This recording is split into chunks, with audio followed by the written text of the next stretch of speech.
Sorry, I popped in right at the moment I was talking to roommates and pounding coffee. Tired goes tired. No, I understand. Saw her at the retirement in Mexico. I saw her down. Your mic's not working. You press the button. That joke fell flat then.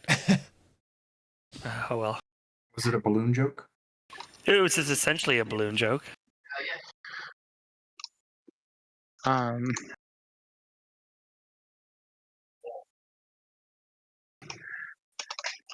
All right, and who would like to do the recap? We got Magwood. Rocks fell, dragon died. Shut up. Yeah, Rock's got That's a sword. bad recap. Yep. We fought our way through a room full of magma monsters. We're like, did. yeah, we got this. They like to jump around and spill magma everywhere. It hurt. But we did it. It was cool. And we walked down a narrow hallway into a dragon room, to which dragon started talking crap, saying all this stuff about the hawk and such in Draconic, and then just started spitting fire down a lane. And we're like, nah, none of that. So we hit with a bunch of magic, and we hit with a bunch of arrows, and we finally shot the thing to death. And his crow. Oh, actually, I should say, the start of that fight, it was great. We terrified his lava cronies. It was awesome. They were supposed to be so much more impactful.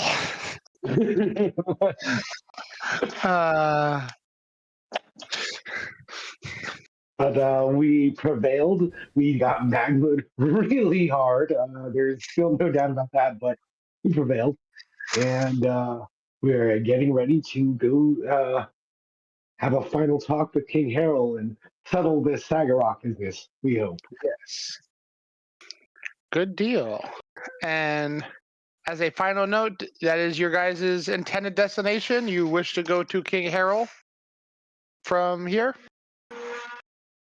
That is agreed? Everyone, it is, I am go with the flow. So what is everyone else's votes?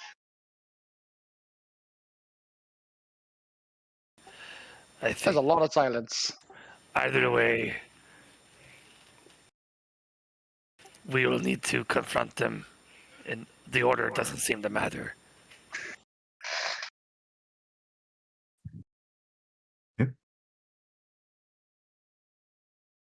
I'm not sure what more insight we could get back in Ovalar. Okay. And I guess the last thing is any plans? Just gonna wing it off the cuff. How we do? I mean, it's got us this far. Fair enough. Well, All right. this is where, whether it's a trap or not, I think it gets dangerous. So we should be ready. One moment. All right. I know you guys had rested before heading out. Hold on, Mom. Yes.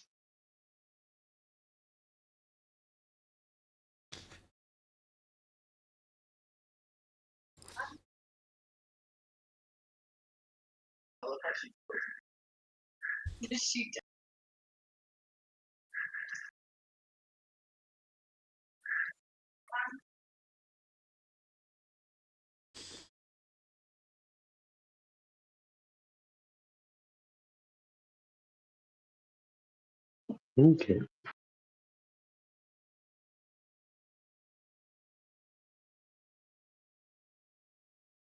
Ready, grit is deadly. Woo. All right. There. Share record. Yeah. Boop. Boop. Boop. Boop.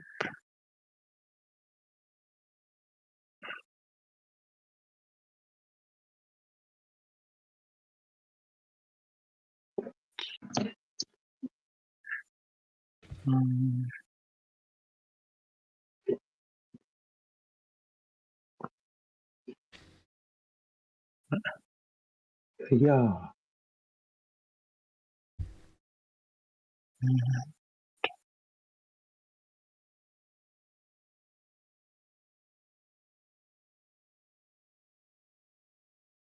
Way easier. I need to start doing them more often. What? What's it called? Actually selecting all when I'm making things visible. 1 second, I have one more thing I need to add.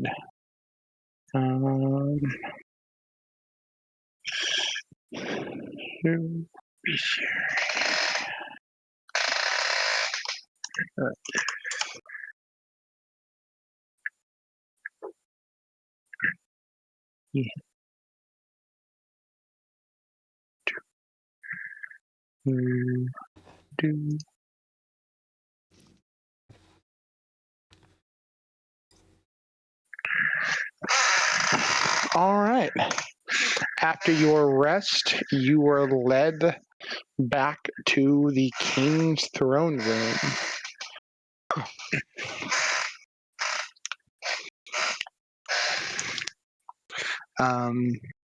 Two of the wraiths, similar to the one who has escorted you back, stand on either side of the door and open such at your approach.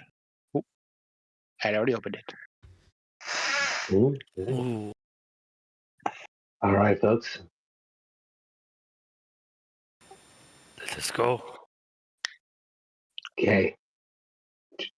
Who's going to offer the? Yeah, and we'll figure this out. Yeah. Is Flint still wearing the crown? I think Flint still has Nope. everything. I doubt he's disrobing or discrowning. I've given him back the crown, definitely. Okay, then yeah, I'm wearing it. I'm wearing it. Yeah. That's right, boy. Back up.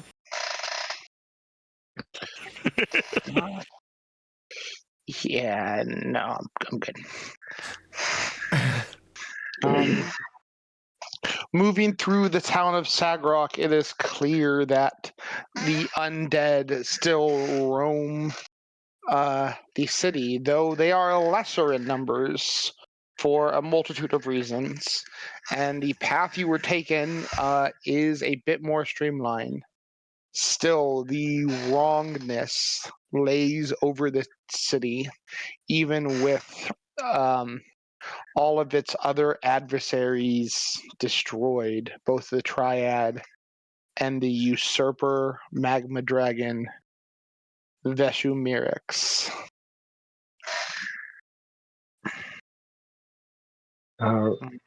Alrighty. Entering the throne room, Grit will proceed slightly ahead and off to the side of the party as a almost like as an announcer. So when we pull up the position, I can royally present us. Mm-hmm. I'll keep the charade up. All right. The king sits on the throne as the guards Approach stand until in someone tells us to stop, or Collaborate and listen. I think Grit goes and kneels here, and kind of waves and bows and doffs his hat widely. This seems to be the logical spot Makes sense. to announcing the arrival of the heroes of Brachel and adventurers tasked with helping King Errol. Grit kneels and nods. Excellent. What do the rest of you do? I'll I look give a to bow. Grit like, do I kneel? Do I stay standing? I'm the king. Turn now. Okay. I'll follow suit with Grit. All right. Mm. Yeah, we'll kneel too, like we did the first time. Yep. Might as well keep with the method of respect. Yeah. How about yourself, I didn't move Ume? myself. Yep, I'm away. Yeah, I was like, Ume just stays outside. Nope. No. Ume Alright. blinks, opens their eyes. Where'd everyone go? Sorry, I went to go plug my headphones and shit in, and I turn around, and everyone's gone. Ah. Do you also kneel? Yeah. All right. The king gives Grit a nod, and lifts his head. Rise, heroes and allies. It is abundantly clear you were successful on your hunt. And he will approach you. The guards begin to move, but he holds a hand up. I trust the usurper has fallen. More like he sank. He had fallen to lava first, but yes, quite dead. The Dragon Veshamex is no more. 3 adventuring parties have gone in to slay the beast. One has finally returned.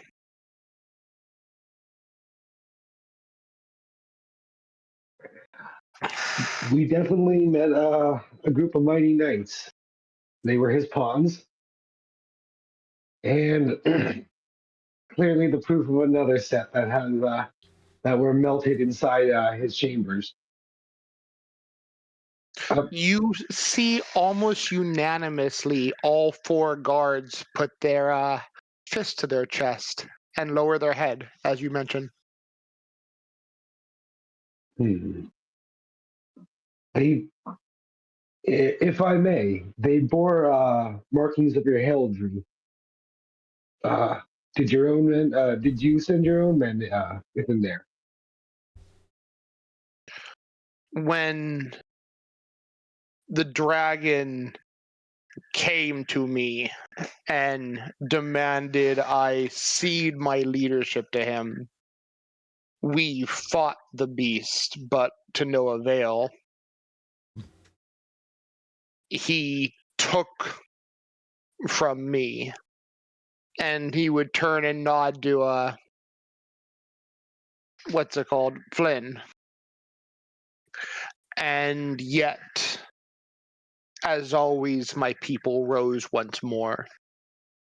Half my men remained, while the other half sought to slay him. And in his domain, he found the vulnerability to our immortality. That cast into the volcano does not return.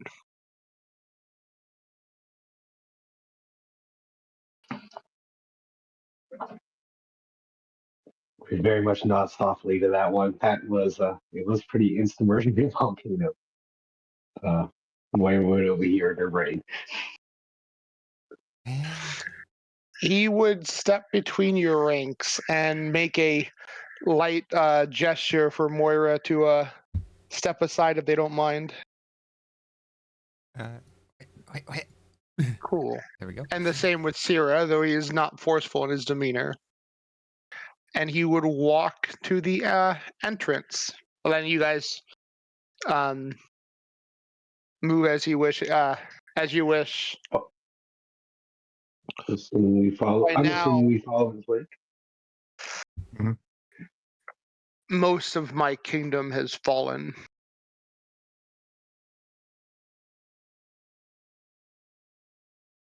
The land is no better as many of us remain.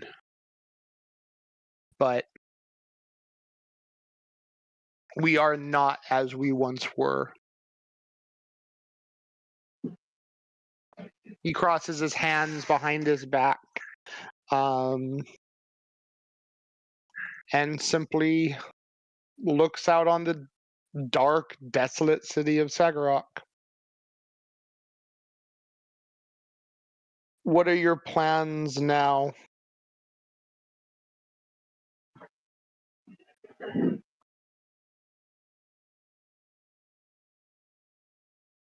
The usurper was merely. Oh, go ahead, please. If nobody speaks up, Claude would say, to be honest, we would hope to allow you and your people to pass on, and allow new living dwarves to take over Sagarok and continue the legacy.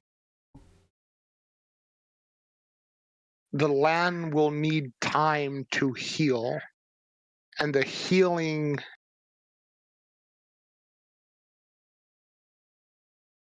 perhaps need begin.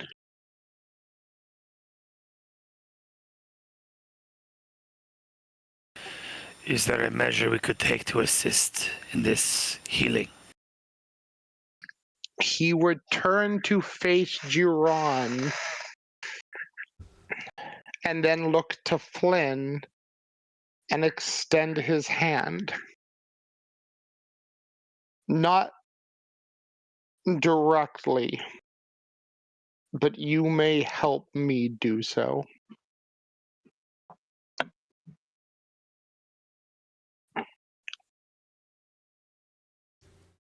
How may we add? How may we add it to the rest of the defenders of Sagarok?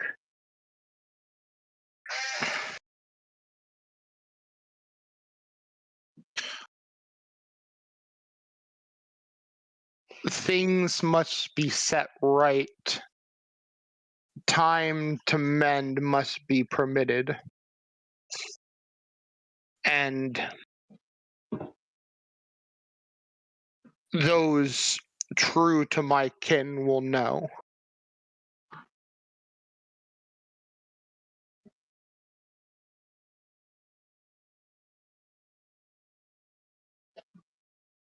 If this is the wish of those mighty, I would do my part.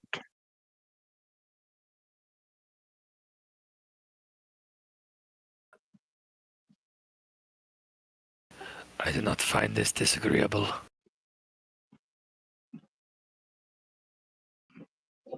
Grit's looking to the others, nodding. This is beyond me. I don't know anything about this mending thing. Yep.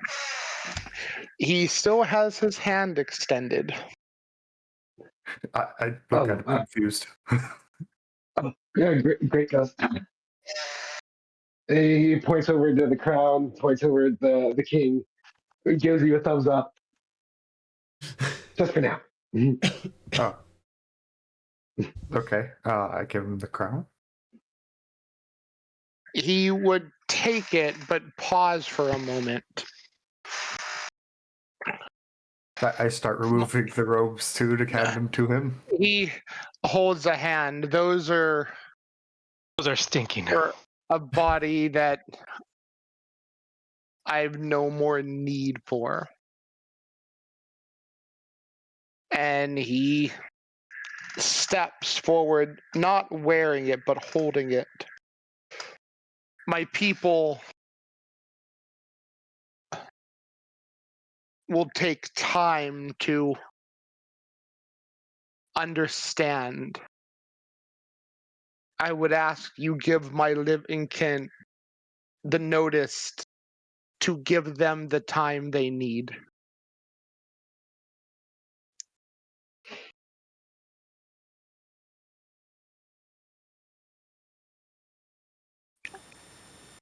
We will help. We will help ensure the defenders of Sagarok get the time and the respect they need to find their rest. Your legacy of defending your home has been great. You've the long wounds of your past should no longer bind your empire. It is ready for a new empire to come in its stead. Can I perception check to see if he's trying to bullshit us? You can. Because... Roll it muck, though. Oh, okay. Yeah. Roll it in the muck. Oh, I dropped it in the mud. Yeah. No.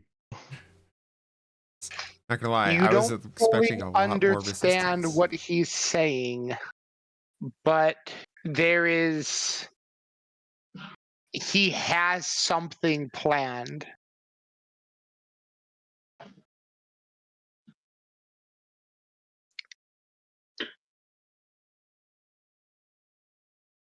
Hmm. He would walk past you guys, once again, asking that you step to the side as he does. Then my kin still has those who worship Torag and are gods, yes? Yes. Then the final ask I have is that none enter this chamber again until my kin's priest of Torag knows that Sagarok is truly empty and ready to be restored. Can you tell them this? Of course. Absolutely. Could we ask why you would wish for this to be the case? My people will need time, and I will shepherd them. I will need time. The last to rest. And this will be the final domain of your people. This room here is what you mean. As long as this room is untouched by the living, I can ensure that my kingdom moves to a land they deserve. Should this room be disturbed before my task is done, it will become more complicated and I will need to take matters into my hands. As he does, he rests the great hammer he carries beside him. This is some Orpheus and Eurydice ass shit. Your terms seem fair. These walls will not be breached by the living until, and the first to do so will be the high priest of Torag, after the city has been put to rest in its entirety, and no sooner. Allowed to rest, not put to rest. They should know you speak for me, and this should be held if trophy, if nothing more, by those who liberated this kingdom. And with one hand, he extends a large hammer out towards you, still holding the crown in his other hand. What I leave here is you may have, but the crown remains, he says in question, or basically confirming you guys understand. I can abide. Grit nods and understanding. No qualms against it. How will the living know when it's okay to return? It will be, I will ensure they know. As sure as I will defend this chamber if needed, I will ensure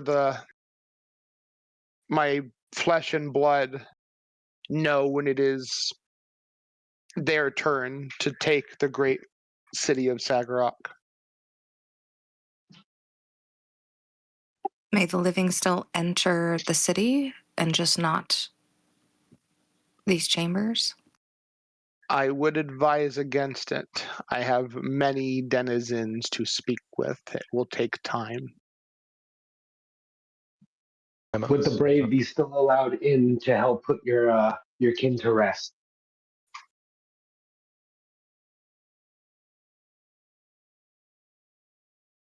They do so at their own peril. My kingdom has been divided. I will do as I can, but I cannot ensure the safety for many of my people resent the living and have held here. It would take me. The city of Sagarok is great, and my people are many. It would be ill-fated should a wandering warm-blooded meet with my citizens before I do. I cannot tell you how long it will take me, but I will work as diligent as I can until each of my people pass on, and then I will alert your priest.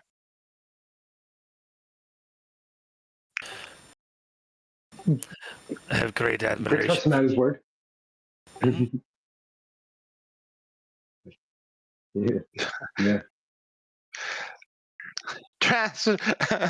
Translation: people can try. You might get eaten by undead. Oh yeah. Perfect. That's what, if you want to try. Like There I are said, still devourers out there. yep. You want to risk your soul?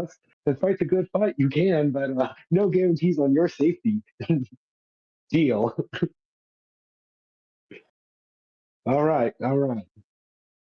We're not unwelcome by the king, just by the nature of undead being undead. I can deal. Yeah, he is at least trying to be considerate, so appreciated it. Yeah. We have a common goal. All right. Then, unless there's an objection, actually, I would gesture for Flynn to receive the hammer. Uh, Okay. But he's already got two. Why not a third? As Flynn approaches, still holding the hammer, the king sits back on his throne. And as Flynn takes the hammer from his person, King Harold restores the crown to his head.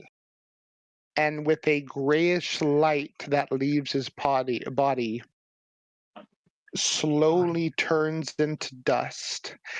A deep breath and a sense of relaxation washing over him as his armor and other memorabilia fall onto the ground before the crown, and far slower than it should, the crown moves to rest on the seat of the throne.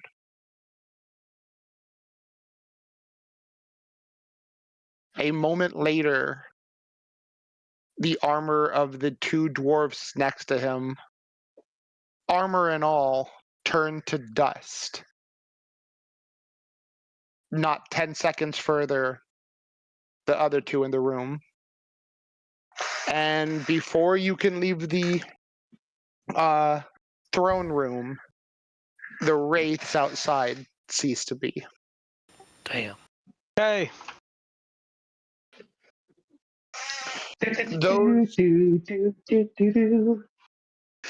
Those who can see out the gate occasionally will see undead in the distance begin to crumble, one after another. The city of Sagarok hosts tens of thousands of undead. but slowly, one by one, its denizens find the afterlife.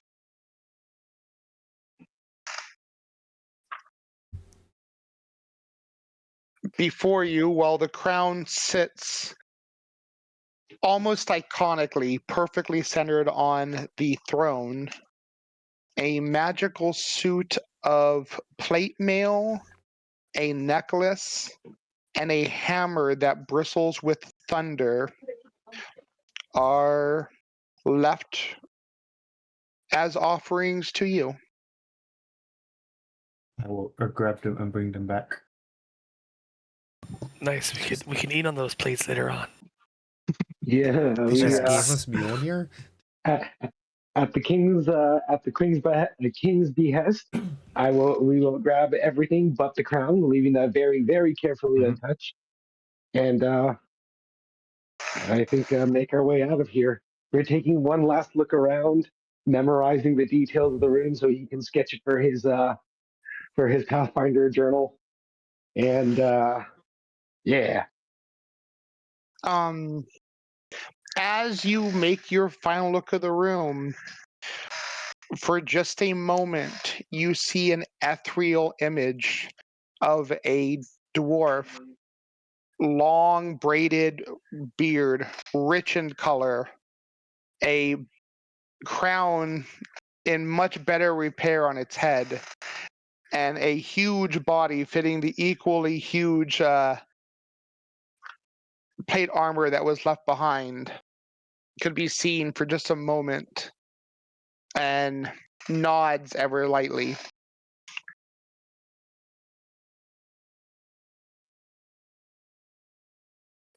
It takes us in, nods back. The weight of this city's fate is and a new chapter is being felt. In the distance, you guys can see the ever so faint light of Kovlar, which is about 5 miles away in just travel. But in the path that you can see, every undead on your journey seems to have already passed on. Nice. That is awesome. I mentioned to Grit as we walk. I'm like, dang, I was kind of hoping for a fight. Don't get me wrong. I was ready to prove my mettle too. But hey, some people say words are weapons too. It is good to see that the souls could at least depart. Our worries were that we wouldn't be able to successfully pull that off. Just a bit, yeah. Yeah, I was expecting a fight too, so. The option was on the table. I was really hoping that the powers that be would have given us a fight, but I would have imagined that because I gave them metaphorical caffeine increase, that they would give me a fight. Don't get me wrong. I was ready for one. I think we all were. But I mean, we could try and rush the purification of Zagorod. Oh, no. I think the triad's going to be moving a bit faster than we can cleanse the undead. Yeah. I think that this is the honorable solution that allows the dwarven gods to help reclaim their realm and the dwarves and everyone else. Before we leave, Geron would like to offer a prayer to Pharasma that all these souls can be passed on to the River of Aether, or safely, essentially. Yeah. Moira also.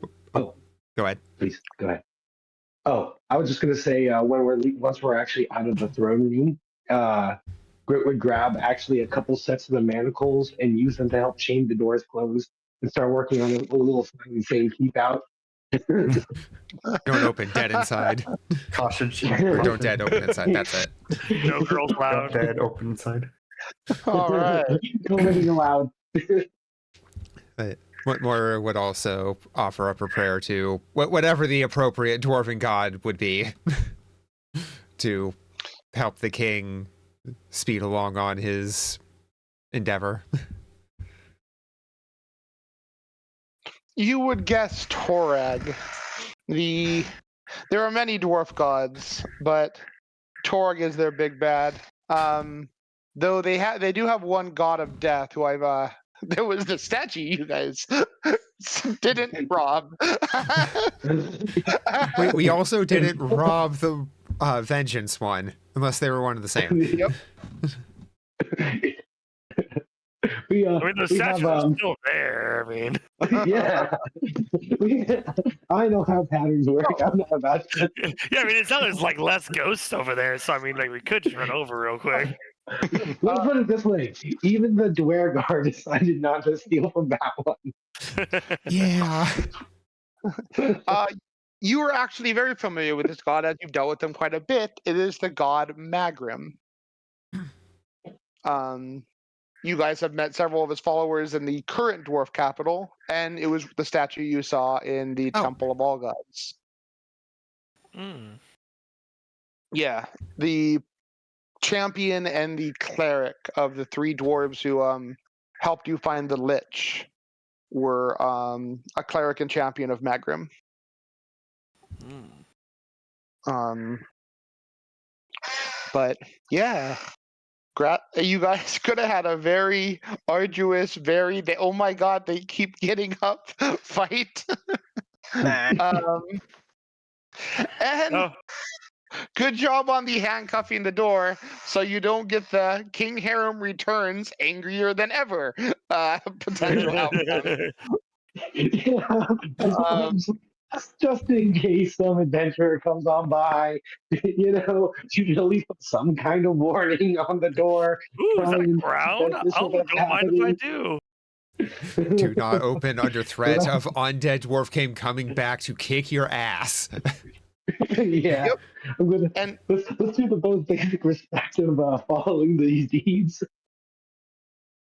so the end of the page, yeah, you guys know, as long as the crown remains on his throne, Sagrok will continue to recover.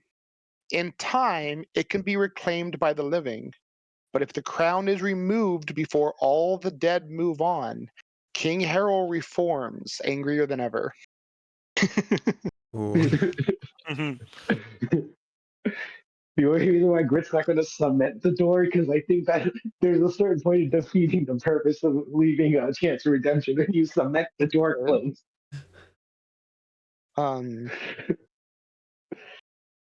So but hopefully he puts like a radius around, so like maybe Kovalar can put some guards out to be like, yeah, no, you say we won't go in, we're not going in. We're making sure no one else goes the fuck in either. Yeah. Yeah, we're gonna make sure the priests know. We're gonna make sure everybody knows. Seriously, put up a couple other big. Definitely work on the sign. Put in a couple languages. Work up in May for making sure it's in Dwarven, making sure it's a common. Finding out what the glyphs are for the lizard folk. And you get that one you know, person who's like, I heard a rumor that if you get the crown, you become the king of Saglarok. No, you bad rumor. you guys didn't do the beat repeatedly to death and chain cast banishment ending. um, what's it called?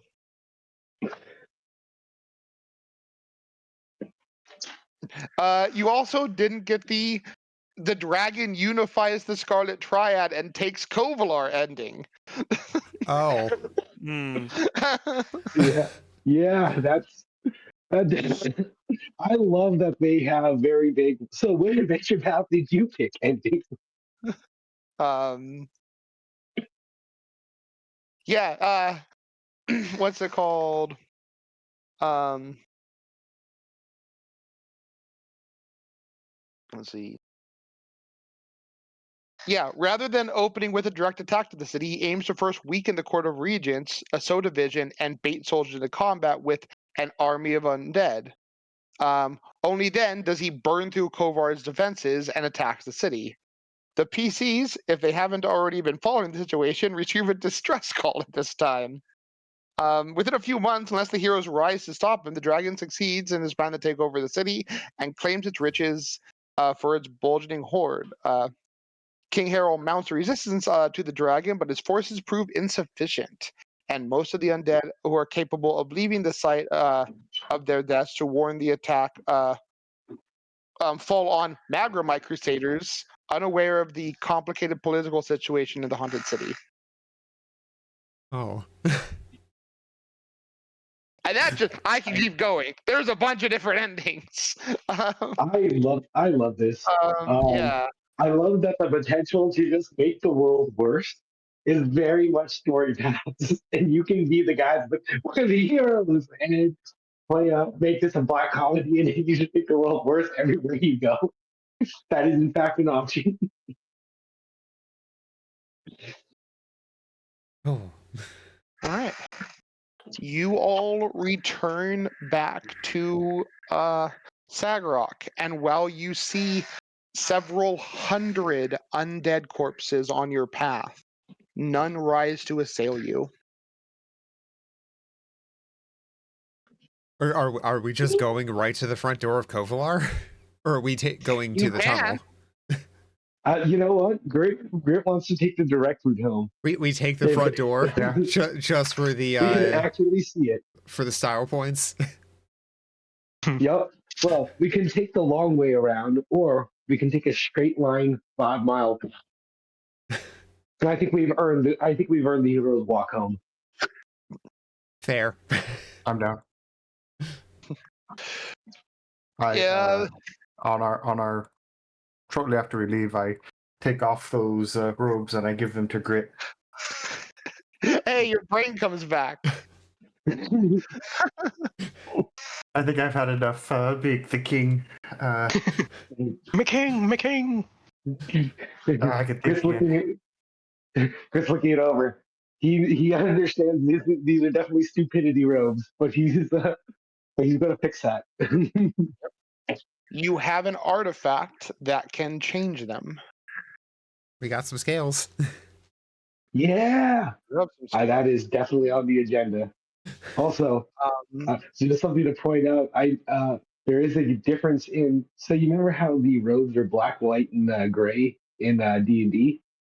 These ones are very wrong. They might be gray, but technically speaking, when it comes to the Archmage robes, it's blue for good, red for evil, and gold for neutral. Because let's talk about it and go fabulous here.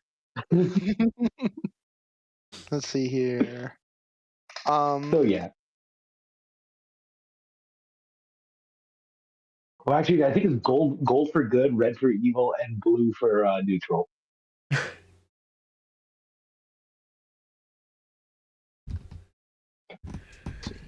All right. So excited. Grit packs away the robes with plans on his mind and a city to inform on his. So excited. Do you want to identify the items we received from the king? Oh yeah. Well, we're going. I would love to work on it. 5 miles of walking. I'll say you guys have time. You guys have a lot of stuff to identify, actually.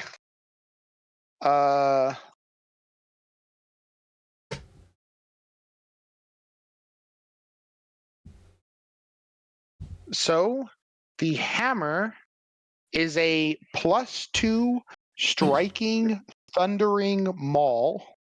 Dang.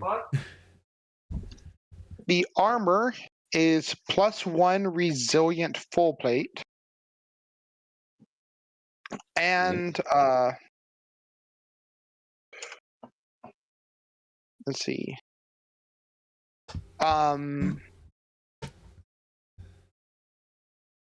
He also had on his person, along with as you gathered up the armor, a wand, which is a wand of smoldering fireballs, level 7. Woo! Damn. Does that just leave a burning patch where the fireball hits?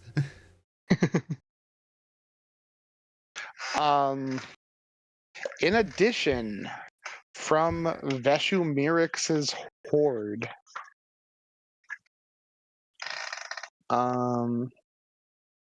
the axe you retrieved is a +3 greater striking dwarven war axe. +3. Plus 3, dang. Oh, What the fuck? damn. Dibs. And Damn. greater striking. Oh, sorry. My bad. 1 second. +5. Yep. Oh, no, that's I what you was said. like, plus 3 greater? If he says +5, I'll fight people for it. We're going to learn how to use it. Sorry, it is a +3 greater striking ancestral echoing dwarven war axe. Oh, that's so. More adjectives. Yeah, I like for sure. adjectives. Yeah. So this one I will need a crafting check to identify what it is. Ooh. Bam. Great, you are an expert. You know, I'm similar an to the armor you found earlier, the ancestral echoing is an ancient artisanal dwarven rune that requires legendary smithing to apply or move, and generally special training. Your proficiency rank with this weapon is 1 step higher than normal, to a maximum of the highest proficiency rank you have in any weapon. In addition, when wielding an ancestral echoing weapon, you gain expert expert proficiency in dwarven lore. You're also never asked to repeat yourself. We're just giving weapon this does somebody it to be for a you. mental stat stick. That is actually incredible, though. Yeah, it's amazing. That is actively sick. Let's see. So if it's an And advanced weapon, anyone with expert could use it, which is cool. Yes. Hey, God, you said and. Oh my God, there's more? the runestone is indeed an anti-magic rune, the one that's gone missing from Kovalar. Oh, well, we have to return that, though. And it will take time. In fact, as hard as that was, you have a lot in your bag, as the sheer coin count comes up to 24,000 silver, 2,100 gold, and 170 platinum pieces, as well as 5,500 gold worth of various gemstones.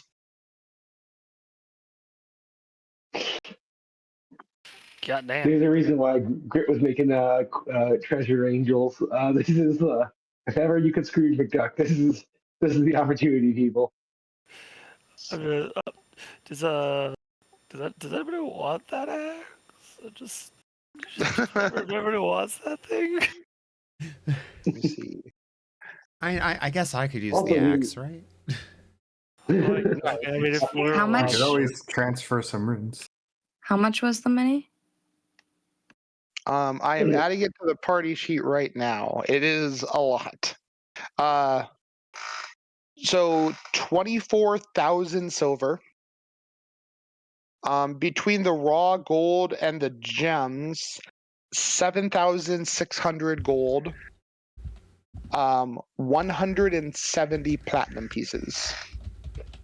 Ooh, yeah, we're looking at roughly 10,000 gold worth of value at around, not including items. Yeah, 'cause Yeah, the armor's actually worse than what I have. So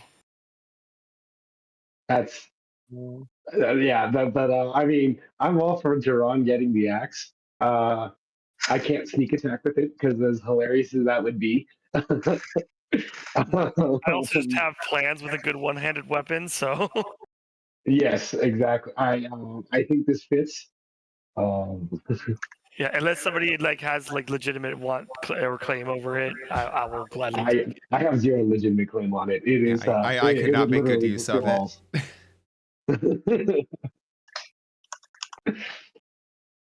Yeah, the fighter should get the +3 weapon. It's just the Yeah. plot. Thank you. The fighter gets the And, +3 and axe. it's gonna That's fair. match. That means I get to have two different types of like high-ranking like talent or like proficiencies. Well, this will let you clean skulls better too, True. Oh yes, it is. Oh, slashing because it's a slashing weapon. Now you can clean skulls. yes. Even better. I love it. I love it. Hell yeah!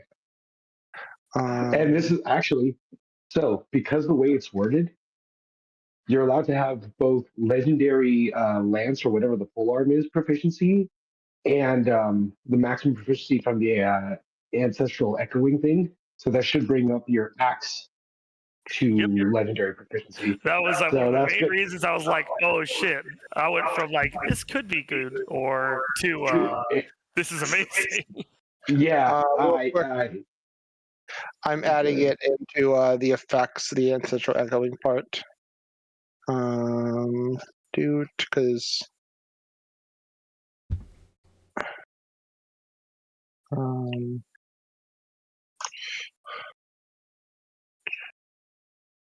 cool. And that will go in here. Oop.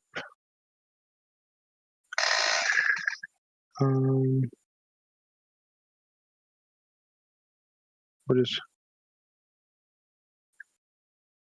Go ahead and delete the example. I don't need that in the weapon text. Boo. Have new extra efficiency. I just in Dwarven lore.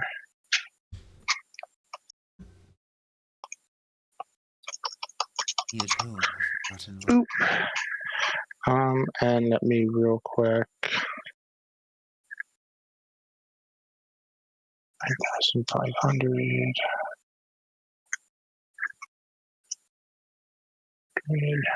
Plus 100. Hey, that makes it even.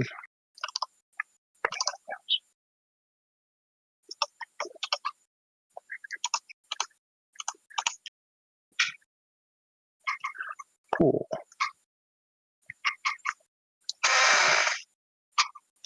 Yeah, the question is there are 4 people who could definitely use that wand. Who likes fireballs? People who have options. I think it's Sierra. Probably. It's like her cat toy. Just tie a little mouse to the end of it. Just chase the fireball like a laser pointer. I love it. Then, you So know, the go way get it wands like. work in this game. Oh, I was about to say the way wands work in this game is it's just a free cast once a day. You can keep using it past that, but every time you use it, there's a 50% chance it breaks Ooh. and it's just I think destroyed. But it's guaranteed a extra use of a 7th level fireball a day, potentially 2.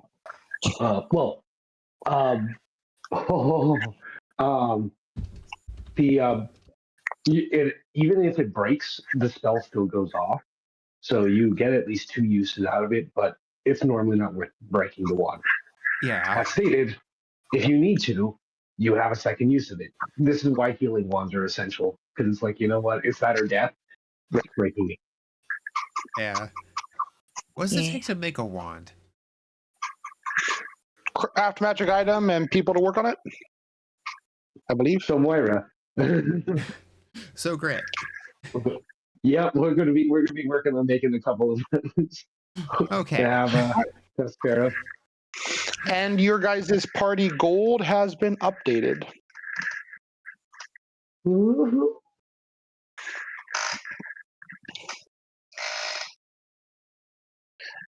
It is probably spread across several bags of holding, as that is over 30,000 coins. Oh yeah. Oh yeah. That is. It's a good thing we have 3 bags of holding. Yeah.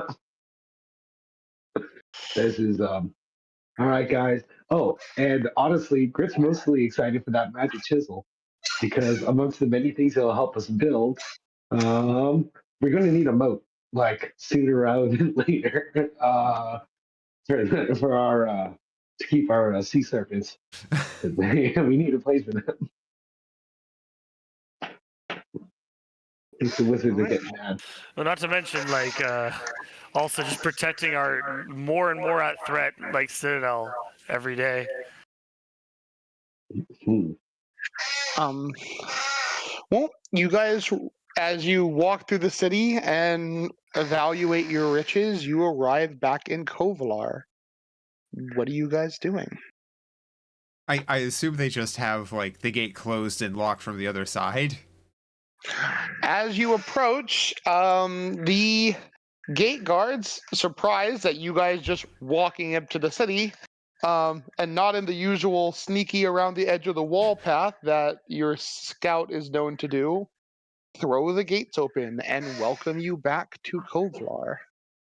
Hell, have you seen it yet? Have they been dying around here? You know that generally the undead don't come near the wall. Well, that just makes this joke not worth it. I will throw you guys back on the Kovlar path. No, take us back to Sagarok. I need to make that joke there. Technically, you're still in Sagarok. Oh, that's true. Fair, yeah. You haven't walked the gate yet. And Shajik. In the auto initiative, Shajik rolled the highest. I can actually start deleting. Oh, I had the whole King's Room primed and ready to go. If Yeah. I was like, they do not trust him at all. They're gonna end up fighting this king. I'm gonna get to have the gauntlet of we don't die, you guys will eventually die fight. I was hoping. Oh man, I was like, I did ready at first. So at first, all you guys were like, "We're going to Kovlar." I was like, "Okay." Inevitably, they're gonna like things will happen, and then Unmei's like, "We're going to see King Harris," and everyone's like, "Okay, that sounds good." And I was like, "All right, I'm in." And yeah, very interesting. But you I guys was are happy the king felt the logic of maybe it's better to let we have excised the cancer and the wounds of the past. It's time to heal and move on. I'm happy he thought that too. you It seems like guys. he's just very honorable, huh? He is lawful evil. Yep. Lawful is honorable, generally, at least, right? No. What's it Not called? necessarily. But no, yeah, he is not a super goodly guy, being an undead monster, and definitely is afraid of violence. But he still holds his kingdom of, even as a kingdom of undead first, and he still values strength above everything. And you guys proved you were the strongest people around. Hell yeah. Those with the power get to make decisions. It's a reoccurring theme in this They get to campaign. they get to go to bed. Mhm. We Yep. get to be the good guys. Hell yeah. Alrighty. I think first stop is both gathering the town elders. We got big news. Assuming they're not already in session. If you Yeah. let them know that you've returned, the guards will rush to send word through their own chain of command and will meet you at the town hall. I think it's only appropriate at this stage. Let's Yep. do it. They're just like, For the most hey, urgent boss, matter. the heroes just walked in the front gate. they're like already like building our caskets. Wait, what?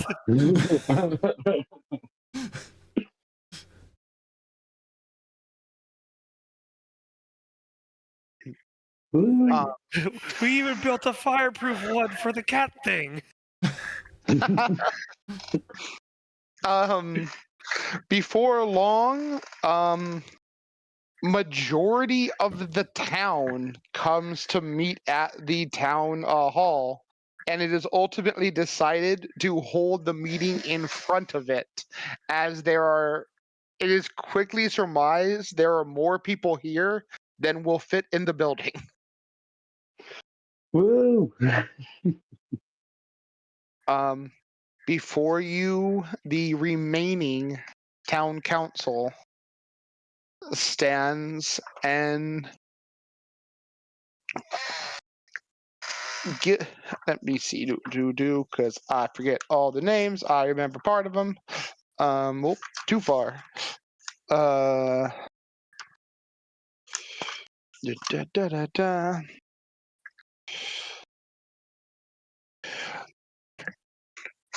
You know, speaking up first, Fraston Stoneborn, leader of the Guild of Faith, speaks up. Our deputies and local adventuring heroes return, and you carry with you an air of victory.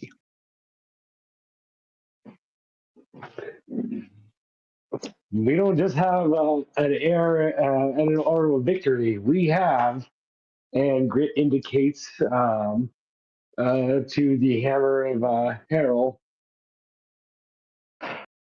a story for you. At the sight of it, many of the older dwarves in the area actually take a knee, including Hammersong and a number of the elders, just for a moment, nodding before rising back up. Speak your tale. Grit looks at Unmei. Ambassador?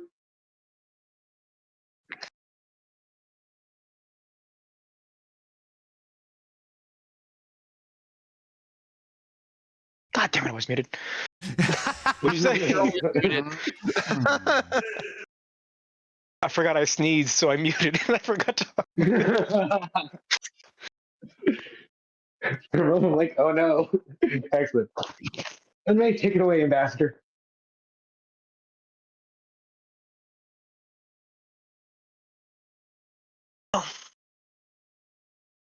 I think let's see. Nobody came back since then. All right. Well, after we returned to the city after our first adventure into Saddle Rock, we went through and managed to take out a few more undead. Our buddy Flynn here became the temporary regent of Saddle Rock, commanding a lot of the undead to stand down. Managed to encounter what remained of the Scarlet Triad. Reduces Harold's robes. The Scarlet Triad inside the Saddle Rock area.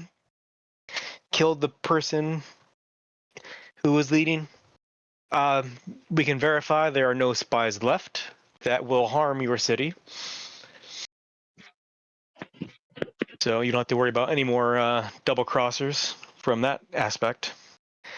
And we managed to sneak through, managed to buy our way a passage through diplomacy from one of the guardians of the Great Dragon before managing to put him down and appease the king of Saggle Rock. His crown lays on his throne, and it shall stay there until you are notified. Should anyone disturb the crown, I fear Saggle Rock will be overrun by undead, by the undead king's fury. There is a murmuring at your words that slowly transcends into cheering. You hear murmuring of that the great city will be cleansed, talk about Vetromix dying, happiness that the Scarlet Triad guys are dead. You've noticed that the one Scarlet Triad member who has followed you is talking to a dwarf off to the side. Damn, taking a gamble and it paying the fuck off. Yeah. Um, I'm gonna hope that dwarf is not a So dwarf, and I just perceive a dwarf. I did say that they don't have to fear spies from harming their city. I didn't say they were dead. Correct. you spoke beautifully and accurately. I just love that this is very much like that whole like meme of like the bear dressed as a hero like thing. It's literally just somebody who's like got their knees sitting on some shoes, their legs are still poking out the back. Yeah. What's it Dwarf called? walking on kegs. Yeah.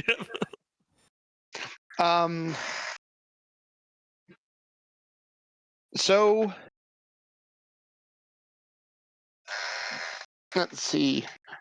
Should we fill 'em in? Stoneborn. Go ahead. Sorry, I was just above the table just asking, like, do we fill them in on the like the more like details of like don't enter the throne room I said either? that. Yeah, he included it. But yeah, definitely a Just more the dwarf. dramatic The and more crown was on the specific. thing. Gotcha. Yeah, a more dramatic, more more specific. specific. Just avoid the city throne room until is not further notice. reached by the Yeah, rain. and like he'll let the high priest know, and they're supposed to be the first one to go in or whatever. Yes, absolutely. I definitely follow Lorelai's suggestion on that one, and giving a more detailed instructions on the fate of a future in Sagarok. Keep the signs. There's literally a sign. I sensed a shift in the city not long before you returned. And the word given to me was that I would know, but that things have begun to right themselves. Now I know these visions to be true. You guys have done the impossible. Hammersong nods. We were right to put our faith in you, and as my late comrade Kolarun had put so much mistrust on the outside, we know that his desires were not the direction Kovlar, nor Sagarok, nor the Dwarven people should take. I said the chick who runs the gambling guild. She's here too, right? She is. She's standing amongst you as one of the leaders. Okay. I would point her and like, I guess you could say we were a safe bet. She just comments, and they're heading back to the surface, I imagine, and I can reopen the profits. And she smiles, and there is a chuckle through the people as gratitude for not only ridding us of a hidden threat, but an innumerable mountain of threats we knew not opposed us, along with a threat we thought unopposable. The city of Kovlar is at your service. If there is anything we can do to aid you, all guilds stand united and at your service.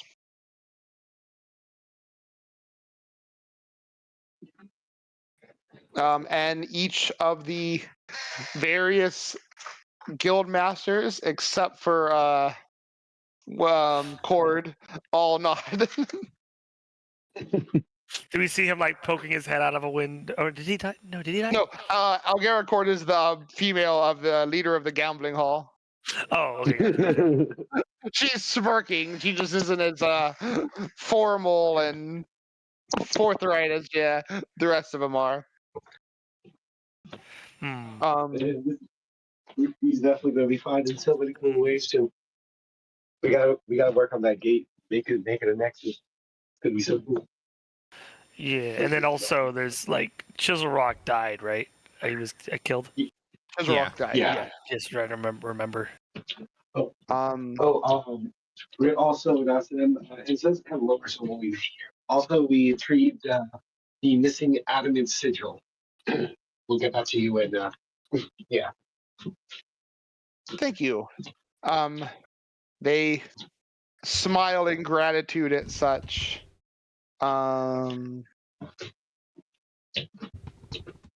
Then, as long as we can get as long as Sagarok will permit it, the crafters and tradesmen of Kovlar are at your service.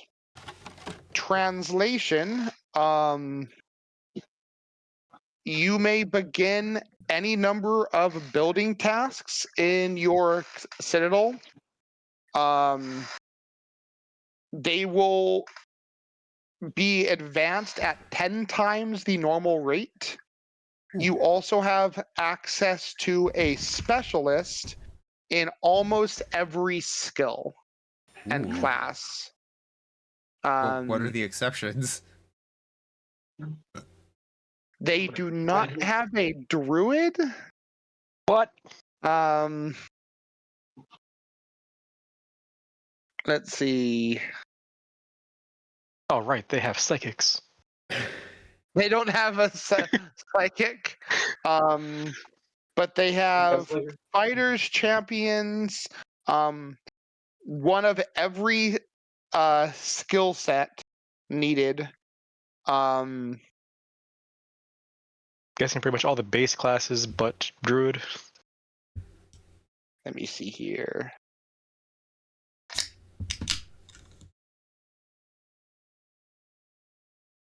They don't have Oracle or Witch. Yeah, pretty much all the base classes for the most part. Druid's the only shortcoming that they do not actively have with them. That's aggressive.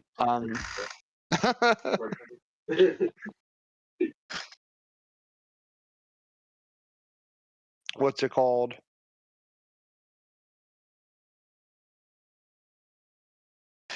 Yeah. So, and you will only need to pay for the material cost. The Court of Regents grants you access to any assistance that the city may provide you for the following decade. Shit. Damn. Yeah. Okay, so we can't draw Free out of the charge. campaign too much. That's like half a lifetime for Grit.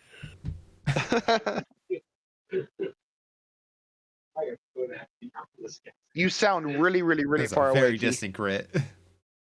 Oh, sorry. I know he's saying stuff. I just don't know what it is. It's probably funny, or at least interesting.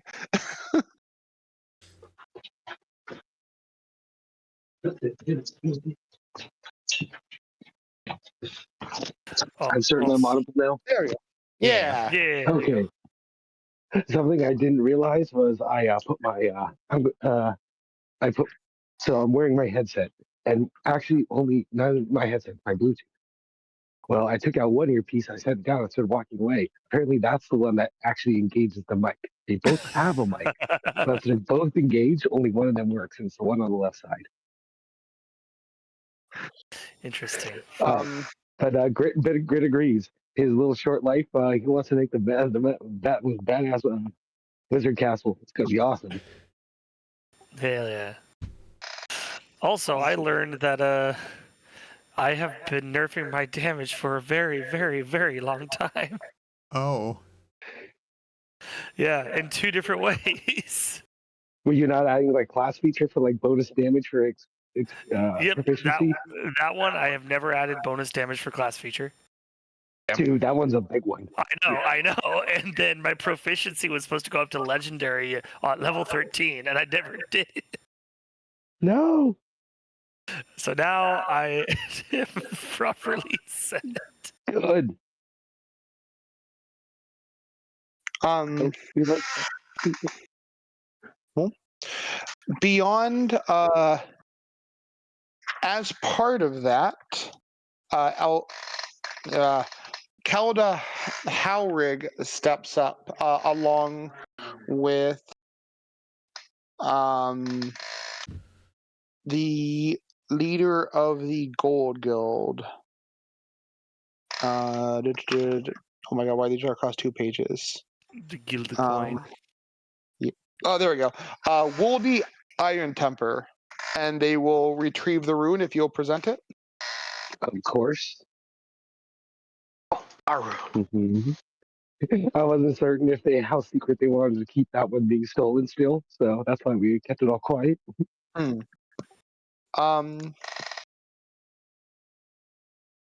Let's see. I probably should. You What's up? already took it off the armor or whatever? Took it off the armor. Because you said it was on the armor, It right? was on the mace. No, or- the singular rune that we found Oh, okay, yeah, in the- the yeah. The dragon's anti-magic pile. rune. Yeah. Oh, okay. I thought you said that was attached to like the armor. No. No, the anti-magic rune is by itself. Gotcha. Okay, I misunderstood then. I like to think it is a literally glowing piece of energy in a box. Yeah. Floating rune in a box. The Dragon's Hoard, I think, only had the axe, the rune stone, the bazillion of gold. Let's see. Anti-magic rune, +3 weapon, and the gold. Hell yeah. The armor was just +1 resilient plate mail. That's the one that the king had. Still sick.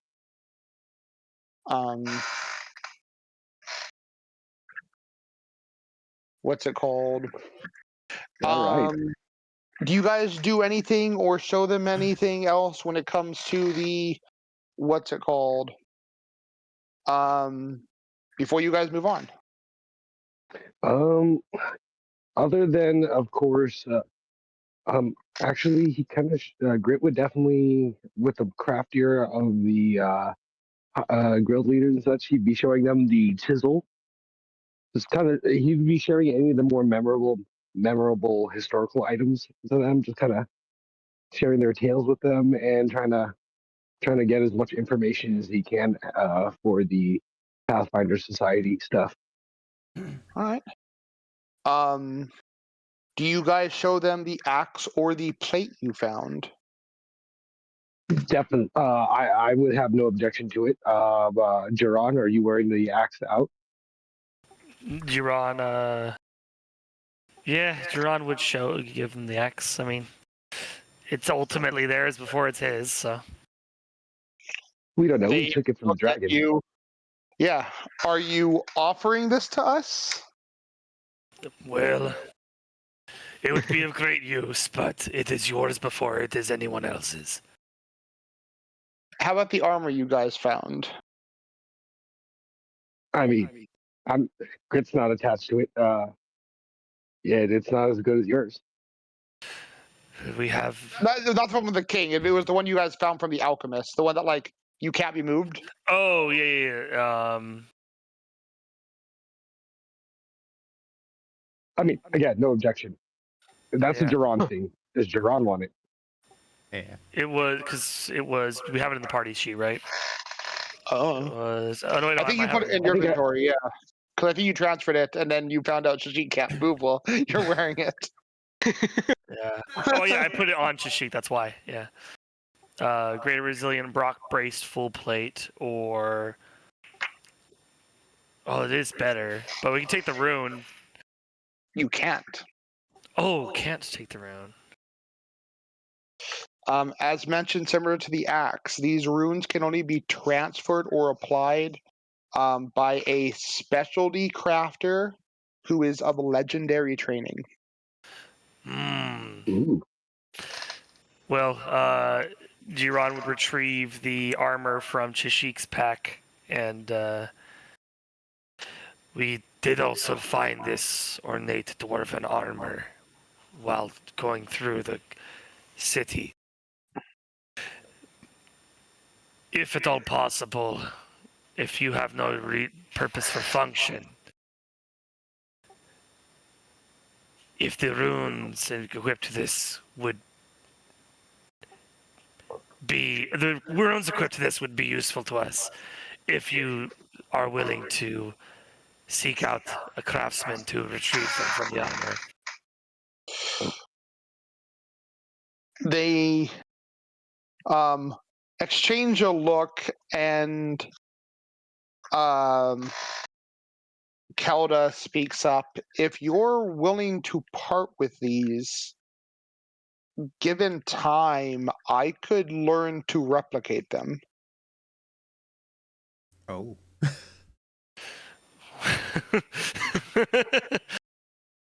Short-term benefit for one piece, so this could be beneficial to all parties. You're holding two artifacts of Sagarok. The craftsmanship of this dates back centuries, like maybe tens of centuries. If I were to be holding that axe, I would know the history of all that of all of these dwarves. Well, I have to hold them for a while, but I would know everything. It's crazy. Yeah, actually, imparting the knowledge of the of dwarves upon me by holding this axe, would I be able to gauge the history of their creation? Yes, actually. You know that there was when Sagarok was the dwarven capital, like I said, 1,000-something years ago, the legend of dwarves being superior craftsmen originated from Sagarok itself and spread through the land like their kin did. And you know that these two weapons are proofs of people creating runes that supersede the effect of the normal runes you know today. In fact, looking at the axe or the armor, you notice that the intricacy of the dwarven runes is not only incredibly elaborate, but so strong it takes up twice as many property slots as a normal rune. In turn, in order to even attempt to engrave these on something, they need to be at least a +2 weapon. You would know the only variant to this you've seen is your time of need. The effect requiring at least a +2 weapon to exist, though its own effect unique in that it imparts enchantments to another weapon.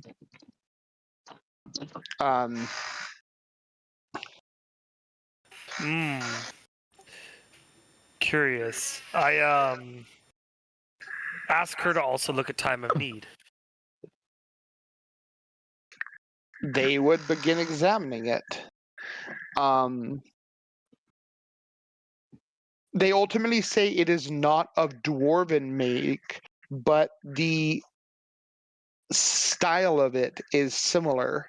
That the special splitting rune there is, in its own take, a double property rune that has been essentially cut in half to apply to two different weapons, freeing up the second property rune on the on time of need itself. But such is why it needs to be applied to +2 weapons only, because of the sheer power of the rune. They are uncertain who created it.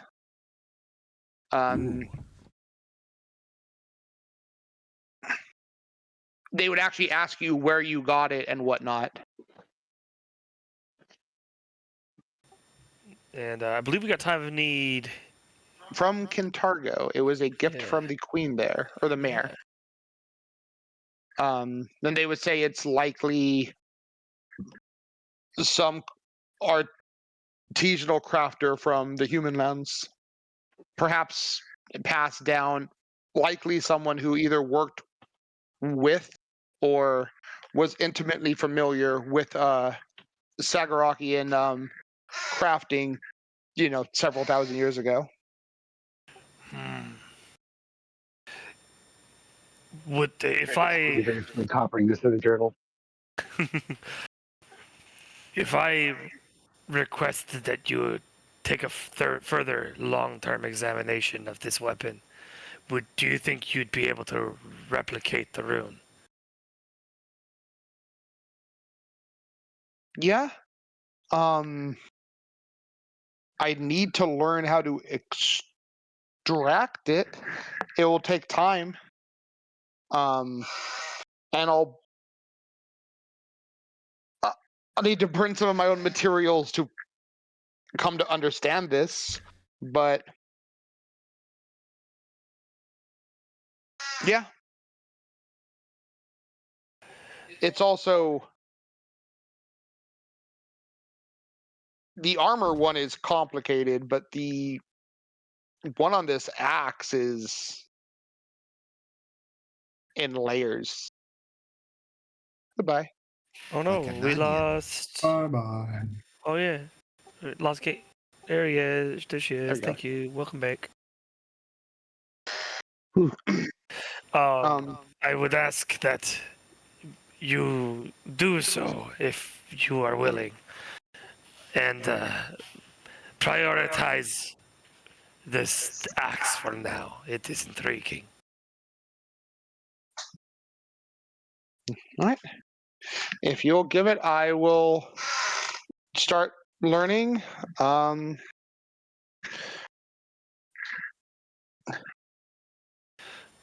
yeah, Gerard would hand over the rock brace full plate, the echoing dwarven war axe, and time of need. In the meantime, it is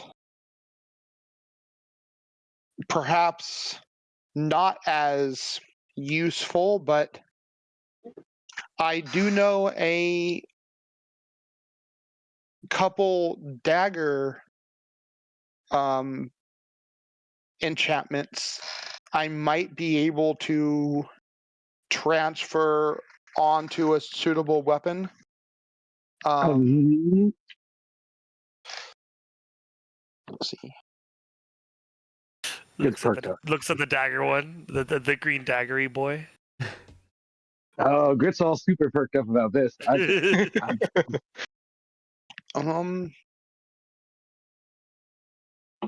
Well,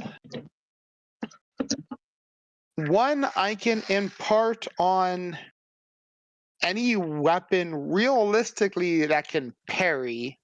I mean, dagger is what it's most known for, but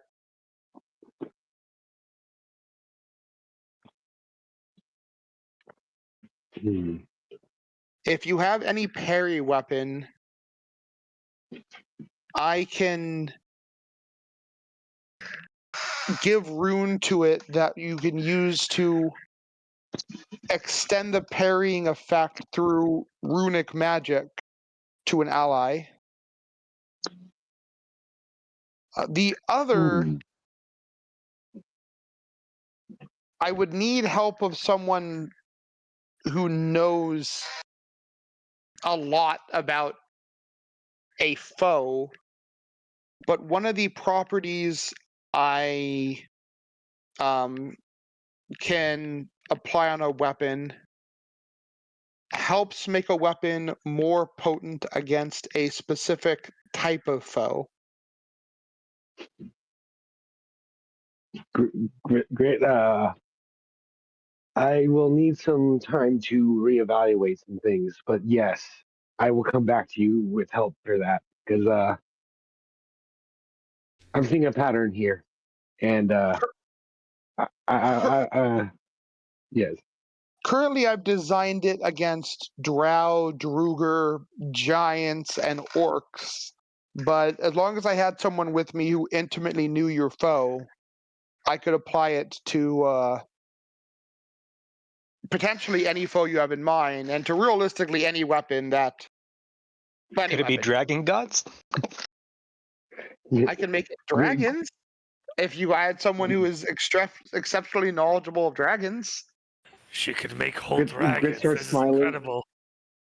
Grit starts smiling, and he's like, "Yeah, that's kind of what I had in mind. I was going to be hitting the books. Eventually, they give up their secrets." The only thing is the weapon must be able to shed blood. So it's not good against hammers, but anything that has a blade or a point. It is a dwarven and rune called Bloodbane that causes a creature to bleed when stricken. And it's not poisonous, but the rune is as antithesis to the creature and can cause a sickening effect in them. If you have the materials and the time, I can make it stronger as well. Great nods excitedly. I will likely have use for that on a bow armament. All I'd ask is that you provide the materials I need, and I will happily work for free. I need to come to understand the details of this axe and this armor before I can replicate it. The Wooldy actually nods. I might not be a blacksmith, but I know a lot about our ancient people's magics. And even you notice inching over, like toe step by toe step, is Archmage Romgar and Neville Rune. It's like, I'll help. I can help, yes. Ancient dwarven rune magic is something I would delight in learning to replicate.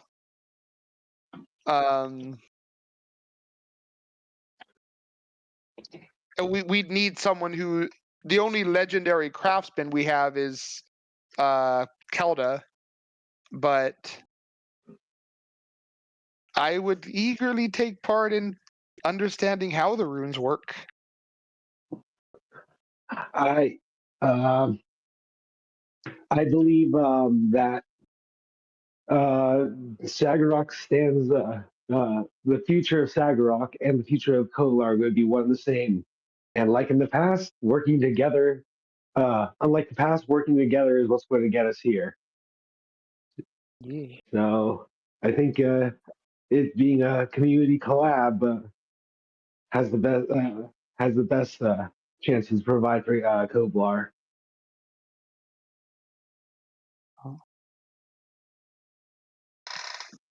Oh, my apologies. Amongst the dragon stuff I kind of like ran in, there was also an amulet. Oh yes. What's it called? I need to actually add to the party sheet. You guys would end up just walking back.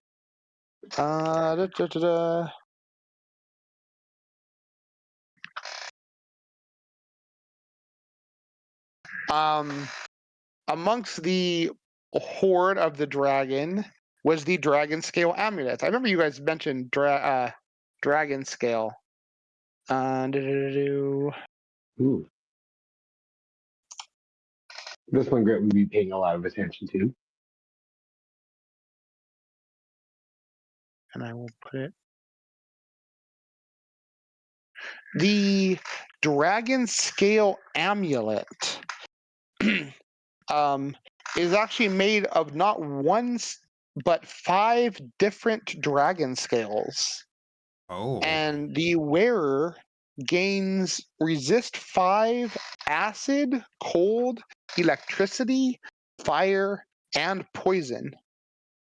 In addition, if you take damage of one of these types from a dragon breath, the amulet will begin to glow brightly. For the next 10 minutes, your resistance against that specific type increases to 20. If you were ever subject to the dragon's frightful presence, you may roll your save twice and use the higher result. Shit. In addition, you can activate the Dragon Amulet as a 2-action command once per day and exude an aura that terrifies all foes in a 60-foot radius, as per the Frightful Presence ability, which has a DC 34 will save to resist.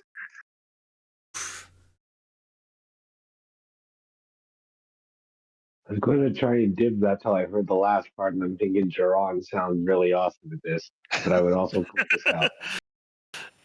Unmei could probably also take advantage of it. Want to get hit by dragon breath? Yeah, but the tankiness of that is just like straight up like it's any of the front lines, but like I admit I can really back you out don't of want another item. I mean, we took away the big cool things from you. You gave that up. I mean, though I do pull for that out. temporarily.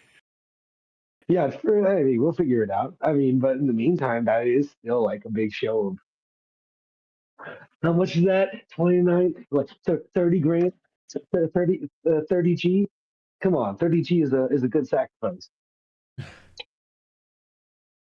Okay, but I'm not taking I'm taking the smallest share of the money I can. Well, you can kind of gather there's a chance you won't be getting those weapons or armors back as it stands. Oh man. Damn, I Not really those want specific I ones, really but want a likewise enchantment. oh well. Oh, Grit reminded me, hey, we have a also. Maybe if not, you don't want this, but just in case, I mean, I'm still happy. We'll talk about you that. We have those scales, and we have a boatload of gold. You might be able to do something. And apparently 15. Oh, that's right. We did have all these crazy amounts of weapons. We didn't sell this shit. You do. And we have a boatload of things to turn into gold with markets. Actually, Did you take back the axe? No, not that. I'm trying to think of where is a good place to liquidate. If we should liquidate the dwarves, or if we should try to find an ambitious trading front of the north, Well, hold or on. not north, but Don't say not outside. that just so soon. What was that? What do you say? Sorry, I'm like reading through a bunch of stuff. So yeah,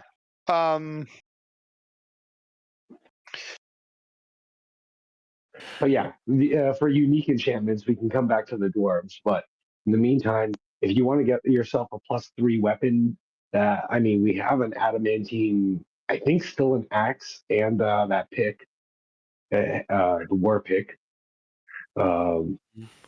We have a boatload of gold. I'm happy to make you a +3 weapon to the fighter. Dude.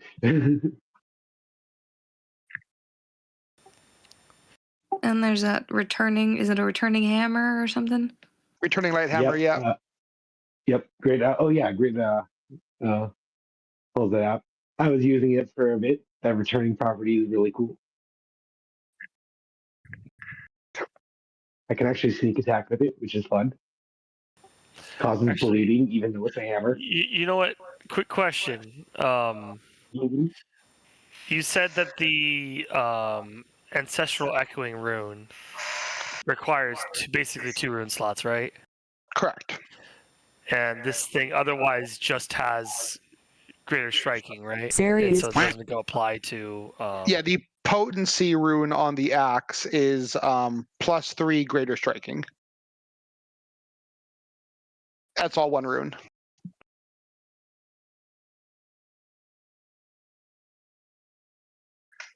We can dump a boatload of gold into the scales, I think. Great to think he knows the way. Yeah, but this thing effectively is worth more gold than we currently have. It's their society and furthering arcane knowledge. And then having free use of that knowledge for 10 years. Other than raw supplies. Also being able to use it at legendary status, legendary. I mean, once they learn to replicate that, we can actually give you like 4 weapons that can do that. Like hand wraps, I could do that. She didn't give us a time frame for that, did she? No, she said she's gonna need to. Well, she asked if you were giving it to her. She said it was great. She thanked you and said it does not take her a while to figure out how it works. Okay, yeah. So there's not really a timeline. But this could also heavily arm the city to be a valuable ally in the future. Mm-hmm. I'll find. Definitely. I mean, it's to say the least sentimental. Yeah. It's like their ancestors' bones, you know. Mhm. It's also I probably shouldn't let her look at a time of need. Then I probably should at least hold on to that. Well, Yeah. She did ask to look at it. She kind of like lightly identified it and then gave it back. Okay. Well, I Yeah. thought I asked her if she could potentially try to replicate the rune that was on it. Oh, you want to see if she can replicate the rune on time of need? Yeah. She can. When she's done with the other 2 she is working on now, these are probably going to take a lot of time. Yeah. Plus, these 2 are of dwarven ancestry, so she might have records and whatnot to figure them out. Time of need, she'd be working from scratch. Yeah. Oh, I'll hold on to time of need then, and I think we can put time and need on the scales. probably. And we'd actually have to dump less money into that to turn that one into a god tier item. And then you get to have 2 god tier items when you have time and need and a second item that you attune to it. Yeah, we'll just do that then. We'll give them their ancestral weaponry, and then hopefully that pays off in the end. Duran's not exactly like a hero. He's more of like a hero out of convenience. Mm-hmm. He's not going to vocalize those thoughts, but yeah. Okay, so leaving the beautiful axe and the armor behind. All right. I can roll my craft check to see if she breaks them. Oh no! We'll literally watch her like poke at it and it just shatters.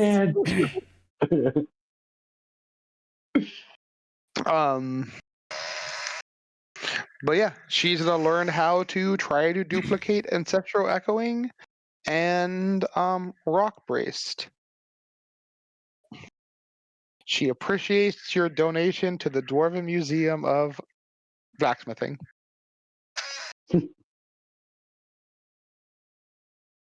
This will almost certainly Something like probably Code may Wars have 4. a benefit, possibly. Yeah, Um, so excited. mhm. This isn't significant to y'all, is it? He points out he holds up the amulet. All of them look. The mage is like, dragon scales on an amulet. Fascinating. Yeah, that's what I thought. Okay. But the blacksmith shakes her head. Only those two items were made by my kin. It will be. I'm maintaining composure, but taking it back to the Anvilers Guild and trying to figure out how these work and replicate the dwarven craftsmanship that's been lost for a couple thousand years is well,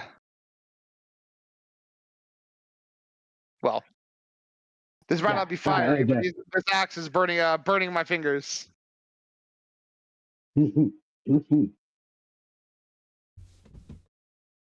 All right. I think we should, me and my companion should head out immediately. We have a lot of things to take care of, but we'll send word very soon. I think we will need to get a lot of projects done. Oh, and actually, what is it? We got to figure out how to transport those sea serpents. How are they doing? Sorry about that. Oh, we've sealed the cages so they do not attempt to eat anyone. Okay. Maybe we should try and calm them down and assure them before we leave. Grit kind of looks over to Lorelai.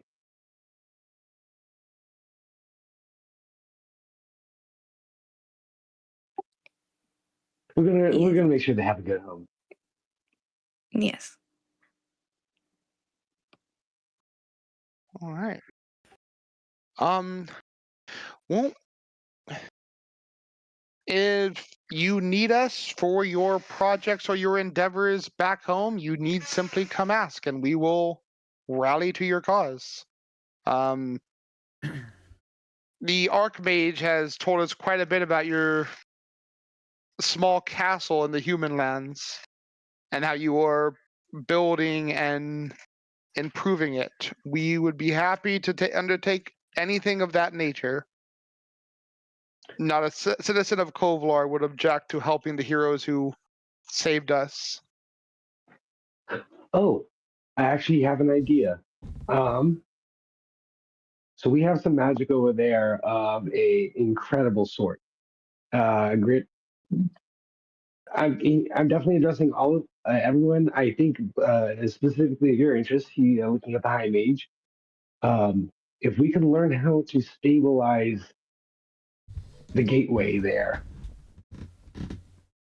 Alestra's ring, we could actually create a trade hub between here and Kintargo. Uh, here, Kintargo, and Breach Hill, And the Mwangi. and the Mwangi. From my time researching your gate while you were handling, well, everything you were handling, me and Donesh ultimately surmised as long as the key is left within the way chamber, the wayward point, the elven pathway between the portals. Both portals should remain open. Way station. Okay. Hmm. Okay, so the biggest thing is we fortify our castle and we just leave the keys there and leave the place open and essentially make hyper defensive points. Okay. Um, if that's the case, perhaps we should plan on making safe trade routes between here and the gate. We should definitely There's- invest Be in happy to. making a safer route between here and the gate. I don't think Sagarok's going to be exactly safe for like immediate foreseeable future. Mhm. No.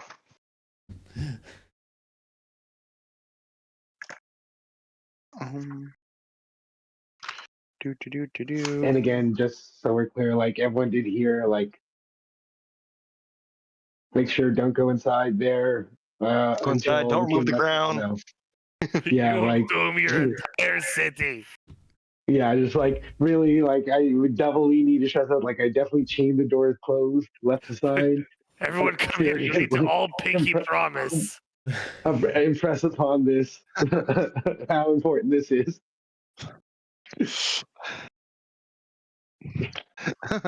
Gamblers Guild's like, what are the chances? They wouldn't tell Um, us not to go in there if there wasn't something valuable, right? right. Everybody's Parjill future. Longbraid actually steps up. If you would have me and a number of the Warriors Guild accompany you, we could solidify a pathway to your magic gateway.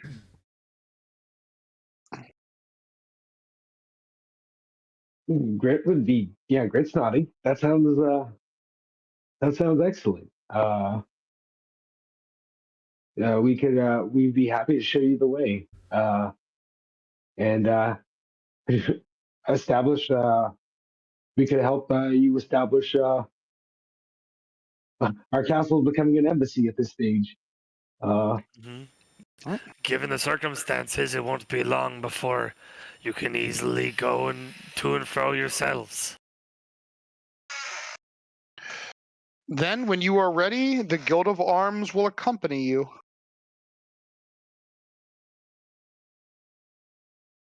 Yeah. Hell yeah. We came into Sagarok sneaking, and now we're going with an armed escort. Mm-hmm. Hell yeah. At our back and not with swords in our back. A great upgrade from the general situation of Benjamin. Oh, we heroes. Hell yeah. Oh, Killed the how the dragon. turns have tabled. Hell yeah. Killed the dragon.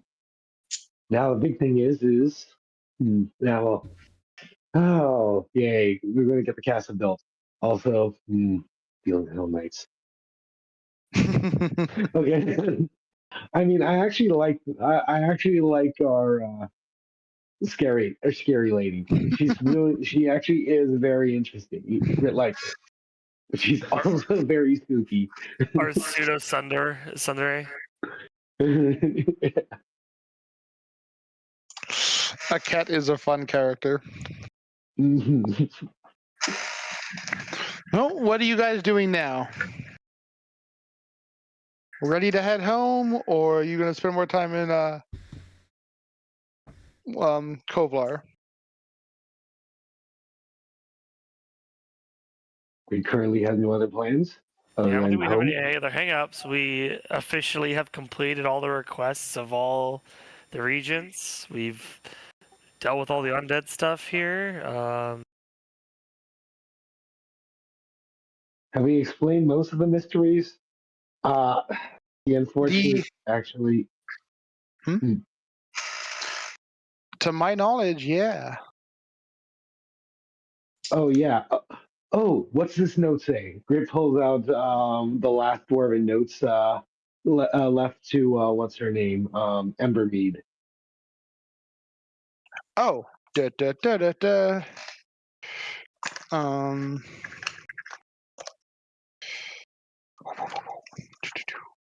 Dun, dun, dun, dun, dun. Until recently, we forgot to read this.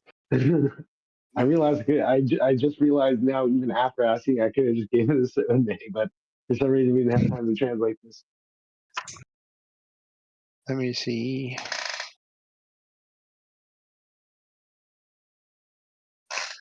Where was that? I remember like the room it was in. I have to. It was in the Temple of All Gods. It was H6. Um.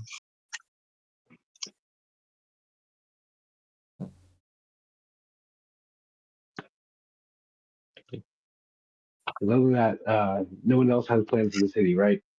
At this moment. Not that I can think of. Mm-mm. Oh, we specifically explained that the leader of the Faith Guild was supposed to be the first one. Mhm. Yeah. Okay. Good. That was it. When it comes to ancient curses, we got to be pretty specific about that. Like, okay, we're like, we want to make sure all details are relevant. And Actually, Jiron would be curious if if what's it, iron something, I believe. Oh no, Stoneborn. If Stoneboard would have an idea of why they would need to be the one to enter the chamber first.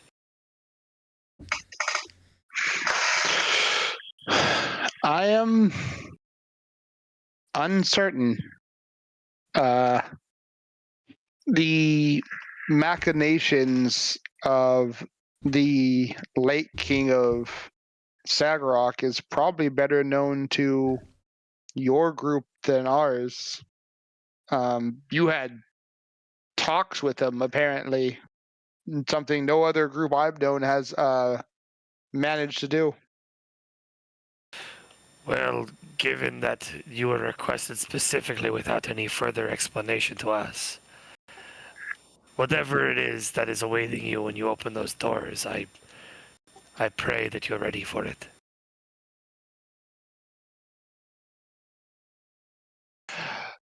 I will ensure I am not alone. All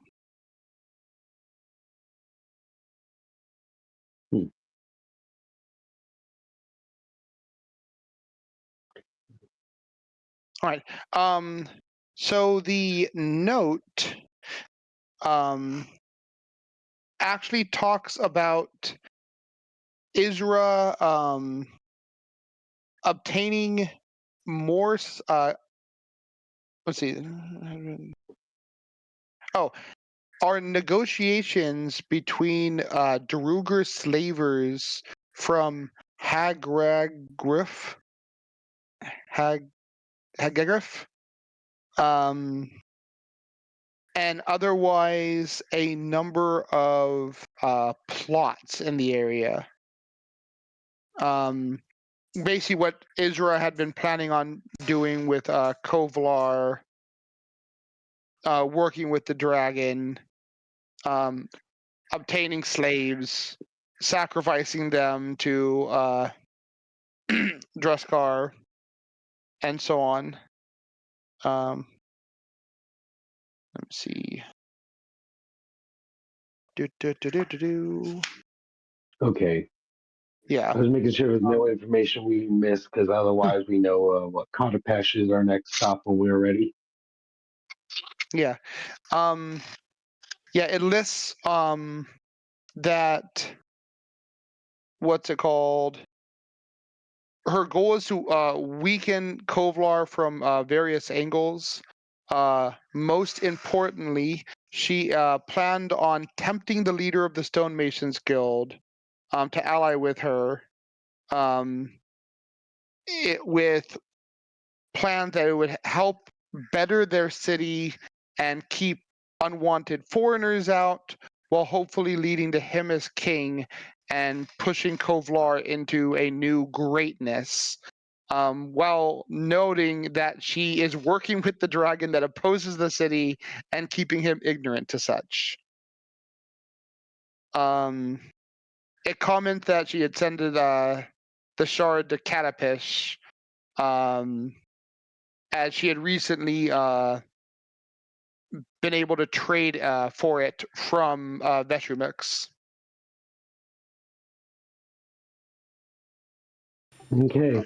Well, then definitely that is information that great, of course, with sharing this note is happy to share with the council on their enemies' plans. Yeah. Across the various council members, they mourn the ill-fated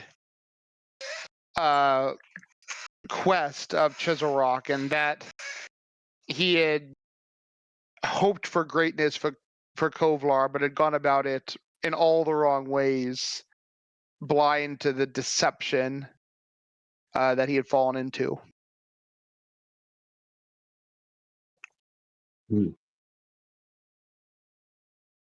And I think that's. Oh, and unfortunately, if at this stage we haven't recovered someone, they have been eaten by ghouls. Hmm? Just sorry about that. Oh. Yeah.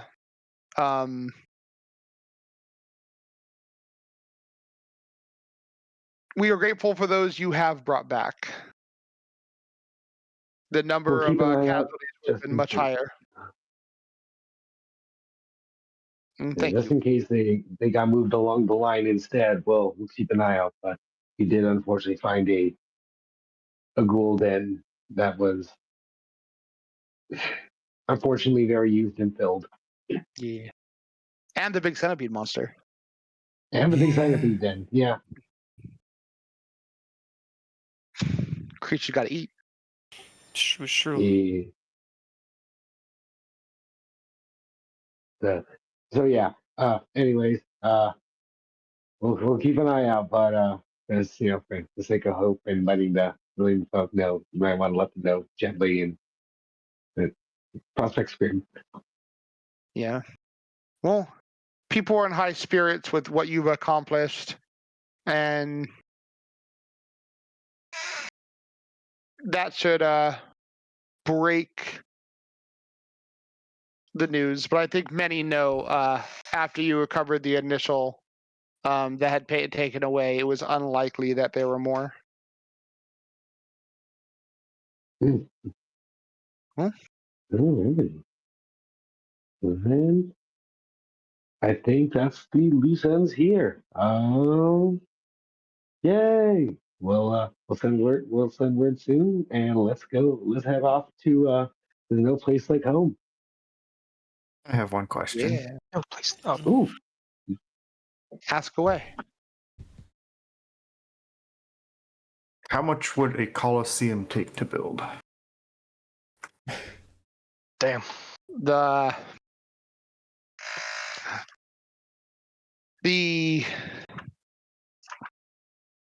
Anvilers Guild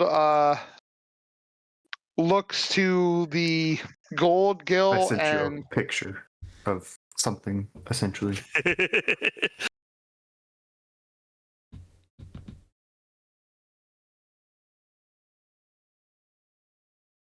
one dwarf you don't recognize steps up.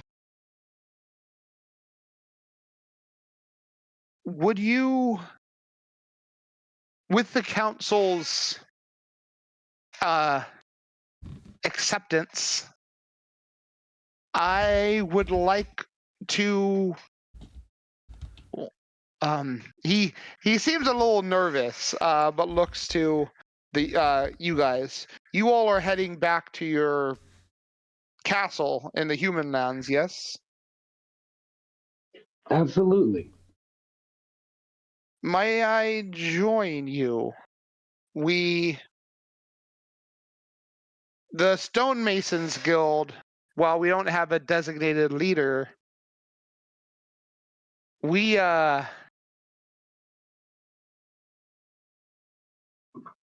pretty against the involvement of your group, much to the shared deception we had with our leader. I believe each and every one of us would be happy to undertake this castle building. And if I handled a lot of the schematic making for the guild, anything that Colrun didn't do himself, I could get something started and we Grit can make it nods happen. excitedly. Yeah, Iron Temper nods. I mean, the Guild of Coin is in no shortage of craftsmen ourselves. I mean, we handle most of the accounting here in Kovlar, but most of us are crafters. The High Priest, Stoneborn nods. Or if our temple is not evidence, most of us are crafting, as is obviously Kelda's. Kelda nodded. I will be indisposed personally working on understanding ancient armor and axes, but I have a number of people who would jump at the opportunity of a grand building. We've been wanting, if we can't immediately push into rebuilding Sagarok, then yeah. Perhaps, then please, those who wish to come with, we'll establish you in, and we'll build up our diplomatic further diplomatic chambers, and our castle's plans, and our plans for our respective futures. Wooldy said, actually, I have a supplier of stonework we used for the recent wall renovations, and most of what we built, though we've been at kind of a hold for a bit. I can even likely get us the materials you need for your your building at a lower rate and a higher quality than anywhere you'd find on the surface world. Perfect. That's why I asked the dwarves. Yeah, I'm sure the humans do their best, but when you're trying to dig up decent stone, it's much different than carving out, geometric blocks from the walls. Mm-hmm. That's how you get the best stonework. When you live in a mountain, your walls are a quarry. Yeah. And your sky. All right. Gouldy calls a couple of assistants, lets them know we need a indeterminate but likely rather large amount of stone. Kelda grabs a second and says, I'm studying ancient relics. I need you to get metalworking for bracing. And Stoneborn sends the two of them to assist before you guys hear a loud coughing and throat clearing. Oh no. Dun-dun-dun. Ready to Hakalugi. So how lavish do you want this Coliseum to be? I've been quiet and minding my own business that you talk about axes and armors, but adorned Stosk Dollinger steps forward. You will need tapestries and banners. Yes. Obviously, okay. I stand up proud and I motion to my dress. It was a delight making all those garments for you. But the thought of decorating a whole They didn't make Coliseum, mine, but well, they won't have their their view taken away from their own ideas. We will work to get the lavished. ornaments and the decor necessary. One fit You'll need for a noble. You'll need boundaries, pillars that serve no. Well, I guess they might have practical thing, but every good Coliseum needs nice pillars. Oh yes. Get me my paperwork and make sure the the magic portal to your surface world is open. I will be back, and he just wanders off.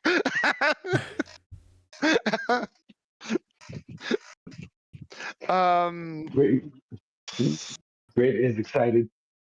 He thinks Crink will also probably get along with this guy. Gotta let him know. Who's that? Crink, the Oh yeah, leader of Krink like sort of walking the leader of the of something in bits, quarters and bits. quarters of bits. Yeah. Um, an eccentric I gnome and think an eccentric dwarf being eccentric together. they like good drip. Yeah.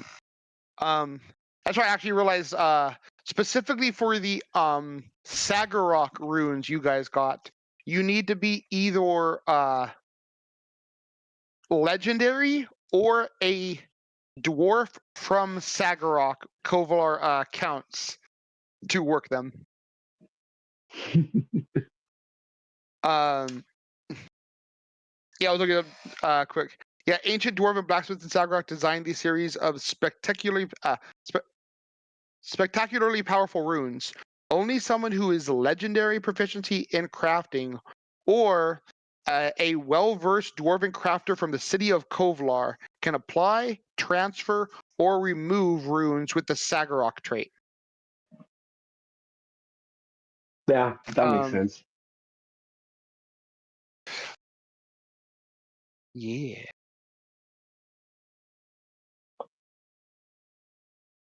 So, all right. Then I will join the dwarf nods. I will join the Amblers or the Guild of Arms and escort you back to your home, and we can sit down and begin crafting. Grit. As you're I finished, look what? to Grit and be like, we could show him too. Oh yeah. Like we could temporarily create structure, right? Oh yeah. Very my easily. goodness. My Grit flips out that chisel, the magical chisel. This thing is going to be awesome. Yeah, I mean it'll be temporary. I do hope to, in order to pay for the Colosseum, potentially use the chisel, if possible, to hold a tournament before we get too far into the Colosseum to help pay for the Regal Colosseum. Oh yeah. And if possible, we can use the chisel for a couple of days. Mm-hmm. Oh yeah. Oh, this is definitely one of those artifacts and value item.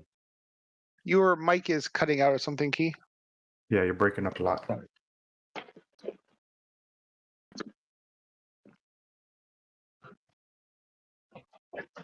Sorry, I was just agreeing.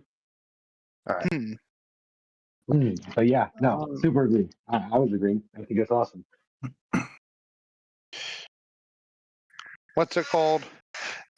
If you have a magic chisel, can we see it? Oh I yeah. think you showed it to him. Oh, okay. Oh, this is actually elven design? They tend to be. It's racist. Oh no, now they're not going to Oh. work with us. Darn Oh, dirty no. elves. Yeah, Stoneborn actually nods. This is an artifact of fancy elven names are always the worst to pronounce. Findalara?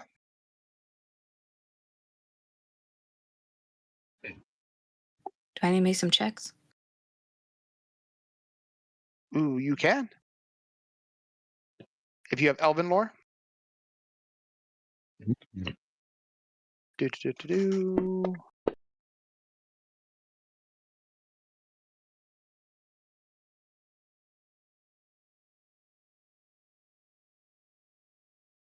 All right. 0.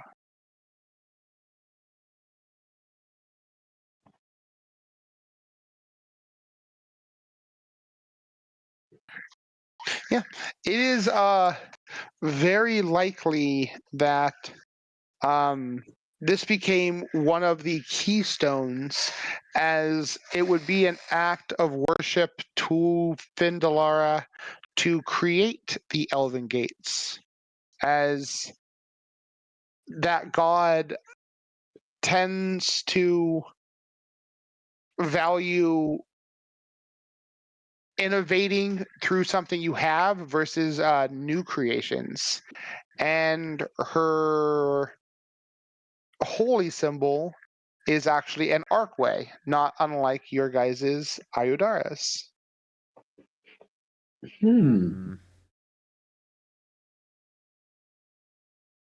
I'll explain that. Oh.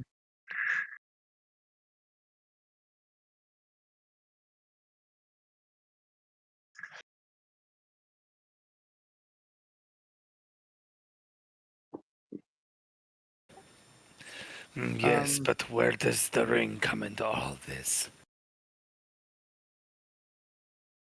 He's going to find out. Well, we got like a bunch of lore on that back at the gateway with the ghost. Actually, if people are trained in religion, you can make a religion check with a bonus due to Lorelei's explanation. Oh. Ooh. Oof. You know, like the ghost we found in there, she was working with like the person who made the gates. Yeah, the one who was trapped near the Yeah, crystals. was left to guard it and then, died. But So, through your guys' very advanced knowledge of religion, good job at all your rolls. They were all literally within one of each other. Man, I had to roll hard. You did. You guys have actually heard, since the Demon Lord Nocticula established a plane in Elysium, an elven goddess has been helping her create her realm. And based on what you just heard, it is very likely this Findalara.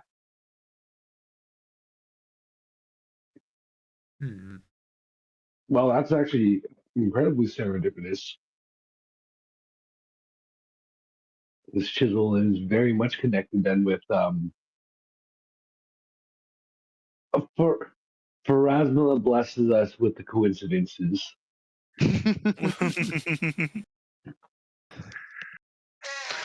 It's all coming together.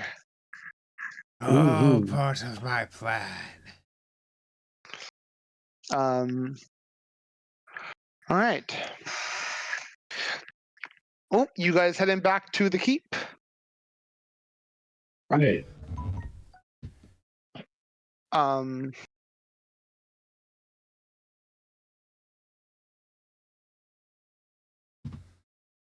So as you're walking, and you've been updating your notes, you notice the little piece of ribbon that acts as your bookmark for your notebook, Crit. Mm-hmm. There is a note that says, when you are ready to give update, place this in the last page of your book. That was not there even earlier today when you were making updating it after the dragon. Grid is excited. He'll tuck that in his pocket, make sure he finishes up his notes, double checks him. And of course, once everything's all done, he'll eventually do that. But all right. Yeah, he's going to make sure his notes are thorough and his story is awesome. Ask Jerron if he could write on Shashik as he gets his notes finalized. No question. Yeah. Then you guys are escorted back to Breach Hill. There are the occasional undead that assail you, but your group of very proficient warriors, along with your guys' active party members are easily able to dispatch the lesser undead that assail your caravan that numbers in over 100 at this point. Oh shit. Yeah. Damn.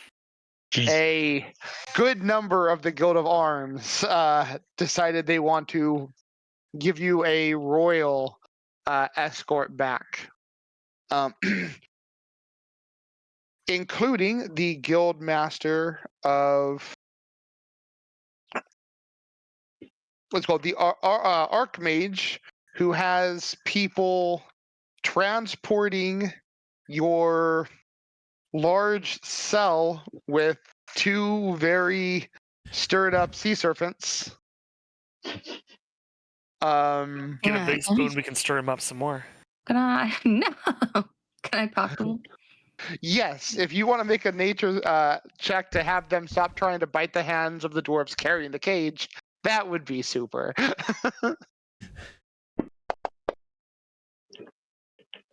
Oh yeah. They're rattled. Yay. You notice they're not particularly hungry and they've apparently been being fed, but they're in a cage being traveled through the ground and they occasionally hear fighting, but you're able to assure them of their safety. And while working with them on your ride, able to keep them placated. They are very much young and wild beasts. They're just And will scared, silly little guys. yeah, they will need a lot of work to coexist with people, but you are a master at dealing with animals, and you are of a druid order of the animal that makes you exceptional at this task. Training, if you wish to train them, it will go several times faster than normal from both your druid order and your master level of nature. Okay. And then I have what is it called?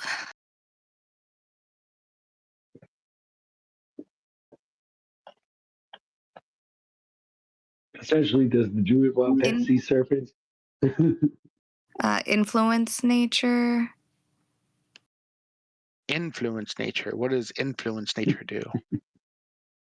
You spend an So hour to influence nature. patience and time. You can make one part of it is you can make bird calls, leave game trails, and ultimately influence the behavior of a certain type of animals in a region to favor and even aid you in the days to come. GM determines the DC of any check required and the amount of time your work requires, usually at least a day or 2 of downtime. While you can't directly control how you've influenced nature, you can hope for certain effects such as easier hunts or birds falling silent whenever danger is approaching. If you're legendary in nature, you can elicit these same adjustments to animal behavior in the area by spending only 10 minutes. So I get to try and influence our surroundings and Yeah. stuff to help them acclimate. Yeah, between your knowledge, like I said, you as a druid of animal, and with this, you can actually work to, as your group creates a habitat for them, you can actually use influence nature to make it a more suitable habitat. In fact, if you're able to get a live waterway to wherever they're at, I would say this would even let you direct fish into naturally migrating into the area to give them something to eat. Damn. Yeah, that's what I was going to say. She'd want to see if she can expand the water, surrounding to, open it up so they'd have room and a food source. It will take a lot of time, but you definitely have the means, and you are on an active river. But you're about a mile from it. So We're also work will uphill, need to be aren't we? done. You are. Means you're gonna need to do some digging. Luckily, you have a city of dwarves. Yeah. And dwarves are nothing if not phenomenal hole diggers. Yeah. Diggy Hole 2 is released. Also, there's got to be some magical ritual for moving Earth. Oh yeah, I'm certain. Well, you guys know there is because it was used in your keep. And we're going to use that. We're going to find out that ritual. We're going to help expedite the diggers. We're going to get ourselves a moat, and we're going to make the moat attached to a den for them to live in. And we're going to have like a waterway that gets fish in there. And we're going to figure out how to train them, make them friendly, so they have a nest over here, and then they can be let out in the waterway to people. We have plans. Yeah. I could also be in like Earth Elemental and help with the digging and make it go faster. Let's commission the Red exciting. Dragon to help us dig. You do have a. We have a dragon. Dragon with a shard of orb. Mm-hmm. I imagine you guys are talking about this. You guys are traveling, yeah. Oh, absolutely. All right. I just kind of stop every time we talk. Right. As you guys are talking, the Archmage thinks, I don't have it, but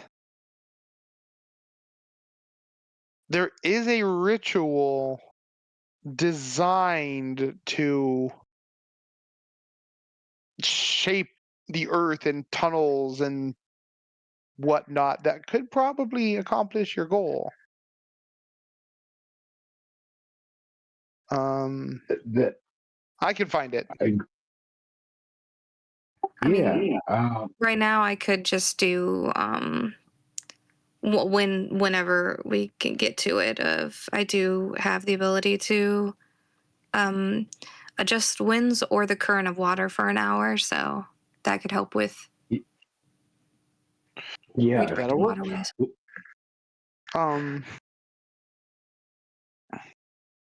Yeah, I can. Once we've set up your area, let me research my notes. But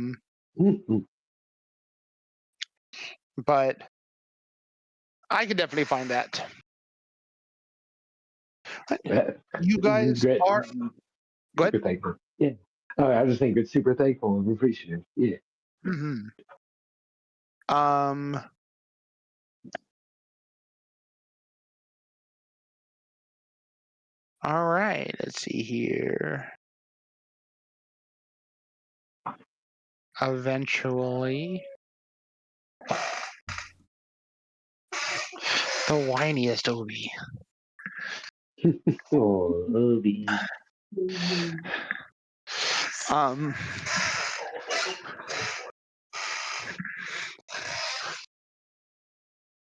Let's see here.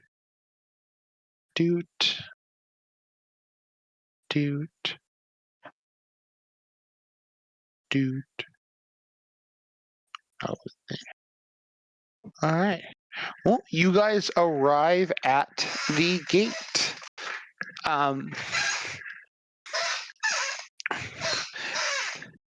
Ready to head back? Mm-hmm. All right.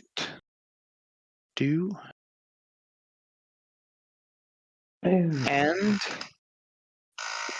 as you walk through the way station, your army of as you get to the way station, your army of 100 Guild of Arms dwarves pause and wait. We now know the way. We will take time to establish a safe pathway between Kovlar and here.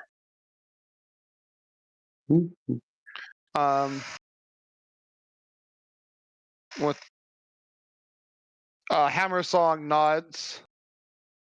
I will leave you to your human lands, but as long as this gateway is open, we will make sure that there is this side is kept safe, and the pathway to Kovlar is well made. We'll get once all the nearby undead are handled, we can get it illuminated. Mhm. And feel free. We'll leave this side open. Of course, feel free and welcome to come in, make use of the castle, surrounding lands, and you're welcome. You're welcome in here. Mind our more eccentric guests. Mhm. I was about to ask, how does the golem react to the newcomers? Over your time, the golem has become placated and is no longer reacts defensively to anyone coming and going. When exactly this change is uncertain, but you no longer need to, or for some time now, you haven't had to carry your Hell Knight badges.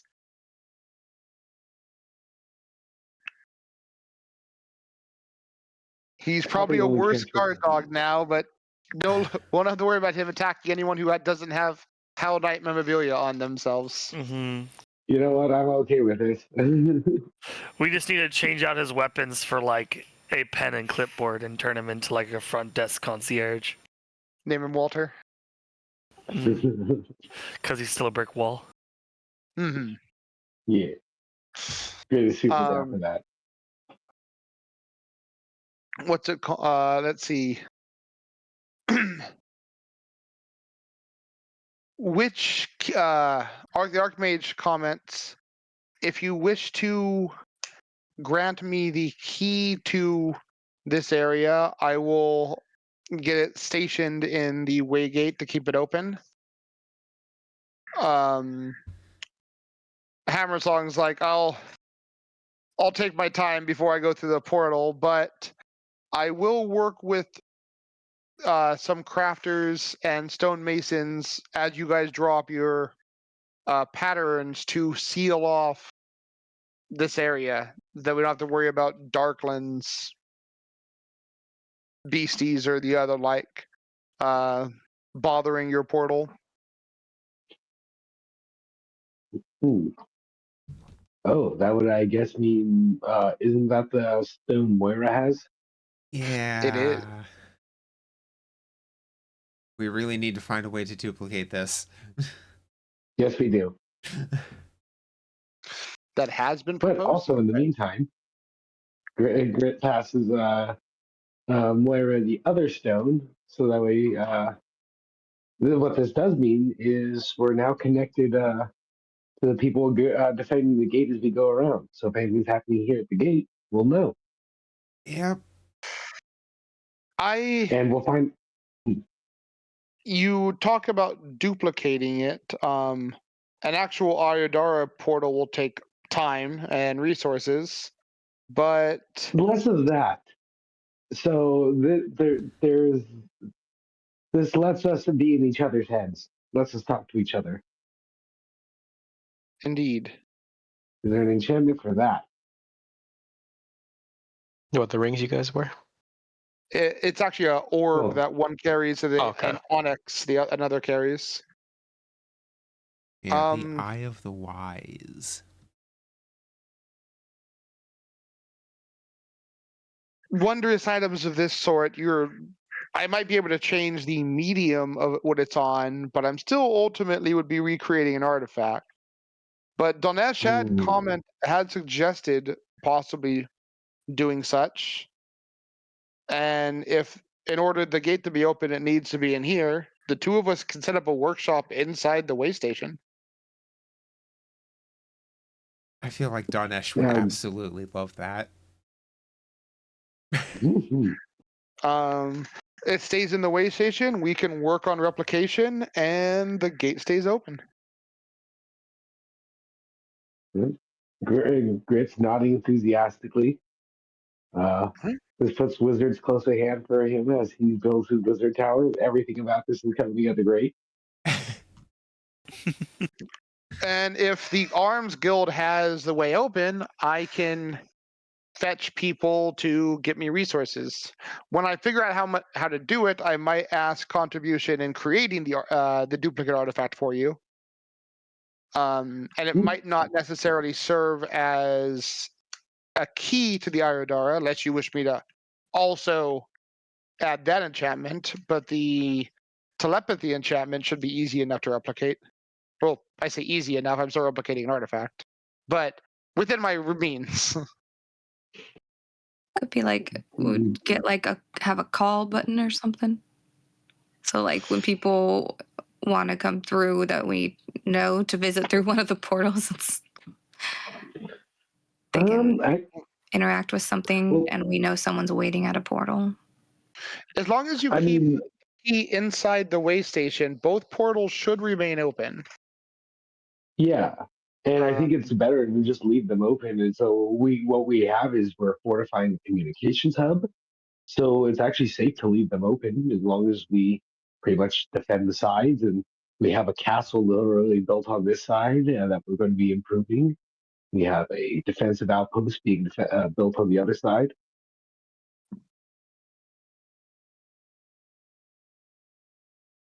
Yeah. We expanding. National trade routes with Koblar.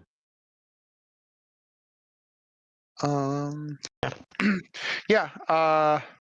So the Archmage, Kelda, and the Guild of Finery can each create items up to level 12. With some work, they can potentially stretch to try to make something even better. Ooh la la. Eye of the Wise is level 11. There it is. But that will take work. Again, you're recreating an artifact, but yeah, they will work on it. And Dinesh already stated he'd be happy to. It'll just take time. You guys have a lot of stuff that's all going to take time. Hey, look, it's downtime period. Wow, this is really working out. Yeah. What? We weren't warned of downtime period? Mage. well, we're back All home. right, I'm going on pilgrimage. Bye. See you later. Have fun. Bye. I wasn't expecting to not be able to keep in touch. Oh, well. It'll be okay. It'll be okay. Oh my god, it's too quiet.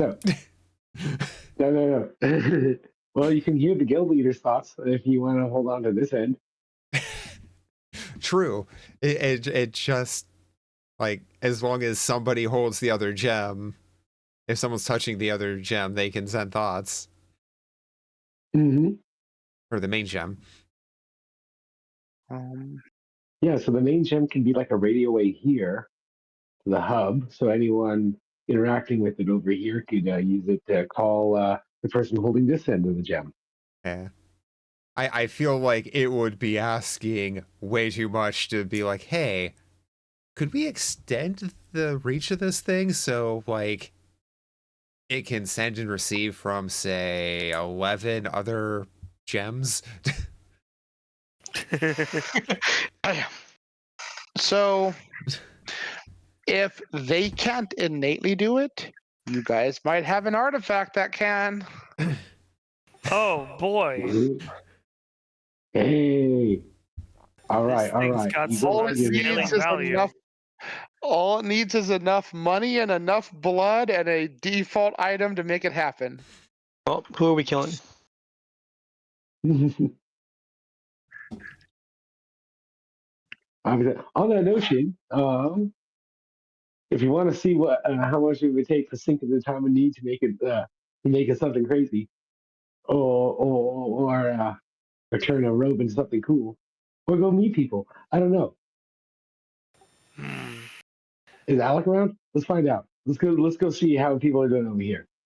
Yeah, is Alec back? Alec has been back for a little while. He came back with the Hell Knights. Yeah. Oh, yeah. Just gonna go say hey. He was just doing basic guard duty. Yep. That's right. He's kind of a small potato compared to the fucking bigwigs who showed up in town. Yeah. He also isn't part of their order, so he's kind of an outcast. Hmm. He's our jailer. He's Yeah. great. He runs our bookstore. Mm-hmm. Unlike the more difficult Hell Knights, he just hates nature. Dang it, hate monger. Pave it all. Even lines. Trees go in planters where they belong. We're going to take Oklahoma and turn it into California. Oh God. Don't wish that on any state. Good thing he's right next to the greenhouse then.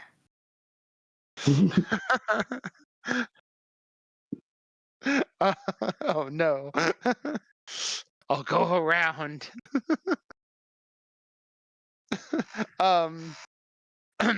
As you guys move up to the basement of your keep, because you have a sub basement, which is extra cool, you can smell blood. Uh-oh. Mm-hmm. In what direction? Further upwards. I walk Yeah. quicker. Grit's not even walking. He's moving fast and quiet. Stealth check. Is anyone else attempting to go quiet? That's not my field. I can My try. wheelhouse. Jiran mounts on Shashik and avalanches upwards. All right. Avalanches upwards. Okay. It's the best description for how he moves. Let's see. Yeah, I wouldn't necessarily be sneaking if we're not really moving in a sneaky way anyway.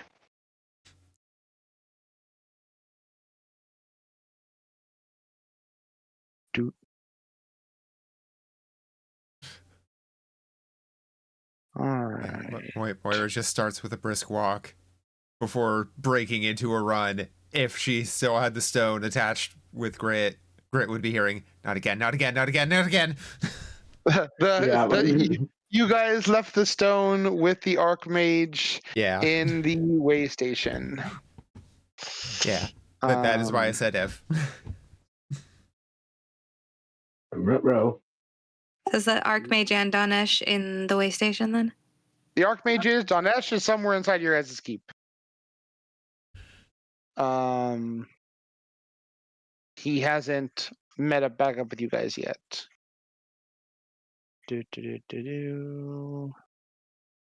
How have I lost combat? Oh my god. So many. Oh, actually, just maximize this. There we go. Those in the back. Needle Bandito.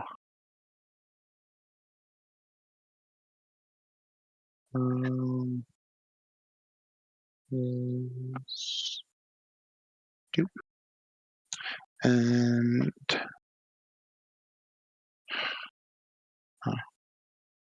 should probably have.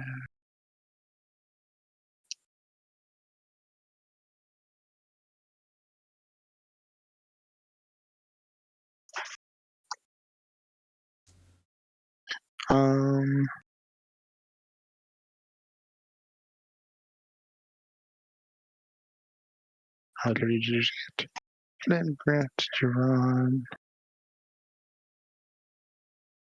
Lorelai, Moira, Ume. All right. As you guys make it up to the courtyard, why have so many people not visible? Where's my select all button? Doot. Hey, they're also here. Cool. There are various blood stains. Most of them dried, but and an overwhelming amount of them look like they've been mostly cleaned up. Short of the ones that are around the conscious but both prone Belmazog and Kyrion, who sit in the corner of the room, both heavily injured. The Mwangi denizens are up. I still need to make you guys like a fixed map of this place. There's so much damage on one side, and the goblins actually on the rampart looking, though only the two seem battered and injured. Everyone else more casual. The goblins actually seeming excited to see you and running down the rampart stairs to say hello. Oh, okay, good. This seems normal. All right. Where's the cat? or were they sparring each other? Great to meet the Helba goblins. runs up and says, "You guys, welcome back. You're." He points up to like the sun, and then just a little bit backwards. You indicate if I were the closest thing to a goblin telling you maybe 30 minutes to an hour has passed. Since the morning lady versus dragon people time. Jiran looks to Helba. So who's winning? Huh. All the goblins laugh and almost in sequence say, "Always the crazy lady." Belmazog glares back at the Charukos and the Bogard to smirk for a moment, but then keep their mouth closed. Kyrion actually just has his head sitting on the ground and his eyes closed. It doesn't react. It doesn't make for a good revenge if the one that is seeking revenge gets beaten. They've been doing this since we left. Kelmont, who's actually just hanging out with the goblins, says, "Oh yeah, every morning."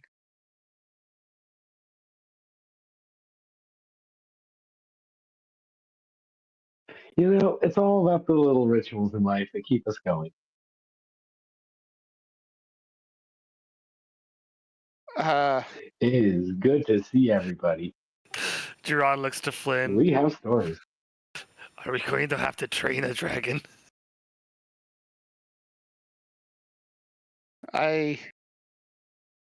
Kyrion speaks up in a low tone. As he rises, the gold shard on his chest has left a hole in the ground underneath him. If there's a lesson, I am struggling to obtain it. And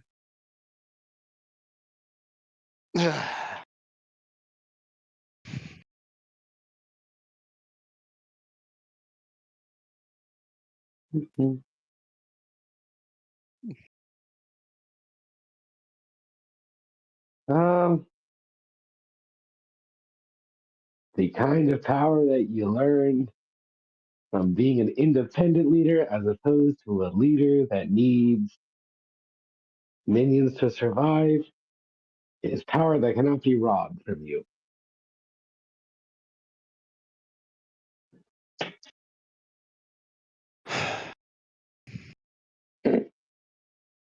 I miss simply belittling the blue one. Oh, that I don't know.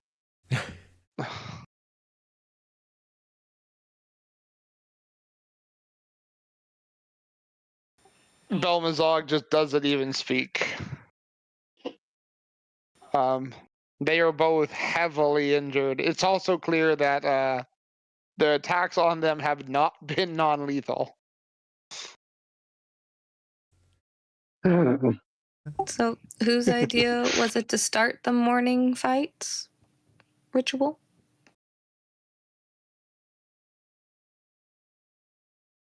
They are both grumpy and they don't answer.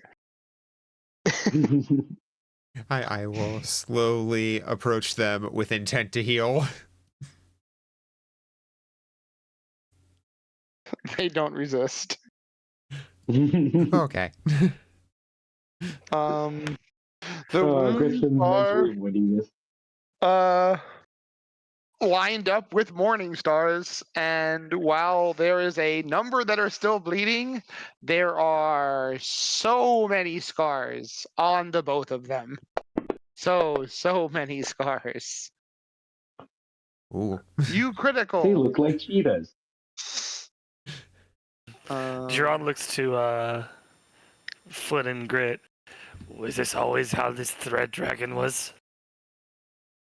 No. This is definitely so I've been trying to put it off out of my head because don't get me wrong, I like her, but she scares the bejesus out of me. Um I'm gonna be talking to her soon, just gotta say hi. Um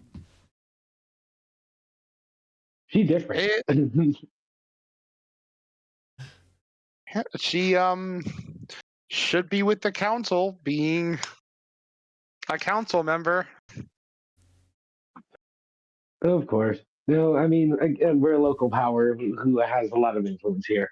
I think it's only polite that, of course, when we make our way in, I keep up with niceties and talk to her and see what she's done with the town. So, Um, anything awful? Hopefully good. um the Vasandis have dropped all pretense of not being Asmodeus worshippers. Um, Apparently, there's actually a lot in this country, like a lot of them. And Sounds they've started coming by more frequently. Uh,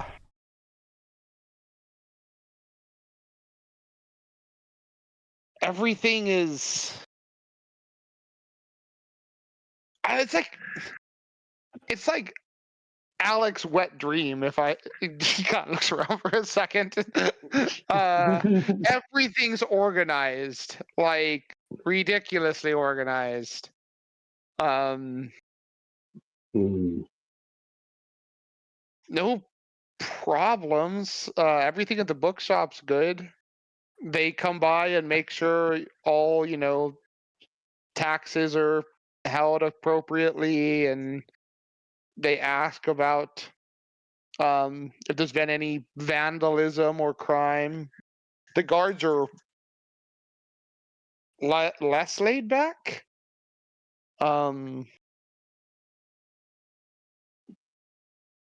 Yeah, it's like Okay. a super record person went through and just, I don't even want to say dotted every I, and they made sure all the lines that cross the tree are written evenly.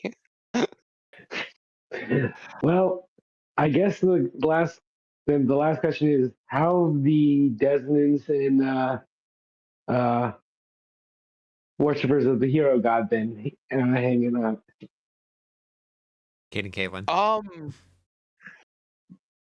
Honestly, after you guys opened the other portal, they all went through, and I haven't seen them. If I'm honest, I don't Gridnod's, walk through random. Like, I know you guys have the portals like open, then just open. But nope. oh, I'll let you know soon that we're gonna have it more securely open on the other side. There's gonna be a dwarven stronghold that guards the gates. And you guys, the stonemason did come with you, Oh yeah. and he just, you guys are suddenly pursuing blood and whatnot. And yeah, sorry, Moira, you heal. You notice it has only taken off a fraction of the damage to both Belmazog and Kyrian. As in they have that much health, or I'm doing reduced healing? No, you did full healing. Okay. They are both torn up. They were beaten within an inch of their lives in this. Yes. I mean, I will take however many tens of minutes to make sure they end up patched up. It takes Oh, man. roughly a half an hour, assuming you're rolling perfect. Actually, probably close to an hour of tending to patch the damage, most of it going to Kyrion. But Belmazog is actually shockingly tough. And there's a lot of little holes from Morningstar spikes. Elmazog's supposed to learn the way of the fist. You're What about right. what about the burned lumber mill people? Have you seen them? No, I haven't. Admittedly, I don't go lurking. I'm not the most religious sort outside of Saren Ray, and Iomade, and Desna, who seem to be about the only sane gods I'm really super interested in. If it wasn't for knowing what he can do, and he points at Flynn, I probably wouldn't trust Iomade by association. But Saren Ray does healing and fire, and I can get behind both of those.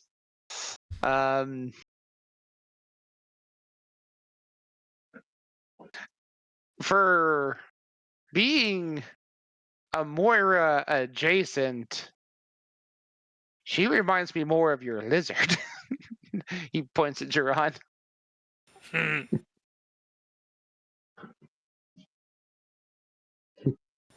This seems specious somehow. No, dude, you're terrifying. Moira's like hugs, rainbows, and sunshine. I try my best. I'm pretty sure I've heard rumors that you eat people. I do not No, that's just great. I do. Or support these rumors while I'm in the company of humans. And I have always been grateful that you have threatened to eat me before. He points at Grit. Like, I'm fairly certain I remember you threatening to eat me. Yep. Gerard looks at Grit. Wait, have I been holding back this whole time? Is it Oh, where we allowed to do this? They weren't just threats. It was an assertion of fact how things were going if things kept going sour. I am happy that is no longer on the agenda. But what you're saying is consumption of others is not necessarily off the table. I make a habit of eating fingers like they are the wings of poultry. And I eat the hearts of particularly robust enemy. Actually, here, let me show you my hat. Like, you look at my bag while holding, I pull out my Vargas head helmet and I put it on. Grit, did not give the other goblins ideas. We're on really good terms. We're making progress. Were. Okay. If you find out that goblins eat fingers, we're entry into citizenship is going to get revoked. Gerard will lean down to that's Grit fair. and whisper, my people know some good recipes. I shall Okay, share. these are roadside behaviors. Yeah. Yeah, as you heal voluntarily, neither Belmazog nor Kyrion volunteer any information of exactly what's been happening.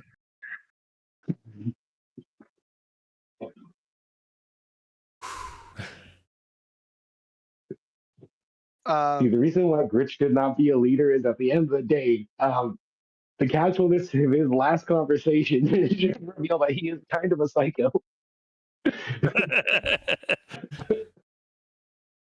We're glad we have some moral compasses here. Yeah. Oh boy, I have second Gerard thoughts would be about lost my as fuck. plans. Wait, We I am love allowed to Flynn. threaten to eat people? Flynn's like our greatest moral compass. Sorry. Thanks, bud. As a DM, I appreciate you. Anyway, as you what's it called? Heal the two of them up. Belmazog makes a gesture to the two Bogards, who actually retrieve water, soap, and without saying a word, they begin cleaning up the blood. Mhm. How's been the quarters building for how's been all the buildings, the amenities coming along? Comfy? Yeah, the charter class walk over and nod. Yes. Very good. Quiet down there. Still good food. Um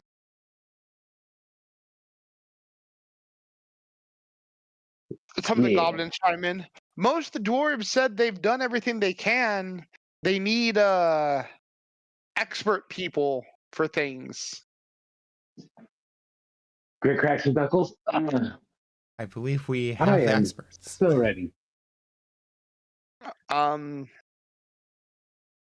Calmont would chime in. Yeah, pretty much every quarter is done except for what they said they needed like specialists to do. So like the alchemy lab, they have all the tables and the shelves and whatnot set up.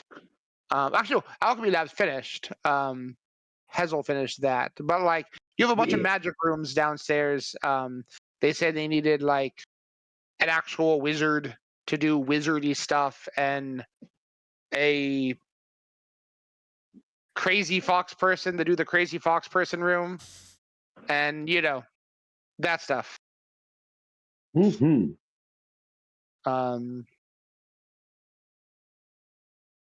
But they said all the base setup is good to go. They say just a couple days of expert work, and all the rooms that you guys were working on should be done. All the guest rooms are done.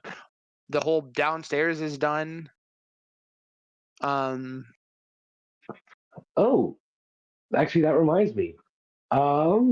Grit turns over to the dwarf here, right? The one dwarf stonemason is here. Your clan, I believe, cousins of your clan. It's your clan. Live here. I would imagine. Do you remember their If I name? remember right. I remember they they I were thought that related was to you. Chisel Rock's Yeah, cousin. well, It's yeah, by and this part is of his. called yeah.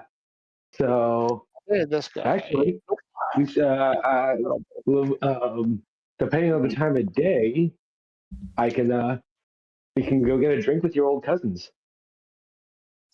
All right.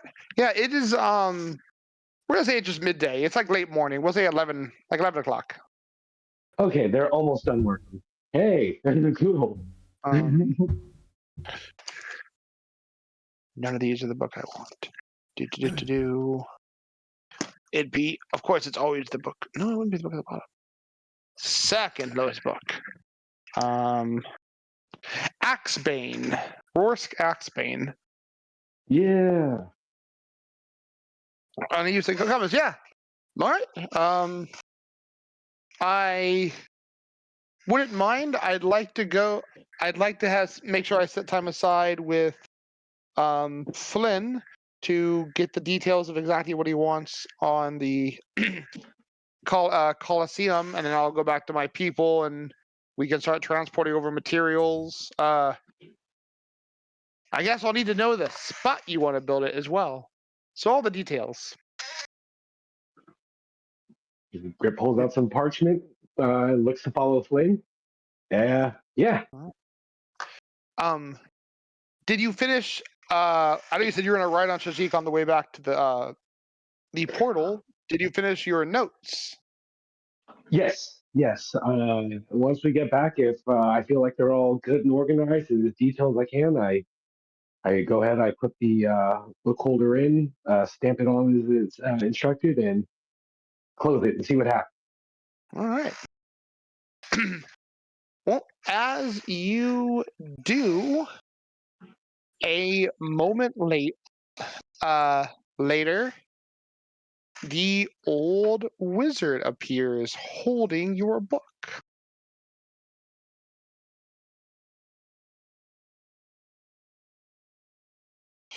Mhm. You have made progress. Mhm. I don't have a token for him, but he pretty much appears standing next to Unmei. Just poof! There is suddenly a wizard. Grit walks on up to him, delightfully holding the rather thick with notes, adventures of the adventures of Sagarok. Interesting. He picks it up and quickly, rolls through the pages, seeming to glean a decent amount. As he nods, you have been thorough. It ends with a dragon. It does. And, well, the second to last bit with Enter the Dragon, the update on the status of Sagarok and the Ancient King, that will be coveted by many in the society. Mhm. I'll need to sit back and give it a proper reading, and chronologize it into our book so I can give you back your copy. And as I recall, you have a little office just north of here. He gestures to the wall to the north where you usually do your administrative work. However, as I do,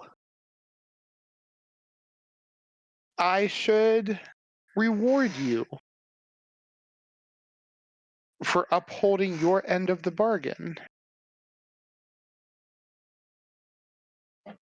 And I should have a gift that interests each of you. As one who is in communications with untold people and an ever expanding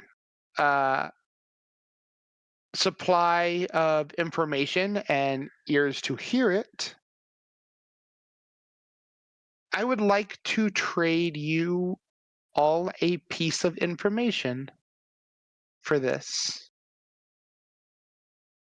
If there is something each of you would like to know, I can either get the information or point you in the direction of one who has the information. Alternatively, if there is something you wish others to know, I can spread word of whatever this detail might be to the innumerable of the society. Ooh. Great. I'm super excited. I will need to think over what I would like to know or be known. This is a valuable tool. Take a few minutes, give it some serious thought, and ask your question. What I can easily answer offhand, I will. But what I cannot, I can ensure I can point you to someone who knows what you need. Maybe multiple people who know you need. Options are valuable unto themselves. Hmm. Do not be shy on your question and do not think it out of my reach. I have been known to surprise. Okay. Hmm. And as casually as he entered, he walks north, goes through the door into the Sarenrae Temple, and then into the small administration office you guys have. Hey guys, we got cool things. Hmm. Yep. We each can ask. You each can ask Okay. or send. Ooh. Up to you. If there's something you want a lot of people to know, you can make sure a lot of people know it. If there is any question, any personal curiosity you each have, you can ask. And you will either get your answer or a direction to someone who has it. Well, I got a couple angry children that need to be set out of their cages, so Oh, that's gonna be right. Lorelai's priority. She's gonna start heading Yes, over there. we should. I think we have this special. This chisel will give us a decent temporary solution. We can probably bring it out, bring them near the river, and build a structure over there using the chisel temporarily that can house them and have fresh water for them. Yeah. Because otherwise, do we have any amenities here that could actually keep them alive? Is there? Have I seen any places like within the forest of like bodies of water? Nothing significant in the forest. For super temporary, you do have the Bogart's Bog in one room, and then you have a bathhouse in another. But You're saying it's Bogart's bathhouse? well, you have two. One's the Bogart's Bog, and the other one's the bathhouse. Yeah, but what if we consolidate? It's not. That sounds You got terrible. a big stinky bath. It was logically separated. Perfumed bath. Well, I mean, there were Okay. talks about making them we can make just an extra big, eventually like a moat type thing too, so they can stay more Absolutely. central. Absolutely. And that's definitely like on the super high priority. But if we want to let them out, well, within the next 30 minutes, we got to think of something that we have within reach. Probably, honestly, the bathhouse is going to have to be off limits for people for a bit, and Grit will make it after that.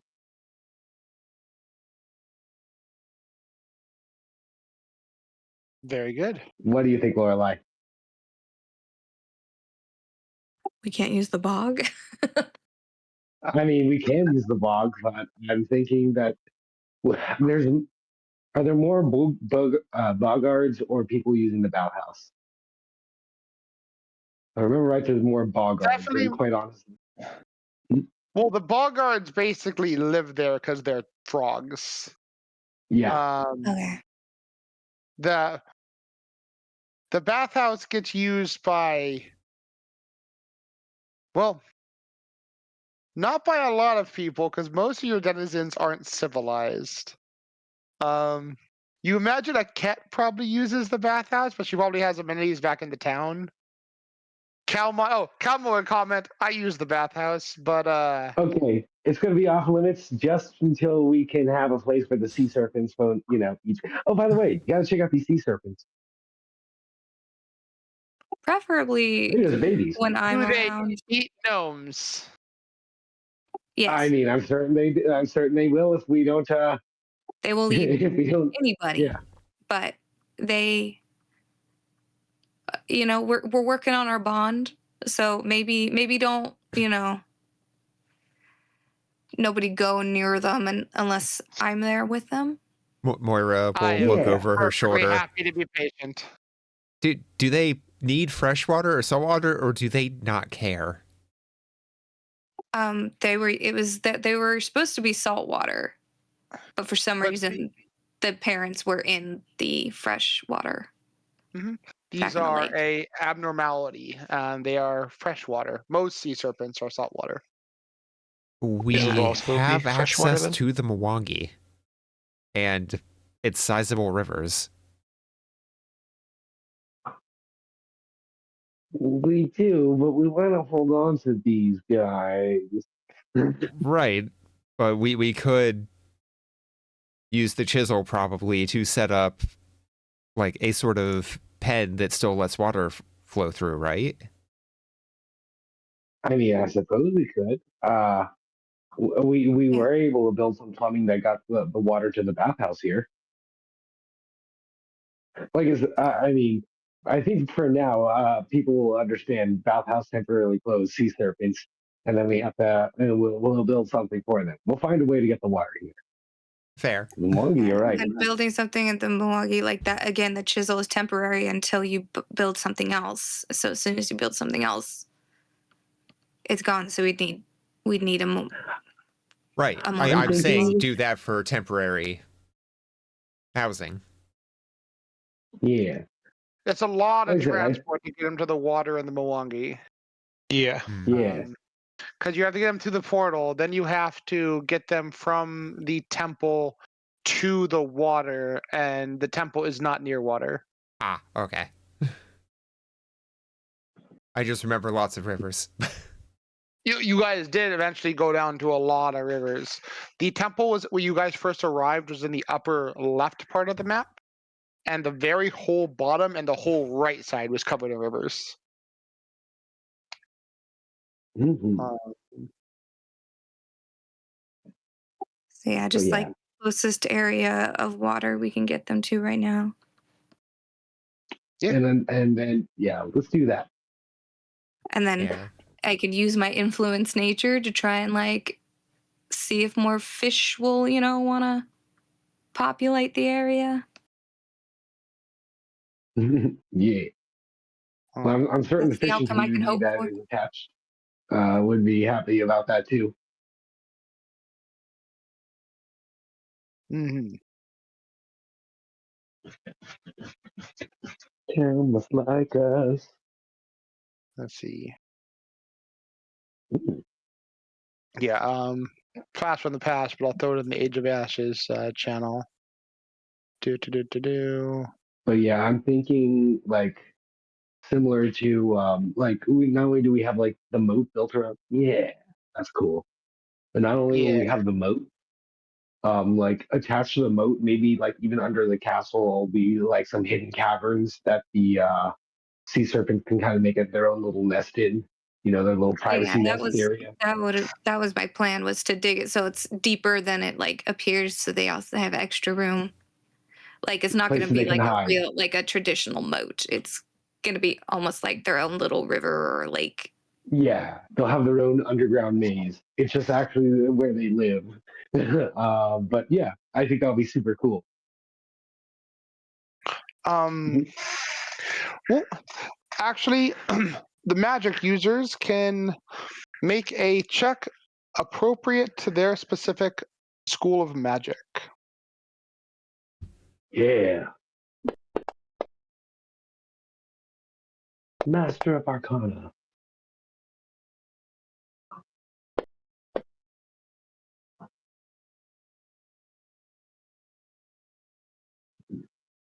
All right. So you would know that there are a number of rituals that can help you with these tasks. If you can find someone who has access to them, funny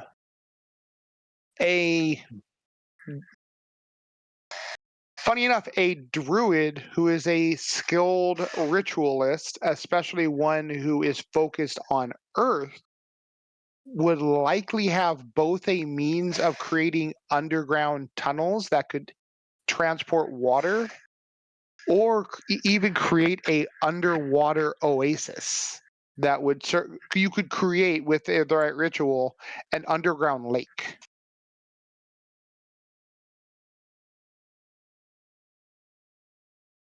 That's awesome. Add it to the list of rituals I need. Add it to the list of rituals you need.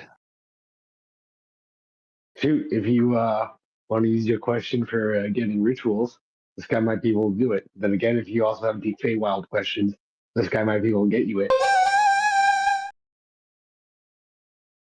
Yeah, I'm debating. Yeah, I know. I need to ask Here's about. what he's about to ask about. What about other folk? Oh, Flynn, you said you were going to want to do a tournament, a Coliseum tournament, right? Yeah. How big of a Coliseum tournament do you want to make? Because if you attract Do you the have members of the Pathfinder Society, any wizard friends? I was gonna go to Breach Hill and see if they can recruit any of the council there to send out word. I expect we'll have a large number of Hell Knights who would like to fight. absolutely. But, as far as they could get, and as fast as people can get here, really. Do you have How long any do you think we'll specific have burning before questions we for? go trekking again? Oh, I mean, honestly, I want to do a lot of research on Cotopache. I have some things. I actually want to build up our castle proper. We're holding on to a gate now, so Mm-hmm. And definitely some So- proper defenses and A safety week, measures. 2 weeks, I'd say at least. 2 weeks. Okay, we'll have the I want to tournament in retrain. 2 I weeks. want to Then retrain we'll some see how many skills. people can get here. Mm-hmm.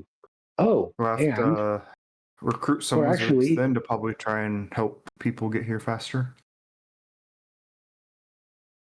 It's a shame that we have to unless keep we have a better lead, somewhat make it a month. If we think we have that amount of time. I don't know. We'll figure it out. Do you want to maybe? Do you have any burning questions for the Pathfinder man? Because potentially we might be able to even send out one amongst the society. Oh, that's a good idea. Yeah, we can. Yeah, see if Because that would he wants to that would send make out it word. huge. And I mean, I'm gonna have to. We'll set it up, and then we'll charge, obviously, for occupants to view the spectacle. Mm-hmm. And potentially, we could set up a prize, and then, but we'll also have to make sure we have money to pay for all the help we're getting to transport people here. And I would like to make some money to put towards or actually building the real Colosseum. Mm-hmm. The stonemason, thinking with my guild, if I got 400 of us, we can get a lot done in a few weeks. The whole Colosseum? The whole Colosseum might be a stretch, but I could get a backbone for it. The hardest part is building the outer walls, and especially since Dalginger is in the ornamentary of it, but the functional ground area and then risers to sit people. Yeah, it'd only take a few weeks, and then we would just obviously be upgrading risers into actual Coliseum seating. I mean, if you think we can do it without the chisel and make it work, then we can do that. Grit nods heartily. This sounds. Yeah. How else are they going to admire my awesome wizardry without things like spectacles and things? I want a Colosseum nearby. Actually, so let's find out where we want this Colosseum, because I might actively want to make like one of the corners, like a tower, if you don't mind.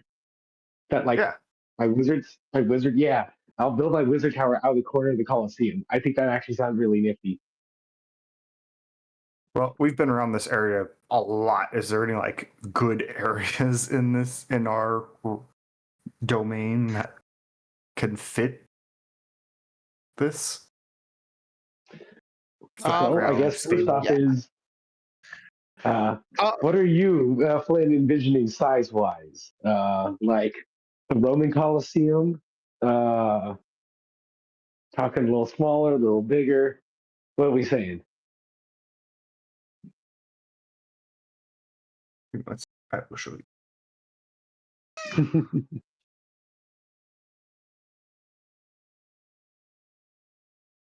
I'll just page it.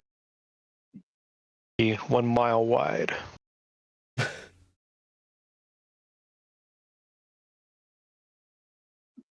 They're big. Ooh. If yes, as you guys kind of sit Oh. and start making notes, and he starts drawing diameters. That's a. Let's take a look around your guys' area. 135 feet across, maybe about ish 150. Yeah, I mean, we can do it.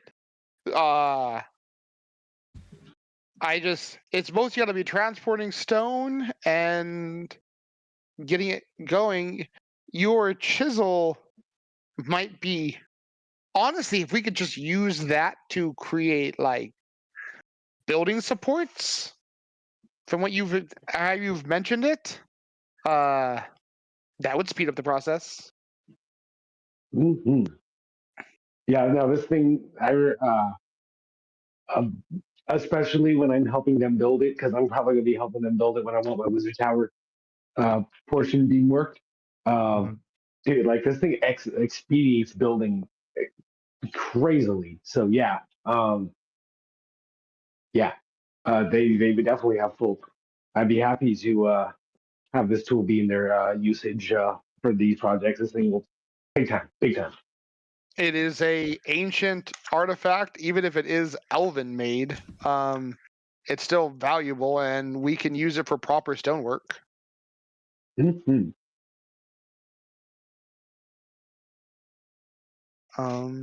That could essentially quarter the time. Instead of taking 4 days, it could take potentially 1 day One. per item. That's the thing. So, Yeah. Yeah. Yeah. Handle your human guest, and we'll get the schematics on, and then I'll head back, drum them up officially, and we'll start getting stone moved. Mm-hmm. funny enough, is the chisel cannot actually create the Colosseum. It can't make a building big enough to create the Colosseum with its activational. Nah, it's cool and all, but 10 if we're going to 10-foot use it, cubes. yep. It's section by section. It's awesome. It would only It's make the awesome. centerpiece across the center, and that would be. Yep. I mean, don't get me wrong, that's still a big structure, but not for not a Coliseum. Mhm. If it's an elven artifact, it'd be better also for making like the wood scaffolding and whatnot versus like a sturdy Colosseum. Like elves don't build Colosseums; they build tree houses. We can Infinitely make roll my eyes. we can make like a sturdy Colosseum, something a warrior can slam into, or you could fight a dragon in. That is still a dragon right there. That's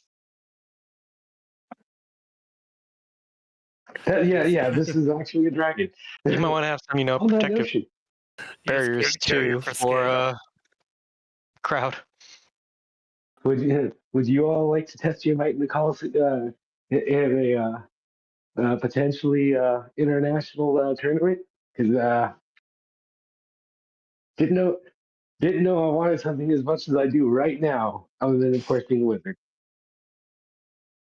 Kyrion scoffs, but Bell says, "I'm already planning on getting into the first matches." Yeah. It'll make all of this worth something.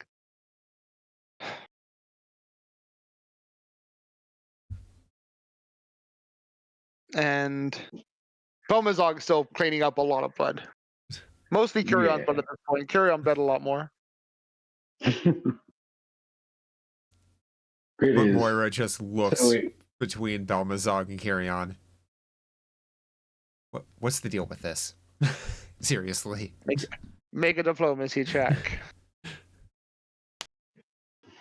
Wow.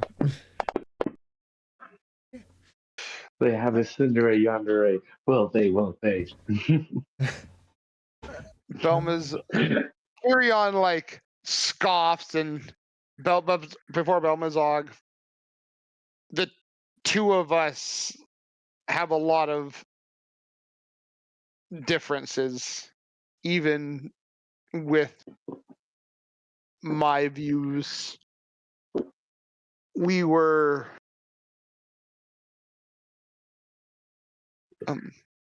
Carry On snaps back. I was chewing out the frog dragon who had tortured me for months, years, and the commotion upset your other cleric. I told her she had no business in it, and she suggested if I had any aggression, I should take it out on her.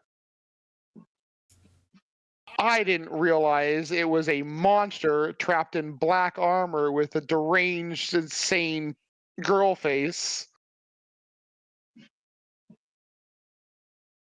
And things took a turn. Belmazog comments, I was goaded into a confrontation, and with my defeat, we were told we could fight her, we could put our past to the side and confront her united, which should have went better than it has. And we have been assured there would be another attempt, and we could spend the day mending ourselves and cleaning up the mess we'd made. Since then, we have worked to try different strategies, but have not prevailed thus far. Carry On scoffs. He says prevailed like she's hit the human more than, but you've made 2 pits that didn't even seem to bruise the creature. Carry On says, it's still horribly antagonistic towards Belmazog. Like, not that I do any better. Between that obsidian demon devil forged metal that she wraps herself in, I am ill-suited for conflict with the monster. And I would rather a confrontation be more than us being sat down like the goblins and scolded by a crazy lady that lets my pride eat me alive elsewhere. If you'd like a more tactical sparring partner, let me know. Well, I'm always happy to look for different ways.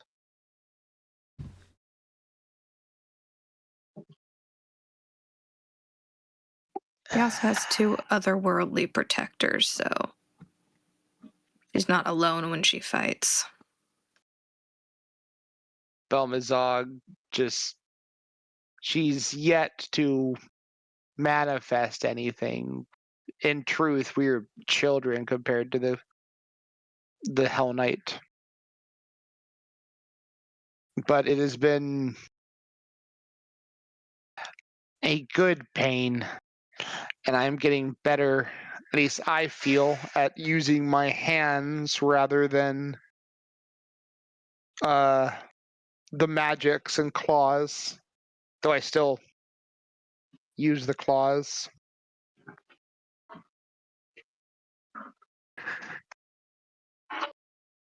Great, turns Flynn. You're rubbing off on her. Carry On looks away. I appreciate your benevolence, Sir Goblin, but I need not add another superior combatant to my list of failures. I'll just keep racking the human till she gets unlucky or Belmazog lands a hit worthy of creating an opening for me. Well, tell you what. If nothing else, I would like to at least have some verbal sparring with you. You're a dragon. The might of your kind should not. I don't underlook.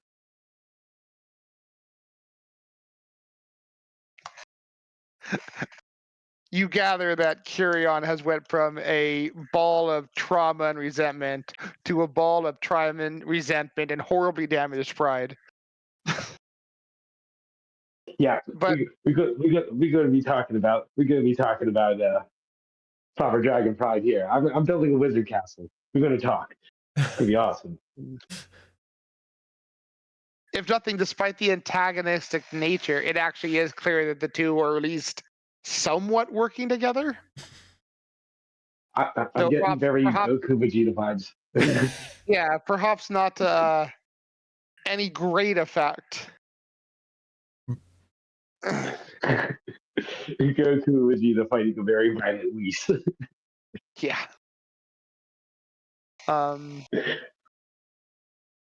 But your benevolence, halfling, is appreciated.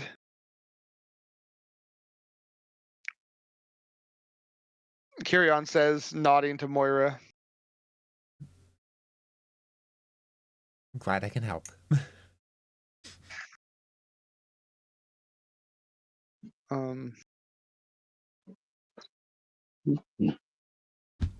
While pretending, Moira tries to just get a really good look at the orb shard. Like, is it just a gold ball that is featureless, aside from it's embedded in a dragon's chest, or? It is not a ball. It is a large shard that is buried deep in the chest. Go ahead and make a medicine check to analyze it. Like, I assume the way it's embedded, it looks like a sphere. If you were to pull it out, you would be surprised that it isn't. Ooh, that's not my best roll. No, let me see here. So, actually, that begs. Maybe I should ask about that. So, do you know anything else? So we just found ourselves the mighty dragon. There's a dragon of magma. He was an a-hole, but he was also a worshiper of Dahak. You get both of their attentions immediately. He was praying to Dahak and empowering his breath weapon, amongst other things, before we were able to slay him. He was working with the Triad, the Shumarax.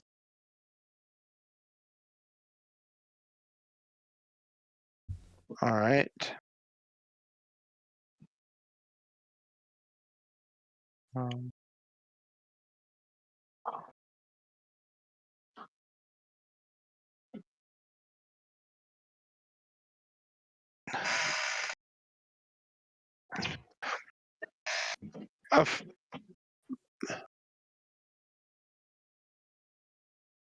I am neither one of us. They both look at each other and shake their head. Wicked dragons tend to gravitate towards Dahak, but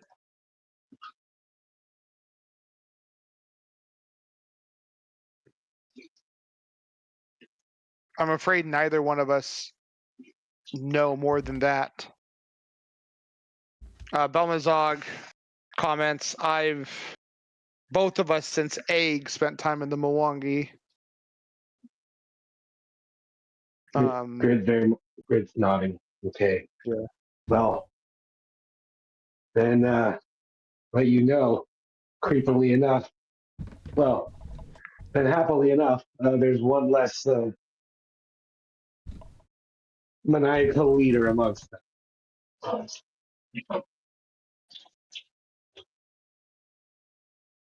It is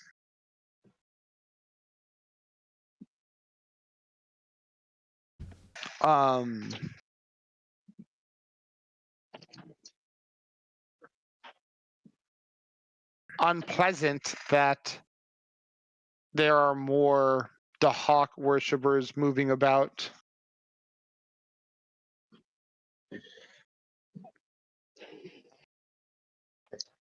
I don't feel their involvement is a coincidence.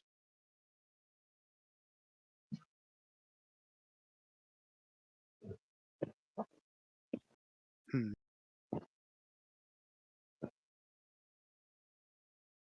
But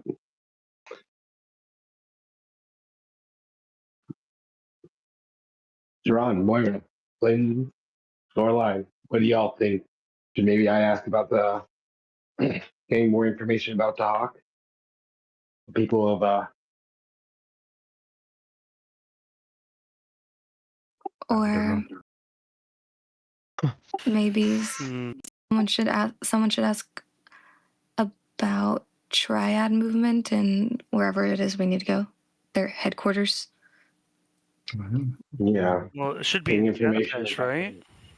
yeah, we know they're in Kodapesh, but that's all we know. Maybe I mean that would actually make some sense about the Raksasha we ran into earlier. Back in Cargo, I Like think. getting more of an idea of exact location, possible location. I mean, yeah, Pathfinders, they know a lot. They're pretty valuable. There's also value to going to back to Cantargo and talking to them since they're legitimate enemies with Gadapish. Mm-hmm. And honestly, I'd like to be going over there during our downtime anyways, just so we can check on the Desmans and the Galians. Hmm. But also asking about Dahak Of is course. important too. Yeah. We gotta figure that out. Mm-hmm. Well, I imagine you want to ask about the Feywild and maybe about your family. Good points to Lorelei. You want to let people know about the Colosseum. Moira, Jerron, what do you guys recommend? I need to get my offspring back on their own trail. I will be asking about the witch. Witch in the towers? Hmm. Roaming towers, I should say. I need to get them there as soon as possible. I can't be watching them forever. Good nods. Good nods on that one. That's a good one. And they Try to help you with that by trying to predict where it's going to be. Wish we can take the time, but I can at least, we can at least ask what to expect from the witch and what she will want. And, if nothing else, I can be a good person to try to win her over. It's appreciated, friend. Moira noticeably hesitates for a second. I want to know about me. Like, specifically why I'm like this. Oh, we just go downstairs and talk to your mother. I'm pretty sure Mom would have told me forever ago. And, again, when I asked after this happened if Dad had been a Nephilim.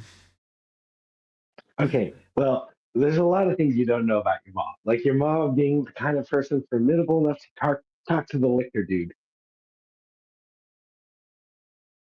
I Liquor was mean, making passes at Mama. Let's be real. your Your mom's kind of going on. You have yet to see My her last threaten laugh. the neighborhood block with the sandal. So, you know. Oh, yeah. Just saying. She calls it the half squat, half chop. Finding out why the little sun shines. All right, that makes perfect sense. Renee? Um, do-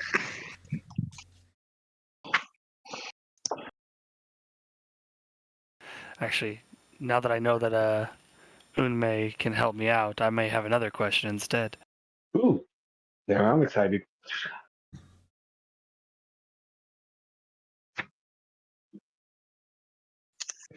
all right. A more omniscient question. This is a big. This guy has the big deal. The big deal for our future plots, and setting that stuff up. So I'm like, it's actually kind of cool. So like, good opportunity for it. Because I really actually, the moment Flynn said tournament, I'm like, dude, I want to have a little tournament of power. No, that's So a great awesome. idea. It's a fun idea. Yeah, that Definitely eager to see immediately it. caught my attention.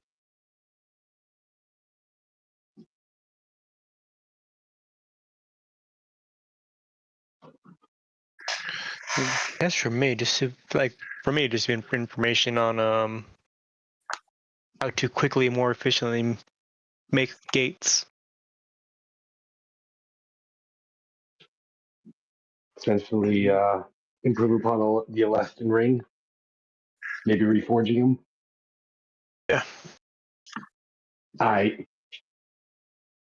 Shit, Grit's got your back on that one. Fuck.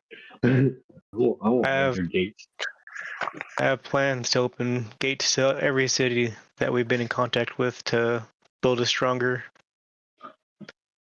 capital for us. Dude, Breach Hill is literally the castle at the top of the way station. The focal point of this. I mean, Alestra's Gate is the nexus here. This is City of Gates. The City of Gate. Oh my, Gate Castle. Great, excitement. Oh my god. Is chittering off Goblin Lee. Oh.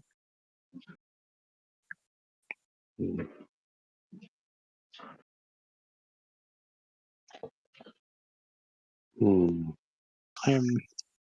Okay. I think I know what I want to ask because I've been curious about something. Probably in the broader spectrum.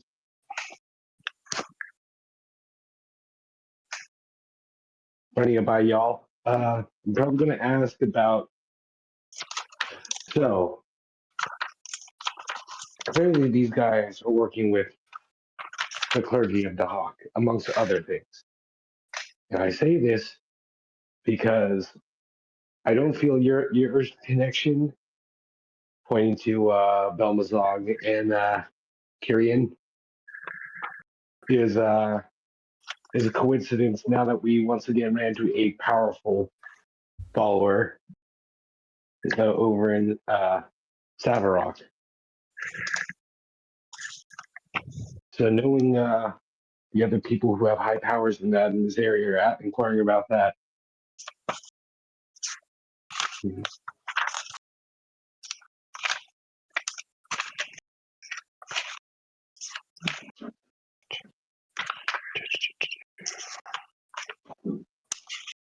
all right. In time, the wizard comes out. Moira, you know that the shard is lodged. Oh, real quick. Before I get to the wizard, Moira, you know the shard is lodged deep into Kirian's chest, and removing it will harm the dragon, and doing so wrong will certainly kill the creature outright. Hmm. but it is possible. You just know it will be challenging. When you say harm, I assume you mean just like physical damage and not Yes, status physical effects. damage. But it could very easily be fatal.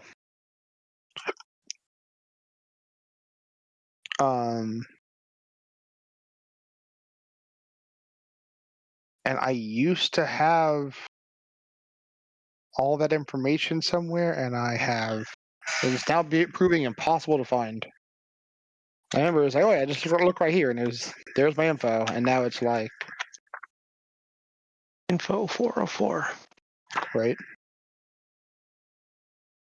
It's the shark in Tony Stark's chest. You pull it out wrong, you'll I mean, stop his heart. basically. Yeah, so probably just don't want to run them into an MRI machine. That might be Aside from the fact problematic. that they don't exist. Mm-hmm. That wouldn't probably do anything. It's gold. Yeah.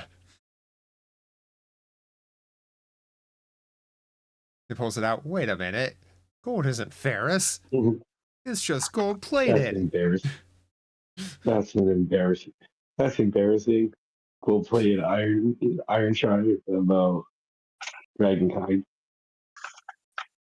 Why is there an iron shard of it? Oh, That the triad yeah. just supplies fake artifacts that work entirely on placebo. Mm.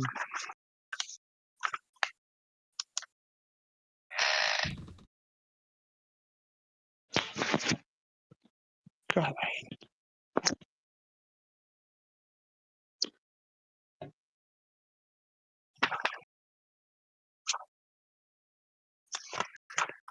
I have read over this information 100 times. Why it's impossible to find anywhere now is annoying. Oh, because you're purposefully looking for it in the moment now.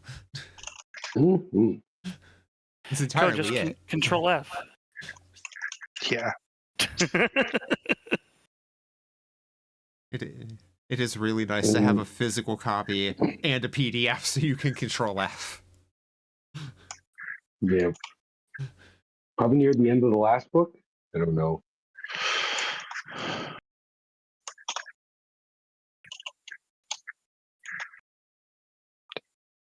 Yeah.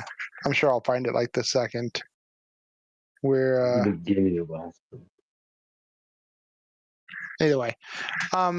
The wizard eventually emerges,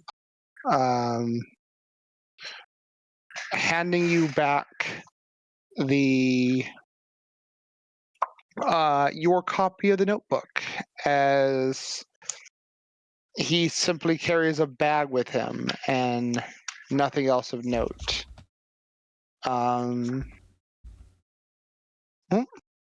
I am ready to receive your questions, and we'll have your answers as able or your leads if not.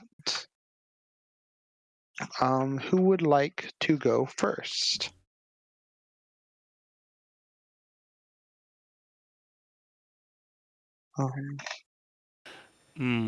Let's see.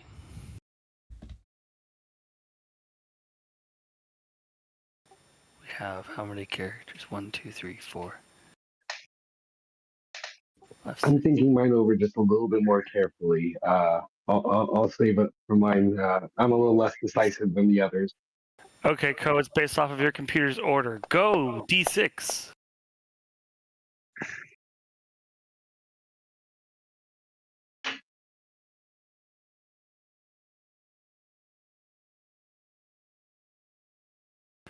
Well, I guess it keeps us all in the same order no matter what. Which hilariously means it's me. Yeah. Well then, I have my question ready. All right.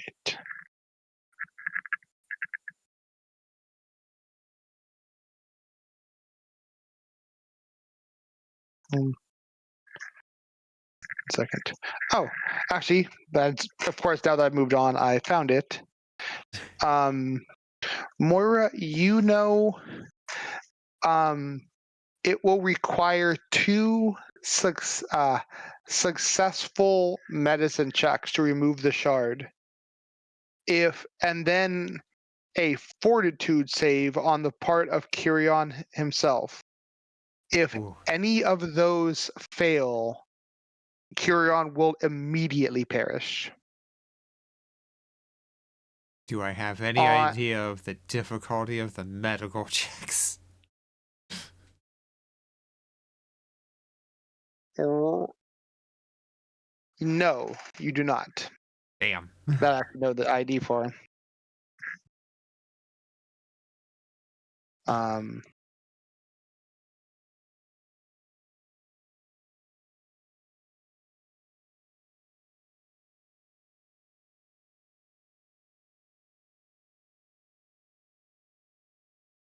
So,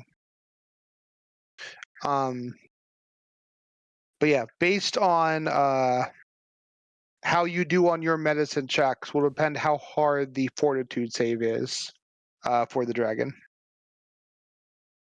But likely failures will result in him failing.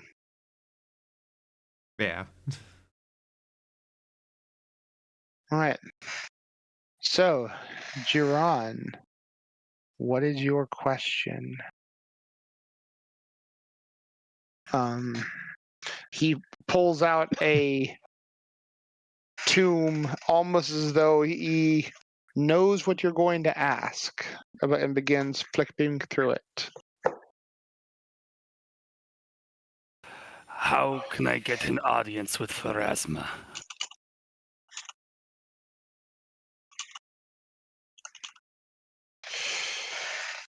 Moira's head just whips around like. Who died? You mean alive, right? You mean while alive? Whatever gets the job done. Sorry. No worries.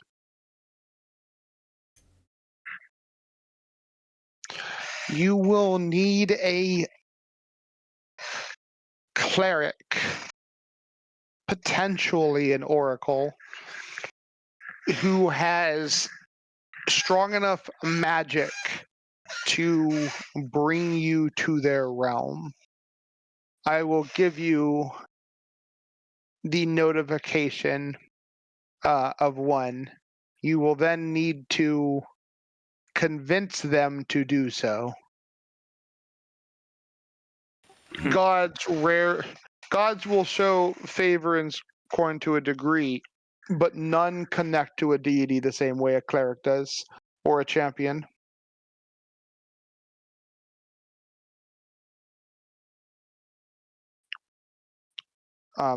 You will find a name and a location when you awaken. I should probably ensure that if I'm sending you to someone, it is not someone who will turn you away outright. I'll need to speak with people. Appreciate it. Although I can be quite persuasive. To meet a creature who will let you commune straight with a deity is a powerful creature indeed. I should ask, do you need to speak with them directly, or would a messenger suffice? I need only get the message across, and I need it to be ensured. That is easier. That I can make happen easy enough. Edge 2. Excellent. In fact, I might have means of you doing that more directly. Let me contemplate. All right. How are people standing?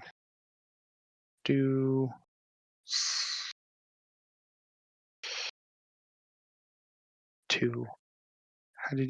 How are you organizing this? Just by the actual people, the avatars at the top. All right. Then, Mr. Goblin, what is your question? I seek. Or message you wish to So relay? I seek information on. It's twofold, but similarly related. We had we've been running into followers of Dahak in our travels, and I'm looking for more information on them. Specifically, I have been interested in the rituals and processes that were used to make the things such as Bell here. Wondering if you have any leads for me. I can do you one of these. Do you wish to know how one might be turned into a dragon, or would you wish guidance towards a influential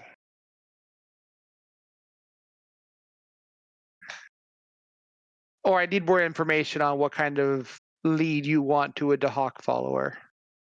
I can get you towards someone who I can lead you towards the direction of finding out how Belmazog was created.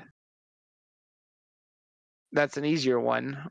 Or I need to know exactly what kind of Dahak follower you want to find. Based on your notes, you just found a rather intent devotee. And as with most destructive zealots, they are rarely one for pleasant conversation. Mm-hmm. And the process that created Bell, I feel that it would be a smaller circle of knowledge, and I would be able to do my investigations amongst their community.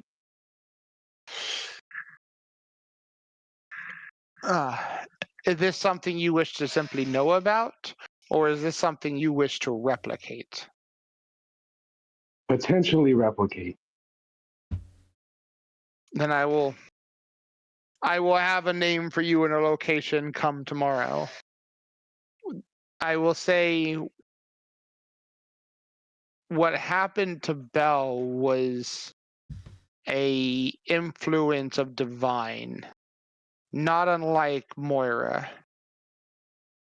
When the proximity of the Hunter's Gate to Bell's spawning and a recent increase in Dahak's power allowed them to exert their will into Bell's development. There have been mortals who change themselves over long, devoted periods, but there is a in between. Not necessarily one who purely gains such devotion, but not necessarily purely gifted by a higher power, but somewhere between such. One such member belongs to the society. I will speak with them, and if they are willing, I will let you know where to find them. If they are not, I will find you an alternative. Great nods.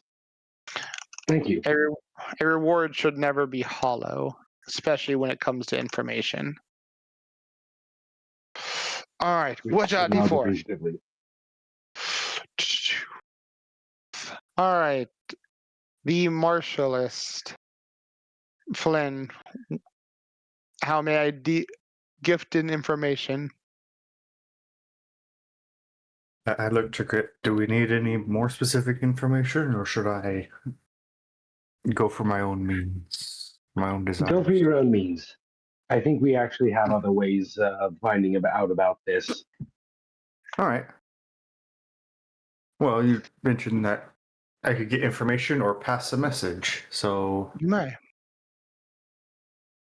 if you would pass a message to as many major cities as you can, that in a month's time,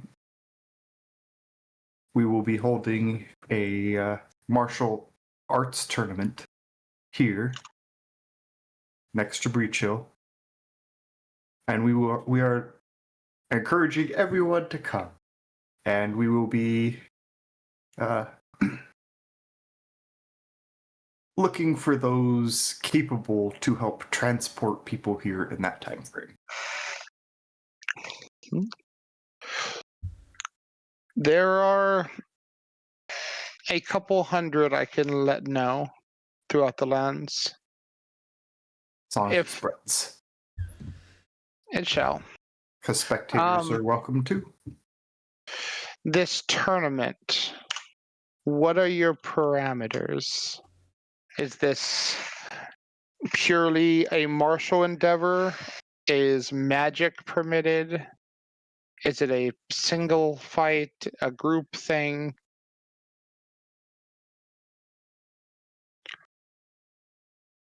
I was thinking a single fight martial.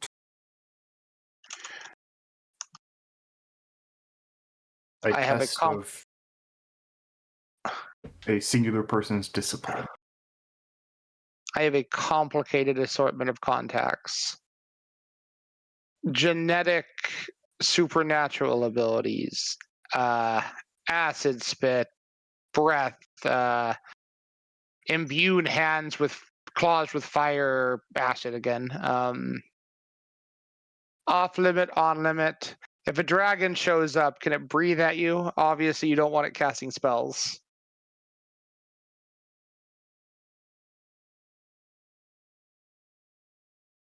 If a creature has razor sharp claws or 1, 2, 3, 8 tentacle arms, are those allowed to be used?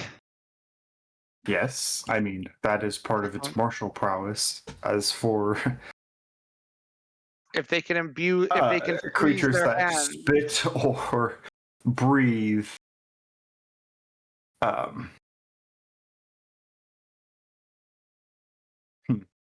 No magic makes perfect sense. Anyone can pick up magic and chuck spells and I imagine you wouldn't want any augmentation magic either. Just if you're casting a spell to augment yourself or throw a fireball, off limits. those are good questions that I had not fully considered. I am not particularly trained in the magical arts. If I would make a suggestion, Yes. I would allow, because some of my people can like imbue their fingers with electricity. Mhm. It's, I think it's a gin-blooded thing they activate.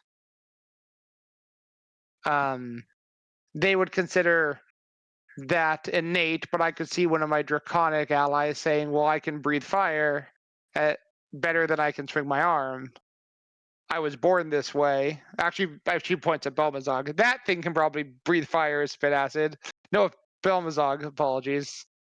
And that's even with her magic diminished, as your old note said, she didn't lose that. That isn't a imbuement of spellcraft. That is simply imbuement of her being part Bogard.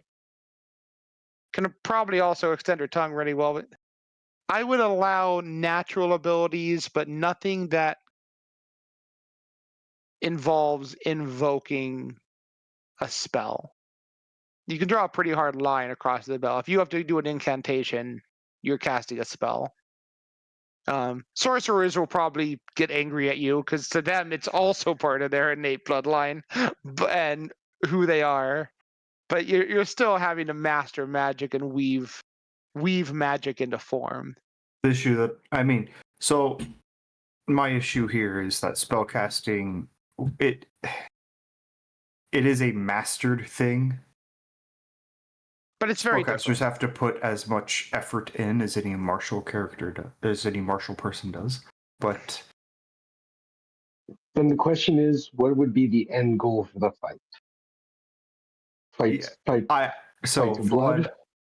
I would suggest You allow people to use their inherent supernatural or extraordinary abilities, but you prevent spellcasting. I can make that Spellcasting argument is as a generally wizard. just very destructive.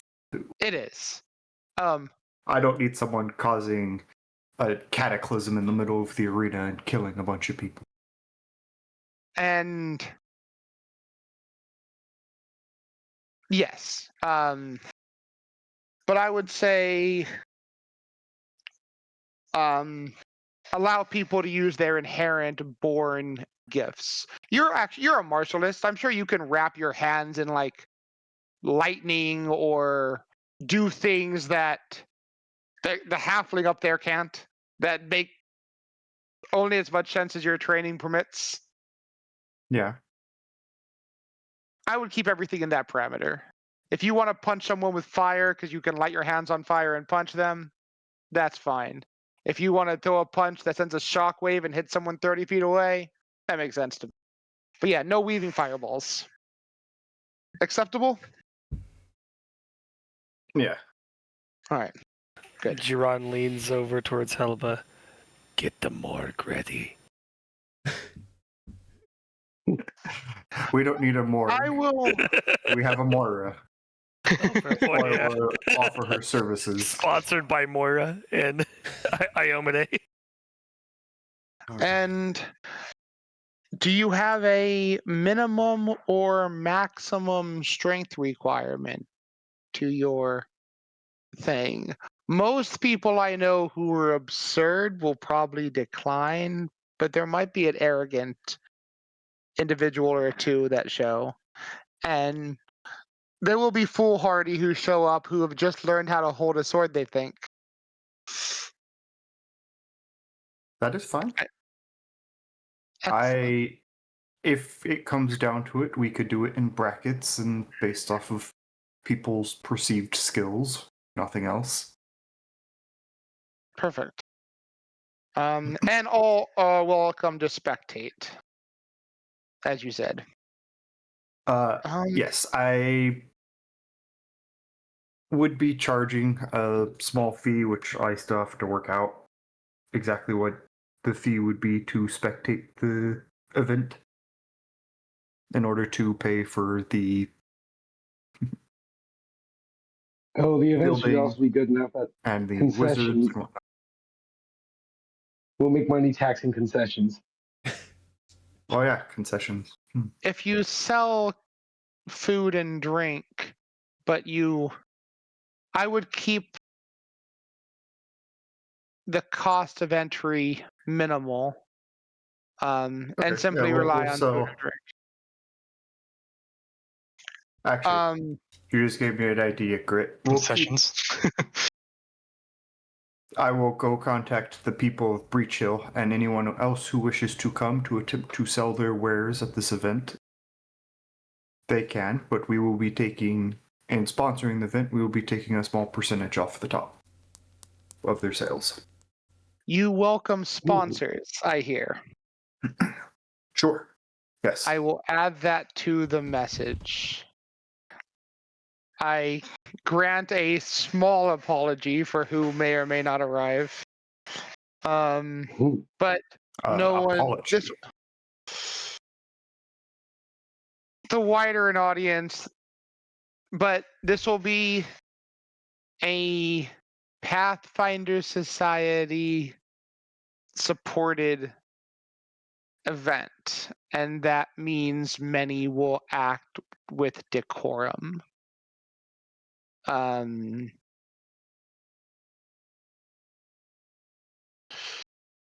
are a lot of people I will speak to. This may draw royalty. I would be prepared for such. All right. Even supernatural powers allowed, no magic. And Even I for the guess no magic, I'm kind of like, So I don't mind. Again, I wouldn't mind the magic. I just don't want anyone to die or the stadium to be completely destroyed. As a wizard myself, magic in a tournament is a horrific idea. Okay. You are making the right decision. Thank you. Um, Sorry, the Mark. last I know you wanted to participate. Oh man, Unmei was gonna fight. I can still do this. I don't know if I can still anyone do would it with a actually handicap. notice. It is also a terrible for spectating tournaments. Last Magic tournament I attended, you usually couldn't even see the Endeavor until it was over. Oh, fogs and stuff to obscure vision. One particular tournament usually led with a combatant stepping onto the field, creating a blackened cloud of darkness, and when it faded, the opponent was encased in a block of ice. And that was all that ever happened with that combatant. I mean, when you got something that works. But it's horrific for a tournament. Yes. Yes. No, this will merely force me to be more creative when I go in. Also, what we can Oh, do, you're gonna Flynn, fight, Chris. is... Oh, definitely. All right. Equipment, magical items, yes or no? No. We will be providing equipment. No. All right. We don't need. Now, I don't Your want. own Yeah. sword. actually, a question is, so I was thinking providing non-lethal hand wraps. Those should be easy enough to construct, piece-bound hand wraps. So that would allow us to at least fight without killing each other, but they could be lent to combatants. But the other thing is does that mean those who practice swordplay would be at the handicap of fighting without their blade? No, what I'm saying is mundane weapons will be provided. Mm-hmm. Okay. Mundane weaponry. Extreme powerful. You shouldn't be winning because your blade is more powerful than the opponent's. Mm-hmm. And or because you Serenite, have 100,000 gold worth of extorted magical items that you borrowed from all of your friends. I get to hear a... Can't you make your fists as strong as most magical weapons? Monks are still augmented by their equipment. My hand wraps augment my strikes. I will not be using them. I have to listen to likely a royal person complain they can't bring their royal gear, but they'll get over it if they wish to. If they want to bring sparkly royal gear that's mundane and not magical. I think they'd accept that. Or we might have a lot of basic magical equipment we can dish out to people. I think the no magical equipment is smart. Exactly what you say would occur. You'd have the luxurious showing up with every piece of magic they can slap on themselves to give themselves an edge over the more impoverished.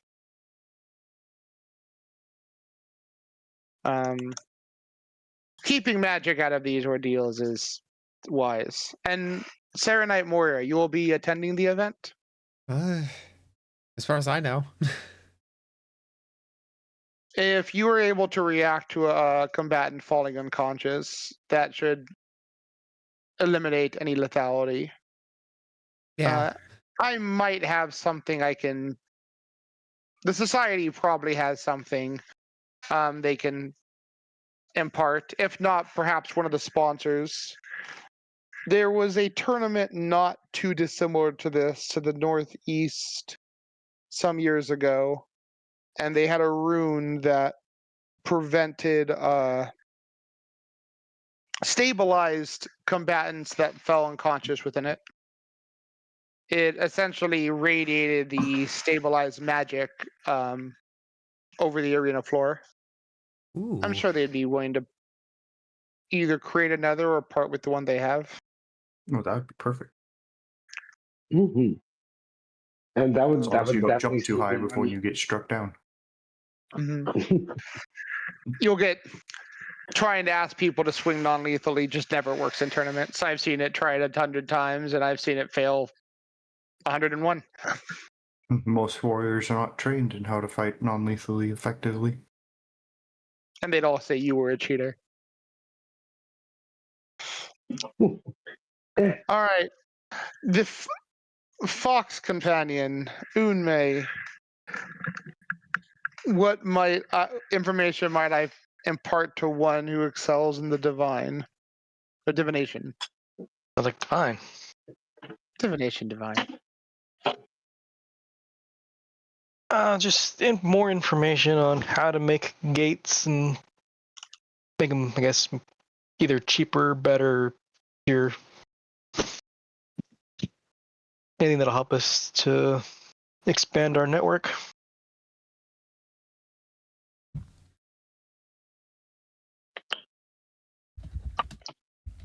The story of expanding the Iodaras.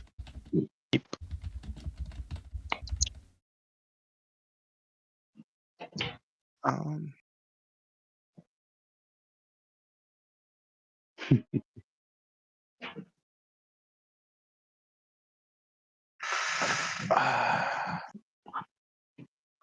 there is one who is studying Kandaran's work. I haven't updated myself on his progress. I will speak with him. If he is unwilling to speak with you directly, perhaps he'll have notes. Though I am seeing some overlap that might help. Worst scenario, I have people. If you wish to recreate more of the Ayodhara, it is a process, but I know it is a process that has been replicated to various degrees. I will check our notes to see who has had the most success, and you will have information when you awaken.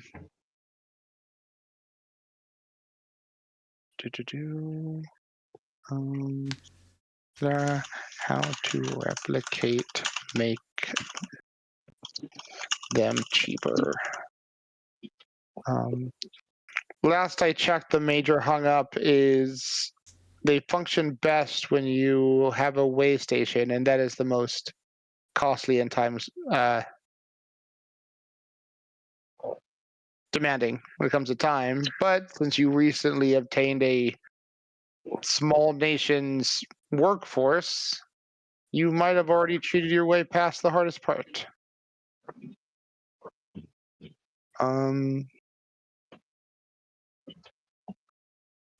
Let's see. The Druidess. You have many questions. Which one will you ask?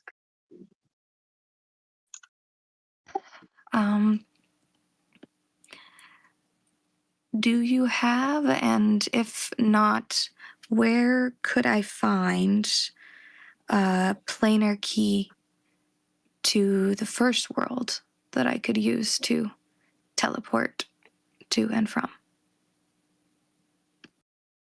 You wish ease of access to the first world. Yes. Above the table, the interplanar teleport spell requires a key to a planar key to the specific plane you want to go to, usually made up of materials from that plane. So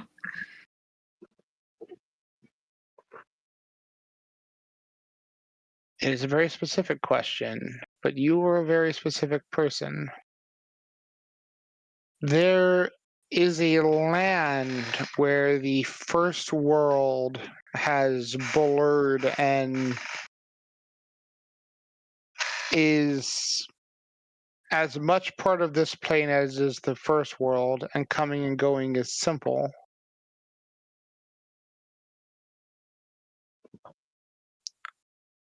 that would be the best place for you to go. It is ruled equal parts by a king in this world and a queen in the first world. Would you like me to put you in contact with them?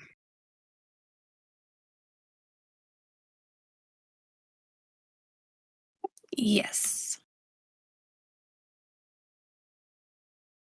As a druid, you should hopefully gain more favor than the recent ones they've met.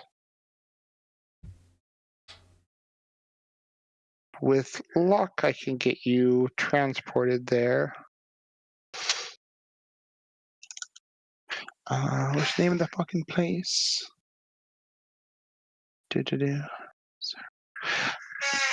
Yeah. To the far northeast, there is a land recently named Ciridor, where the first world overlaps the material plane. Led by a king that has a growing number of names. When I spoke with him last, he was known as the Gnarled King. Now, the Fae who whisper his name know them as the Stone Conqueror. And his Fae companion, the Queen of 1,000 Kingdoms. I will speak to them.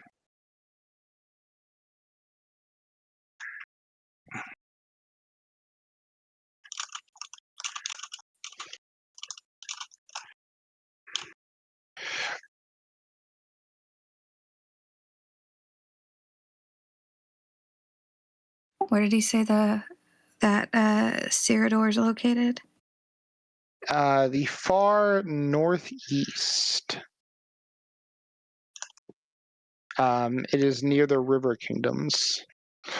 The area has mostly unexplored and only recently began to grow. The former name for this kingdom was simply called the Stolen Lands.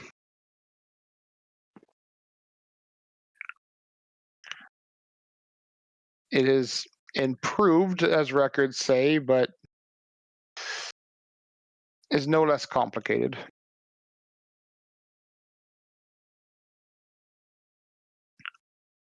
Can I make any checks on the stuff that he's saying?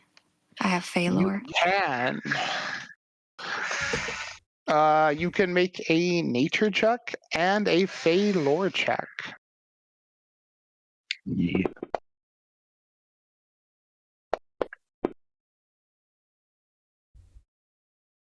Rough rolls.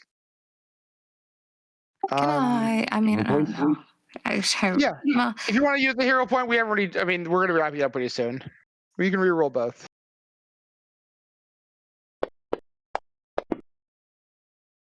That is a much better roll. Yeah.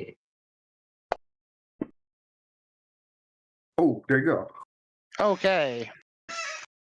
So, in your time dealing with Fae and your research into the first world, there is tell, though the location is what has been unknown, of a realm where 1,000 kingdoms have risen and have been allured by the Feywild, not Feywild, the first world, and 1,000 kingdoms have fallen. Give or take the legends. No one knows who exactly does it. No one knows where exactly it happens. But this goes all the way back to, the legends say, the dawn of time. Kingdoms rise and they are destroyed by some malicious Fae. so it's kingdoms rise in the first world and fall? They rise in the material plane and they fall to a Fae of the first world.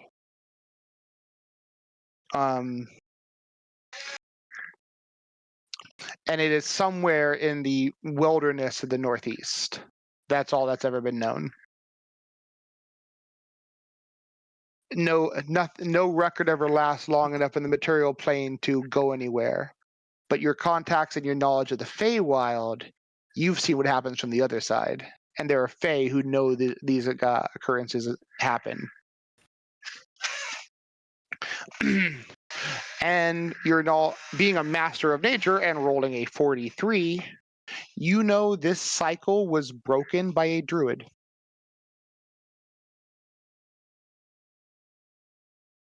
But the area has since then become a very thinly veiled region where it is almost seamless how one might cross between the first world and the material plane. And the area is denizened by both.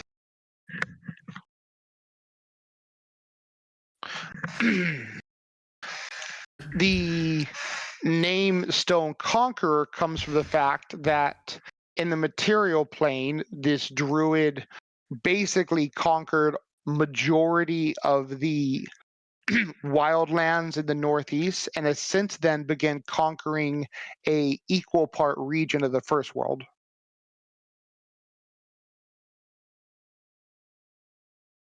Wait, what did you say? The world? Druid known as the Stone Conqueror has conquered a large area of the wilderness in the material plane and has since begun conquering an equal-sized area in the overlapping first world.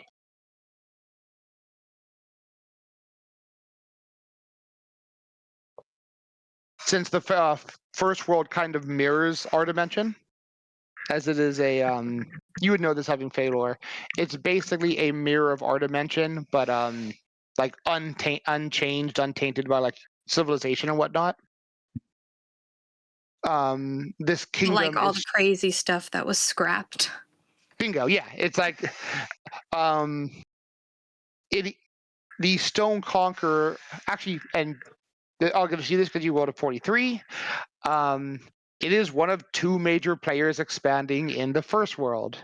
The Stone Conqueror, who is currently rivaled by Baba Yaga. Both recent players who have begun expanding their influence into the first world.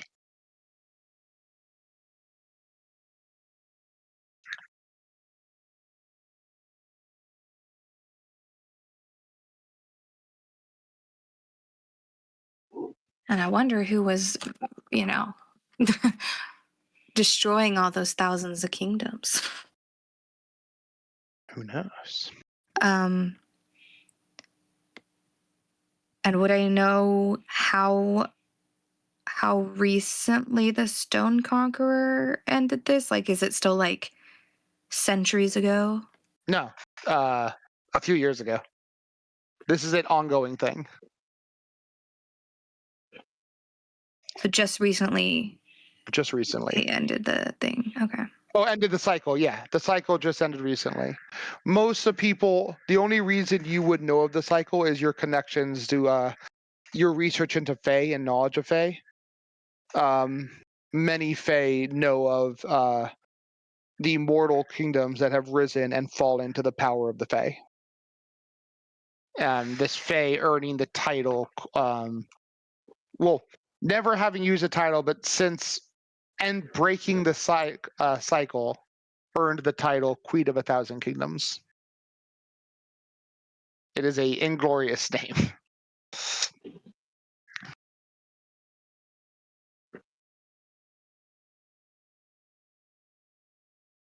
So piecing together that Queen of 1,000 Kingdoms and Baba Yaga are the same person? No, they are very much not. Baba Yaga, Queen of 1,000 Kingdoms would be the partner to the Stone Conqueror, while Baba Yaga is in direct rivalry with the Stone Conqueror. The Gnarled King and the Queen of 1,000 Kingdoms are a unit. Okay. While Baba Yaga is an oppositional force to them, both fighting over land in the first world. Actually, roll an elemental lore, because this actually would matter for you.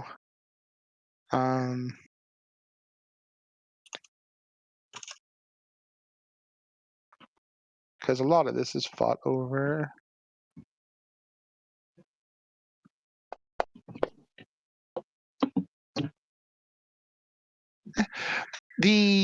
One of the major rumors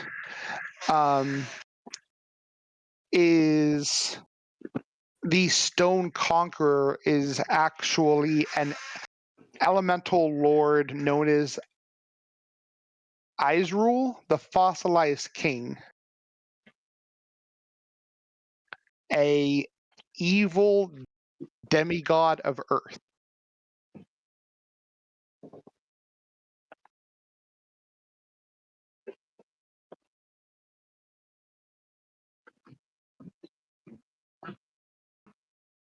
That's who it's rumored to be, this gnarled king or stone conqueror? Yep. Or someone associated with such. That's super ominous. I'm sure it's fine. Well, It would. especially given that we had a What he couple of said. evil stone elements we were just talking to. Mm-hmm. It said evil. What? Evil Evil. denizen of. What's it called? Elemental Lord of Earth.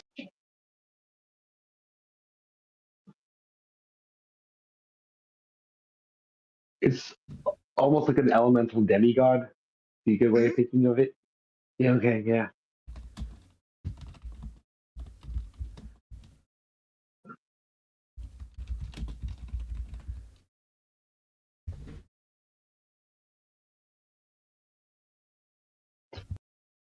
So you're potentially you're going to be contacting them.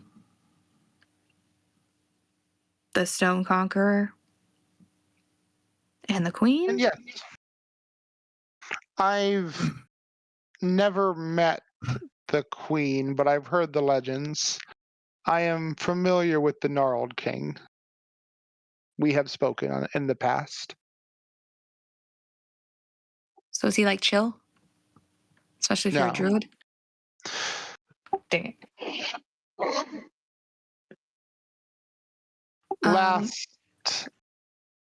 The last I met the Gnarled King was during an execution. I'll give you a friendly bit of advice. One of his closest advisors is also a Hell Knight. Hmm. Oh, I would be prepared. our last chapter of the story, when we were encountering the dragon, Wait a minute. would our positive association, do you think the likeliness of that would cause reputation to carry? Come again? With the our run-in with the elemental, Yeah, well, the large evil one before the dragon. got a Dalos. Oh, Is that the one you're talking about, or are you talking about the two Yes. visitors I got? yeah, Dallas. No. Well, actually, both. Both, Dallas. actually. The Dalos So Dallas was are interesting because while I know the Gnarled King is in a rivalry with Baba Yaga, if they are Azul, I'll put the name because it's fucking. This is the name. If they are Azul as suspected, there is nothing they hate more than Ymiri, the Lord of Fire. Those two are in bitter rival. Dalos usually stay out of this, as their realm is in between and can become a battleground for the two elemental lords.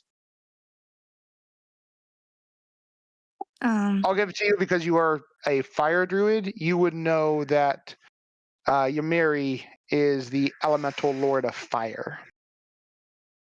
Also super evil. So, okay. So you said that the Dalos don't like Emiri, or that the Dalos would not be on the side of Irzul because they would be part of If Emiri's. humans and elves were killing each other, Dalos would be a half elf.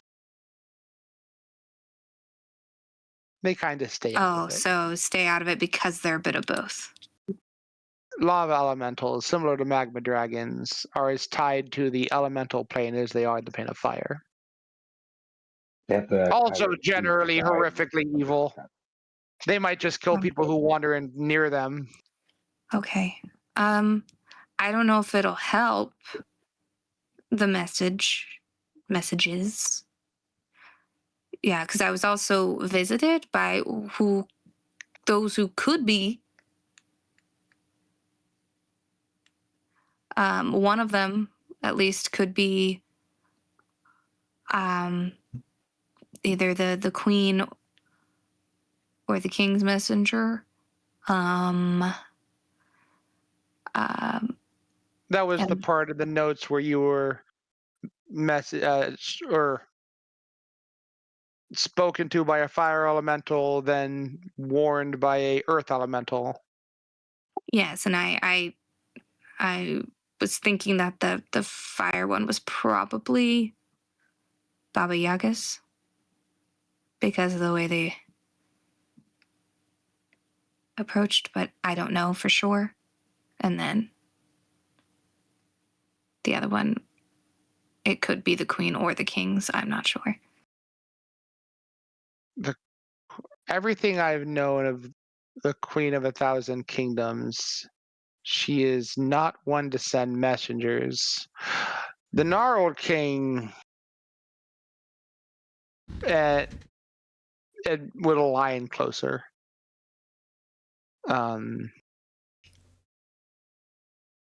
But the Earth Messenger seemed, how should I say, not wicked.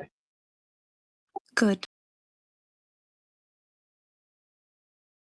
Imagine They both were unusual in that, yeah, the earth was giving off positive energy and the fire was giving off a more evil. And then you say he does not like, Emiri. There may be other forces at play. The fire is almost certainly Emiri influence, perhaps at least, or magma influence. I will stay my tongue from going further into the morale debates. I would make decisions you find wise, but powers like this, it gets complicated if I start passing judgment. So I let them do as they do, as long as they abide by our rules when they interact with us, or simply do not step in against us. The forces of the planes in the first world and the material plane most of the time are free to do as they do. If I can get you an audience with the Gnarled King and the Queen of 1,000 Kingdoms, I shall.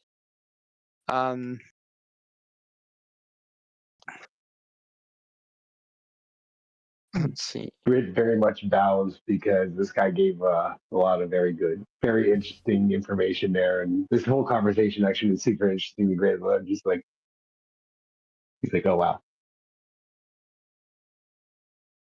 Life is simpler when you're an adventurer or traveling the frontiers. When you start getting into extraplanar land disputes and claims, things get more complicated. Well, the root of this for me is not out of interest in getting mixed up in all of that, but it seems that I have to. Some has become unavoidable. May you not get pulled into it any more than you wish to. And Moira, I'm sure you have a question. Moira takes a deep breath and stands up, walks over. You said I was touched by the divine. She pops out her wings. Obviously, I'm not going to deny that. I'm more interested in how and why. I mean, I'm pretty sure that I can safely rule out any kind of ancestry at this point, but I don't. If there's anybody you can point me to that would have answers or more insight. Each one of your questions became more complicated than the one before it. And I thought the tournament was intricate.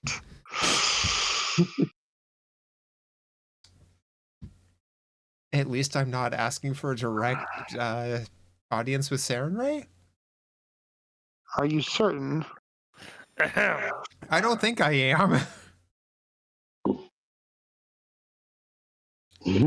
Gerard I will sneezes. have an answer for you, though I don't think yours will come as simple as the very similar beginning of this questioning.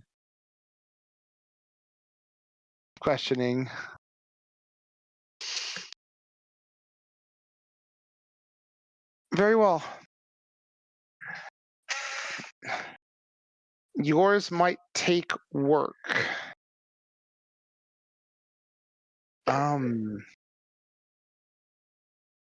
How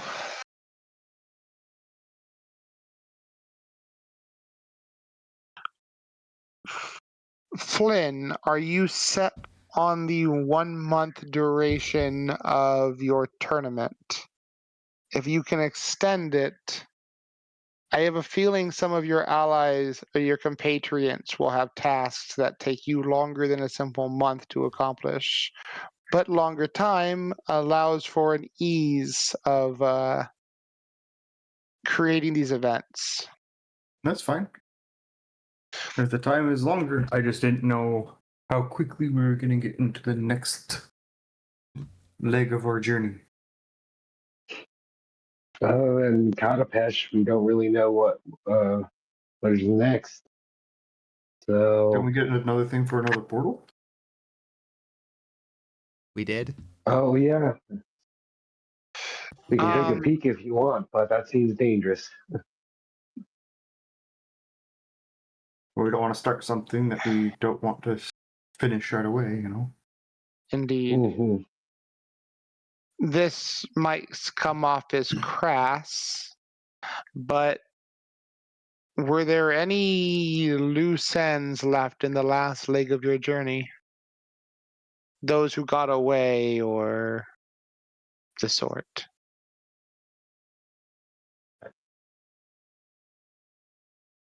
Or The closest that glances got over to away Grit, are the Theas? the Theas. You never got a new name from them. Oh, I actually what's it called? As you guys are talking, there are 2 other dwarves with you that are not the stonemasons. Yeah. Them. Good assumes.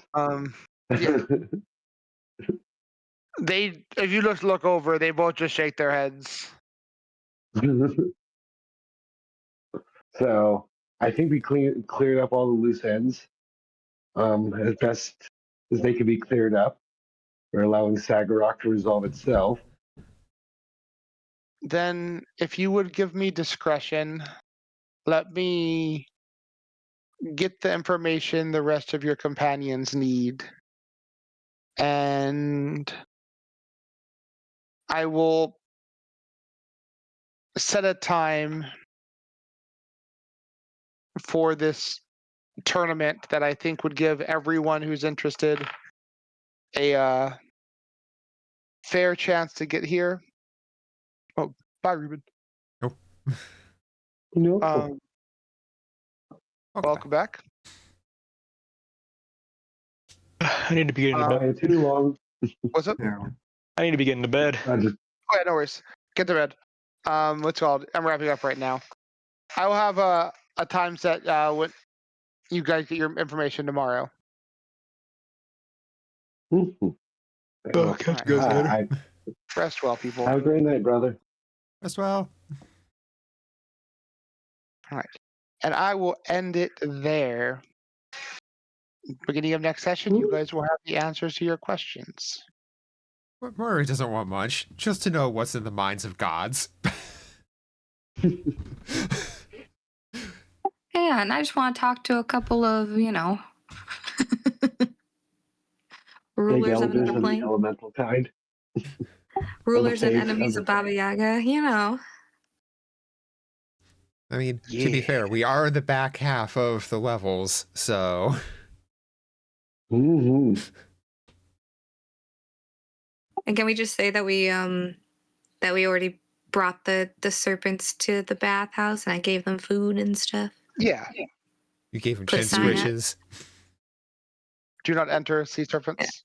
Have grit write it in all the Yeah. different languages. Right. Languages. Yeah, right. Pictures. Yeah. Gregor actually goes over and lets all the Wongi and the Gobble folks seriously. The sea serpent there will probably eat you. Don't go in there. There'd be monsters in the bathroom. I'm not kidding. Like ask the druid if you want to go and look at them. Yeah. Must pet. It just I gotta mean- acclimatize them so they're used to getting chin scritches and head pats. Yeah. Oh yeah, that's the plan. If any of them, if whenever you're on that, if you know where I am, please let me know because I will definitely be. Anyway, I'm heading out, guys. You take care. Have a great Rest night. well. Good night. Good night, everybody. I'm gonna get some sleep myself. I will Rest well. catch you all tomorrow. I'll see you tomorrow for Rogue Traders, eh? Hell yeah. Okay, bye. Boy. Night, night, everybody. Yeah. No, I'm super excited. I'm down for a tournament because even without my spells, I have such a wide. I have mastery in athletics and in acrobatics. I have a lot of decent options for mobility and fighting styles. I don't necessarily just need to resort to just being invisible all the time as a stealth trick. But I do want to showboat my ability to feint. Mm-hmm. See how far I can get fighting fighting man mode using all my tricks. See if I can dual wield since I'm not having to cast using something like a whip or something like a whip that gives me reach. I mean, Grit's just kind of scary no matter which way he leans. That's why I really wanted to go with the versatile build. I'm like, all right, I kind of designed myself to be like I can grapple with a whip. So get a guy choked up with a whip and just start stabbing at him.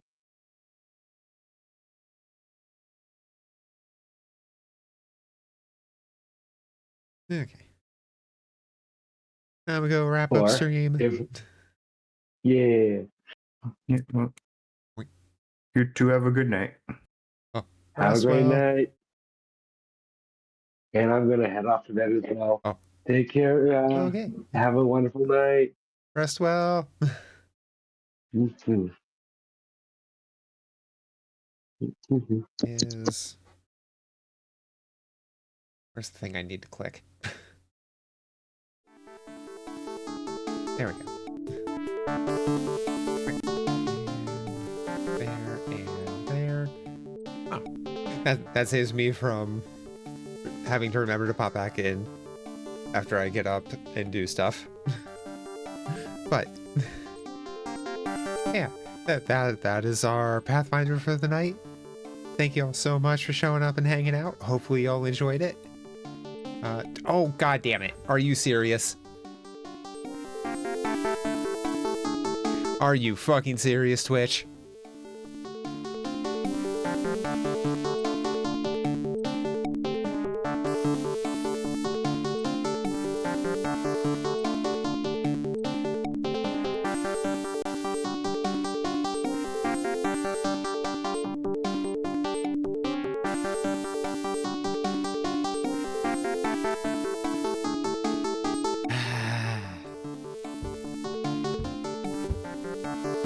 Okay, so I don't want to just raid out immediately after that. But also, it is like 2:30 in the morning.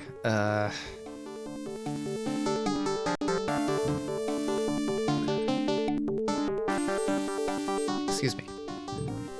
Body, please.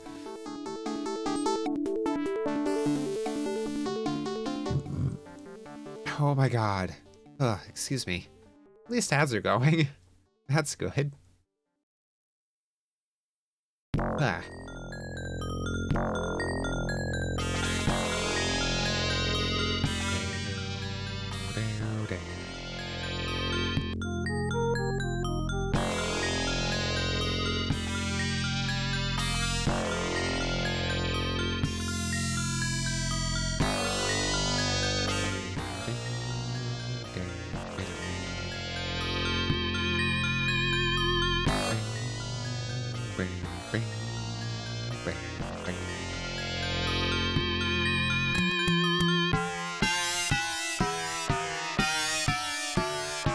Ah, 1 minute of ads left. I mean, I know where I'm sending people, but it's like I don't really want to just extend, you know?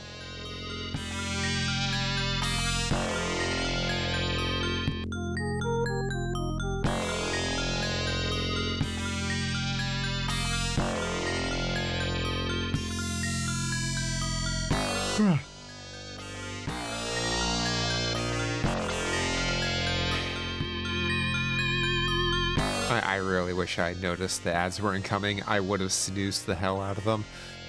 Ugh.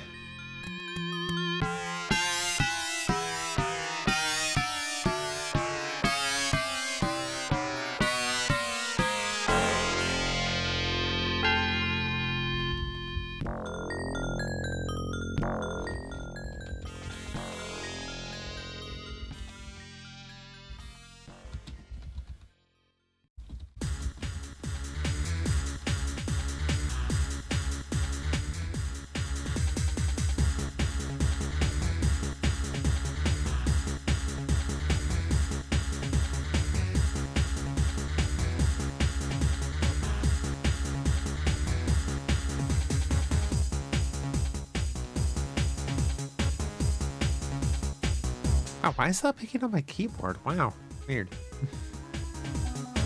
Okay. Okay, so...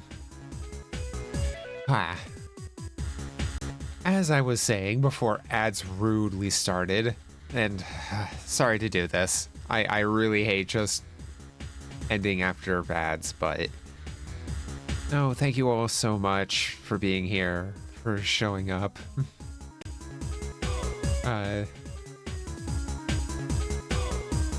It really means a lot to me. Hopefully you all enjoyed our shenanigans. Let's see. There's a link in chat for community Discord. Absolutely zero pressure to join, but it is the best way to know when I go live or to get updates about the stream. I also post a weekly schedule there as well as over on my Blue Sky, so feel free to check those out. I'll be back tomorrow around 5 p.m. Eastern, and we're going to be doing more Rogue Trader with Go once he gets home from work. So we'll fill time with something. Maybe we'll start Maybe we'll start Echo Night 2 as a night filler, as a time filler. But yeah, Rogue Trader tomorrow. In the meantime, I'm gonna go ahead and send y'all over to Aki. Aki Bread is always a good chill time. And she is currently playing some, let's see, Marvel Cosmic Invasion. I don't know. Some Marvel beat 'em up. But yeah. Go over there, show her some love. Just vibe, chill, relax. And please remember that, especially now, it's okay to not be okay. Do what you can to be there for your friends, family, loved ones. Love your pets as much as you can while you can, and take care of yourselves. You can't do the rest of that if you don't take care of yourselves. Yeah.